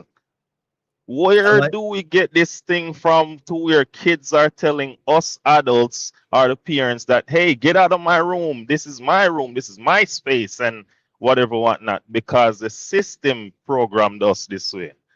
You understand? I like that. Daggone right. Listen, especially for my boys. Yeah, I don't knock on their door. I'm in there. What she doing? Do some push up. But the daughters, I definitely knock in case they in DC. Yeah, you better very answer true. this The door older they get, expeditiously. also. Very true. Very true. So there you go. God. Listen, we appreciate you coming up, Mr. Taylor. Be safe out there on the road, brother. All right. Thank you, guys. Have a good one. Yeah, like that. All right. Be careful. Yes, sir. All right, back here, I see we got Brother Space is in the house. What's up, brothers? How y'all doing, man? Good to see you, brother. Welcome up. Man, well, we all the way from Shreveport with it, man. I just have to say, man, let me tell y'all something. Let's not act like these girls ain't used to that. Let's stop doing that. We know these 13-year-olds are always having older men, and older men are always trying to be with younger girls all the time. That man did not deserve to die. He did not deserve to die. Go to jail, but die, no. Pew pew, I'm sorry, not die, but pew pew, no, we're not doing that. That's just like the kid y'all had not too long ago that was in the bunk bed with the girl and the mama threw water on her. We don't know the ages of them two. Only thing we know is that he was in there, he had the girl over there, and they was in sleep. He was done. Mama pouring water way too late. He already done. And so at that particular point in time, you put her out, there's no need to pew nobody, man. We pew way too quick before anything. It's just, for whatever reason, we got to pew before we find any kind of other solution to the situation. He could have went to jail, served his time. You could have got more eyes on your daughter, send your daughter to a daddy, do something. But pew is just not the answer. Just not the answer. I agree. I agree wholeheartedly with you, brother. She should not have perished. He should have justice should have been served. We are saying that justice should have been served in the way it was going to be served. He was going to go get locked up, be on the list, get tormented in jail. That's a heavy offense. Those ruffians in jail don't play about, grape and stuff like that. No, that is heinous. They look at your paperwork like, why you in here? This why you in here. Yeah, now you about to start getting bent yourself. See what I'm saying? Yeah. So justice was going to be served. That's our whole point. But her taking justice into her own hands and subsequently making the situation worse for her and her daughter, no one can justify that. Absolutely, and everybody loses. Now we've lost more of our people to some senseless situation where it could have been avoided. I think when being in there, he was gonna wish she would have pewed him being in that piece, because trust me, being in like here, we do a lot of community stuff here, and seeing some of them guys in there, they do not like it at all, and they will definitely do something to you. Finding out you in there for that, they will do something to you. You could have avoided this. She could have been home with her daughter right now, but instead, somebody else got to take care of that situation, and everybody got to live with their choices. And I would say, I like you said, when you first came up about, how 13-year-olds have always, been fast to some degree. I would agree with you. But like we just said, we got to create a new standard in the community. I think back then, we got to do away with a lot of the old ways. Oh, yeah. Because the people that were instituting said standards were people who were FUBAR or less than. So I didn't think it could get lower than it was back then, but for whatever reason, it kept going down. I'm like, oh my man, what is the deal? So now we paying for it. We the ones who got responsible for raising families during these times and having to create new standards, but it's the burden we carry. Absolutely, man. My daughter just graduated, and I couldn't imagine nobody being up in here, man. I wouldn't have pewed him, but he would have known that he was in here, and it would have been bad. It wouldn't have been Shreveport bad, but it would have been bad. It would have went to jail with a little reminder not to do it anymore. For sure. Amen. I was gonna say real quick, Mr. Wall, I will also say to the people in the back, because I know they coming, we are not talking about, way back in medieval times when the king would marry somebody's 13-year-old daughter. First of all, ain't none of you ninjas royalty, and y'all ain't moving like that. Y'all are moving in the spirit of perversion and some more stuff. Yeah. I mean, not to say they may have not been, but there were resources involved. You gotta keep it real. Man, I'm gonna tell you, listening to the songs that was out then that I did not know was saying these things, now listening at them in my 40s, I was like, wait, how did I miss these words to these songs? I didn't even realize.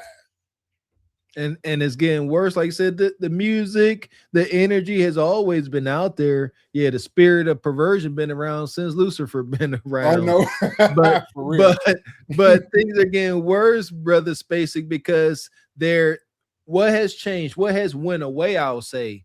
We always say it. We sound like broken records. Shame. These young women don't have the shame of coming home and telling their mom that, hey, mom, I'm pregnant. Yeah. So that they look forward to it because of how messed up things are now. Little 14-year-old little Bonquisha come home, tell her mom she pregnant. Her mom gonna give a little slight talking to, but then it's up and it's stuck and it's joyous. Man, so there is no shame. There's no standards. You can do whatever you want. That's why it's so much worse, even though this energy has always been around, because the standards and the shame is the thing that's changed and went away. Yeah, and Lil and Big Bonquisha gonna celebrate it. And I would never understand that. I don't even understand celebrating single nothing when it comes down to having kids.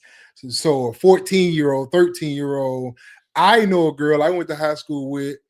I went to a school where everybody was on the same campus at the high school here, the elementary here, and the middle school here, all on the same campus. And there was a girl I knew had 2 kids. One of her kids, when her senior year, rode the bus with her because her baby was in kindergarten at the same time. So the mama and her daughter rode the same bus to school. Crazy as that is, that's what the situation. And when the little baby got sick, mama had to check out to go get her kid because nobody, was around to make sure that she wasn't doing that. So that's what it was, man.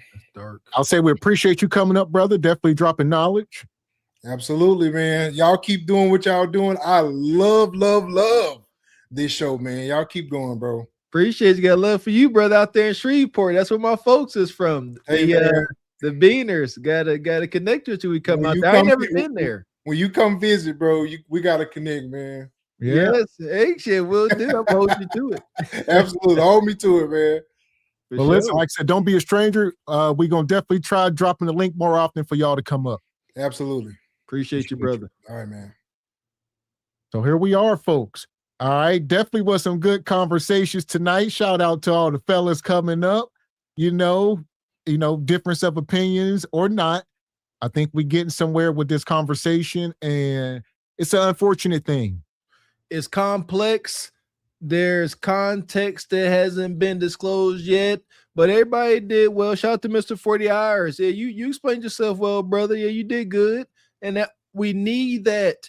We need that difference of opinion, whether it's light or heavy, because that's how, once again, we come to the best outcome. This ain't no gynocracy. This ain't no gynocratic echo chamber. We all can't be up here just in 100% agreement. That's weird. Men ain't supposed to do that. But shout out to everybody that came up, especially Mr. 40 Hours. Too dope. Appreciate you, brother B. Wyatt, coming through like you do. Says, I blame all these gangster TV shows like Power for the mom thinking she could just delete someone like that in cold blood. Who she thinks she is, Tommy? Man. So here we are. Before we get out of here, I want to pull this video up because we've been sitting here all night talking about it got to be a dad in the house. All right. I'm going to pull this up, and there's context. I know some of y'all in the back, but I'm going to let this play. Detectives say this is 19-year-old James Bryant Jr. hopping into a stranger's driveway Sunday morning and up to his door. The man inside, a father himself, did not open the door. Yo, what's up? Hello, can I use the phone real quick? My phone? Yeah, my phone there. Detectives say a few blocks away, Alberto Hernandez Jr. had awoken to find Bryant inside his 15-year-old daughter's bedroom, where she told detectives she'd let him in at 2 a.m. and they'd had sex. She told them Bryant pulled a gun on her father, saying he wasn't going to jail. Hernandez yelled at his wife to call 911. The gun went off. The men began fighting, and both of them ended up shot. Hernandez died minutes later, but Bryant got away.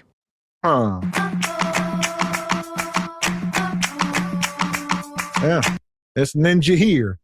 So he 19 years old, I believe, 19, 20, and he was in some 15-year-old girl's bed. But this girl had a daddy, all right? We said he had nug deterrent. Now, we say probabilities, possibilities, y'all know. And then we are talking about FBA nonetheless. I guess it was a Hispanic man and his Latino daughter.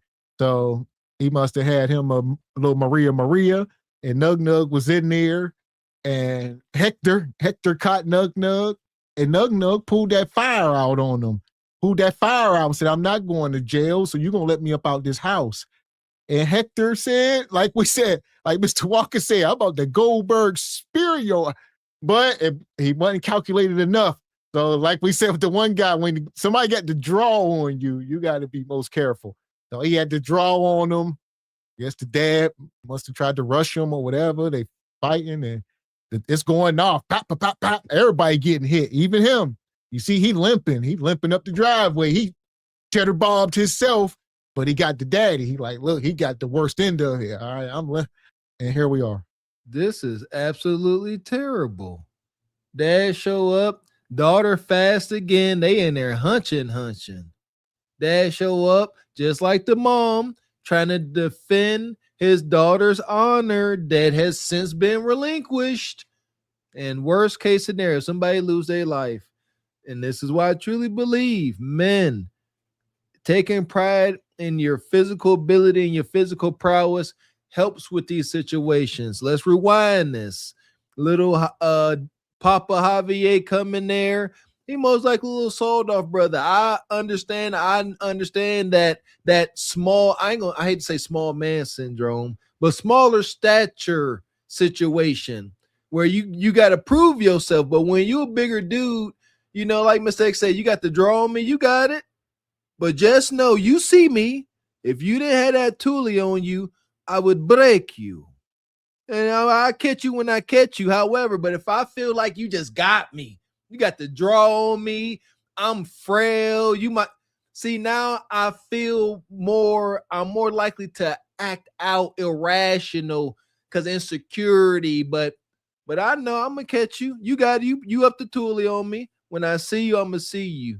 Fear for your life. Are you okay? No, I'm hurt. I just use your phone. Bryant told the man inside his car was broken down, but as the sirens got closer, he got more desperate. Please, sir, it's important. I need to call my mom. Do you want me to call 911 for you? No. As the man keeps offering to call 911, Bryant stumbles off, collapses on the driveway, and inspects his gunshot wound, pulling something out of his backpack, finally hopping away. A few minutes later, deputies with a canine tracked him a few houses down, found his gun. Prime example, dog. These YNs is dumb as fuck. Y'all y'all don't even make no sense. You in this man's house fucking his 15-year-old daughter. What you think he gonna do if he see you? You know what I'm saying? He gonna really want to get on your ass. You and this bitch, then you got a gun in this man's house and everything, preparing if you get caught to get into confrontation. You in this man's house, y'all dumb as fuck, dog. Y'all don't even make no fucking sense. You deserve to be locked up for life doing some crash dummy ass shit like this. The same girl you fucking, you kill her daddy. Make it make sense. Y'all dumb as fuck. And there you go. And I would say the daddy is foolish too. Because you in my house, I'm going to have me a firearm. Now, if this was the case of the other woman that we just talked about, if this was whatever her name is here down in Memphis, he gets away with this. That's why I asked, did he have a weapon? Because if you put that fire on him, a deleted man can't tell no stories. He drew on me first, whatever the case. So that dad, you somebody in your house, I got that fire. Walking in there like I don't care how big you is, you better have some fire of somebody in your house. This is a new day. You ain't about to punch your way to nothing. So I don't care how big this dude is, he had that fire and sent you to the upper room. So you got to be prepared. Yeah, that another stress and anxiety I believe every man should take on is in your house, in your domicile, you are Genghis Khan. Can't nobody walk in here telling you a goddamn thing about nothing. Absolutely not. I agree. We was playing out the scenario if he got the draw on you, but that should never be a thing. The stress of a man, ain't no way. Shout out to the folks that keep their toolie on the man. Train yourself, protect yourself, understand safety. And don't let them get the draw on you, not in your own home. That is pretty sad. So this is the net of it. All right, this dude here, he was arrested. Man sentenced, he only got 12 years in prison. So this happened. He already been sentenced 12 years for deleting his 15-year-old girlfriend's father after being caught in her bedroom. So y'all ask, what would the, mom, what this mom gonna get? Probably less or something around this, maybe 10. A precedence is set. And in the opposite direction. I tell you what. So she might not get nothing. This mom may get manslaughter, maybe probation, maybe time served. Who knows? Here we go. She was wrong for what she did. However, so was he. So if she gets a lighter charge like manslaughter, personally, I won't blink twice. Okay, it is what it is. You play stupid games as a man, you gonna win stupid prizes. It is what it is. So this is the mom. Oh, sorry, that's the dad.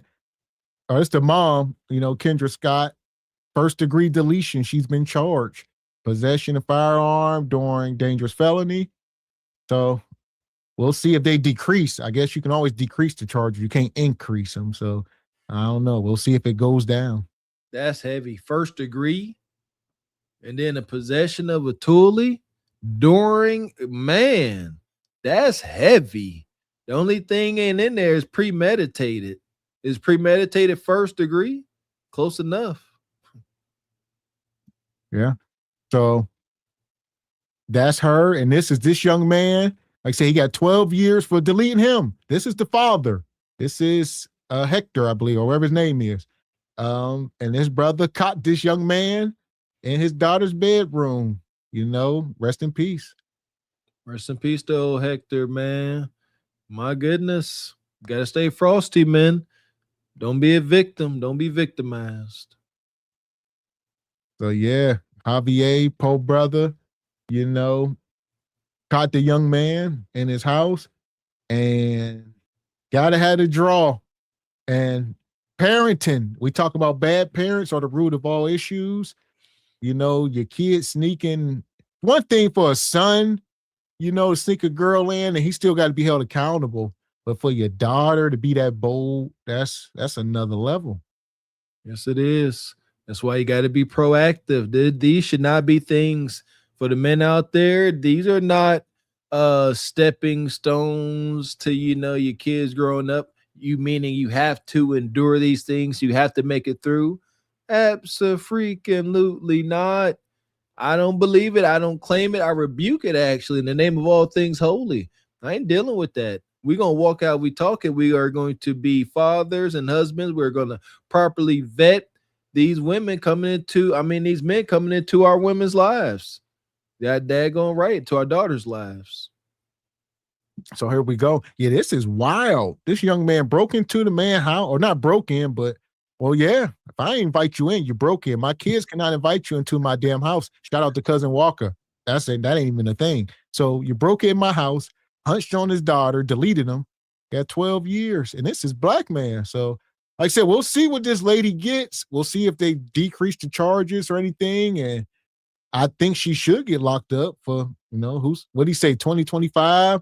You know, 20 don't seem bad. Who knows? But, man. Tell you what, you know, I'm pretty spiritual, man. I think Hector has some bad juju on him. You know, seriously, because come on, man. There's things worse than deletion. You a grown man, you walk in and what most folks would confirm, a YN hunching on your daughter, and then you come in trying to be dad and he pew you to deletion. Man, that's a failure. You can't come back from it at all. You failed. And this went to, like I said, the squabble. So they got the squabbling. That's where both people got a defense in that moment. And I see what y'all saying about the mom. That's her greatest problem, is they can't say it was premeditated. You walked him out the house. You walking behind him the whole time. You made the decision in your head. You know, you're going to have to defend that. And like this man here, whether the dad would have deleted him or he deleted the dad, they both can use the defense of self-defense. You know, we was fighting and I feared for my life. The mom don't have that leg to stand on. So in that way, that's why he got a light sentence. You know, he got pew too. He could say the dad took it off him. See what I'm saying? Whatever his story is, and we don't know, the dad took it, and maybe the dad was firing. Who knows? Get in the gym, man. They actually got into a tussle. There ain't no way. Shout out to grown man strength, something. Take some pride. Ain't no way in heck as a grown man, as a father, you get a hold of a young man like this, of this stature, and you can have your way with him. Ain't no way. Ain't no way. The question is, did he get a hold of him before he got a slug in him? Like I said, he already had to draw on him. He said, I'm not going to jail. So I'm guessing maybe the dad launched and he put something hot in him. And at that point, you fighting with hot lady in you. You down, but you still got to fight because adrenaline, well, it's going to wear off pretty quickly. True. That's very true. Don't know where, you know, the dad was hit. May rest in peace also. But he had enough strength to tussle with him and cause the young brother to pew himself. So he still had some fight in him. You got to give it all up, man. Like, it's obviously his life. Yeah, he did. He up there. What you talk? I know it's difficult, Mr. Walker. He gave it all up. He up there with Jesus or whoever. Hell, whoever that, you know, I don't know who they worship, but yeah. remember me. Rest in peace, brother. So nonetheless, here we are. Make sure you guys are hitting the like button. We done made our way through this wild show tonight. We've been talking about bad parents are the root of all issues, and it seems to be right. We don't know. We got to get to the root, you know, as a culture, as folk, the root is our foundation. We got root rot. There we go. Yeah, shout out to all my gardeners out there. We got root rot. You know, the plant, you know, and outside looking in, hot girl summer, city boys up. It looks good, but when you get down to the roots, this ain't gonna last long because the roots is rotten. It starts at home. YNs, young thoughts, teen takeovers, all this crime going on. The baby's constantly being deleted for whatever daggone reason. It starts at home. We got to start addressing these parents, even if it's your mammy. Man. Yeah! Boom, shakalaka! That part. So we appreciate all y'all coming through tonight, especially the show sponsors in the Cash App, the Super Chats. Shout out to brother B. Wyatt, Jada Gray, Devil's Games, brother Sean Miller, Ryan Page, brother Frederick Howard and Air Force Reek, Deep Thoughts. Shout out to Project Leroy, Nais, Harbor's Labor, or Harbor's Lights. My apologies. Brother Lee Turner. I said Frederick Howard, James Horton, Ryan Page, Sister Ebony Dean. Yeah! Boom, shakalaka! And brother Harbor Lights, who is the big sponsor. Yeah!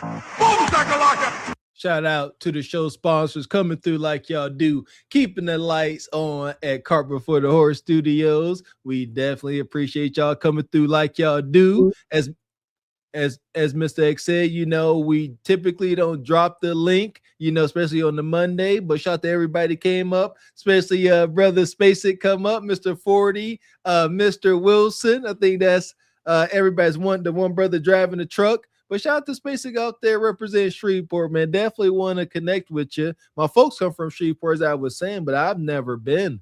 Trying to go and reclaim some of my land that's out there. But shout out to SBC, Cart Before the Horse, Truth Over Lies Nation coming through like y'all do. Y'all know what it is. More dating, mating, and rage baiting madness coming to you tomorrow. So make sure you got your notifications on. Make sure you are subscribed to all 3 channels. Make sure you a real one and join the Patreon. And we'll see you Jive Chickens tomorrow. That part. So we'll be back up here tomorrow night at 8 p.m. Eastern Standard. Until then, I'm Gavin X. I am Mr. Walker. And we are Cart Before the Horse Productions. A good evening. Yeah, we shaking the scene. Married man with a vision. Yeah, we building a team. From the struggle to success, yeah, we changing the view. If it's truth over lies, then it's rocking with you. Hit that like button up, subscribe to the channel, good. Cash App lit and Super Chats running with. If you rocking with the message, then support the show. Cart Before the Horse Production. Cart Before the Horse, now we back in alignment. The Regal Rumble, with true me refinement. Cart Before the Horse Production.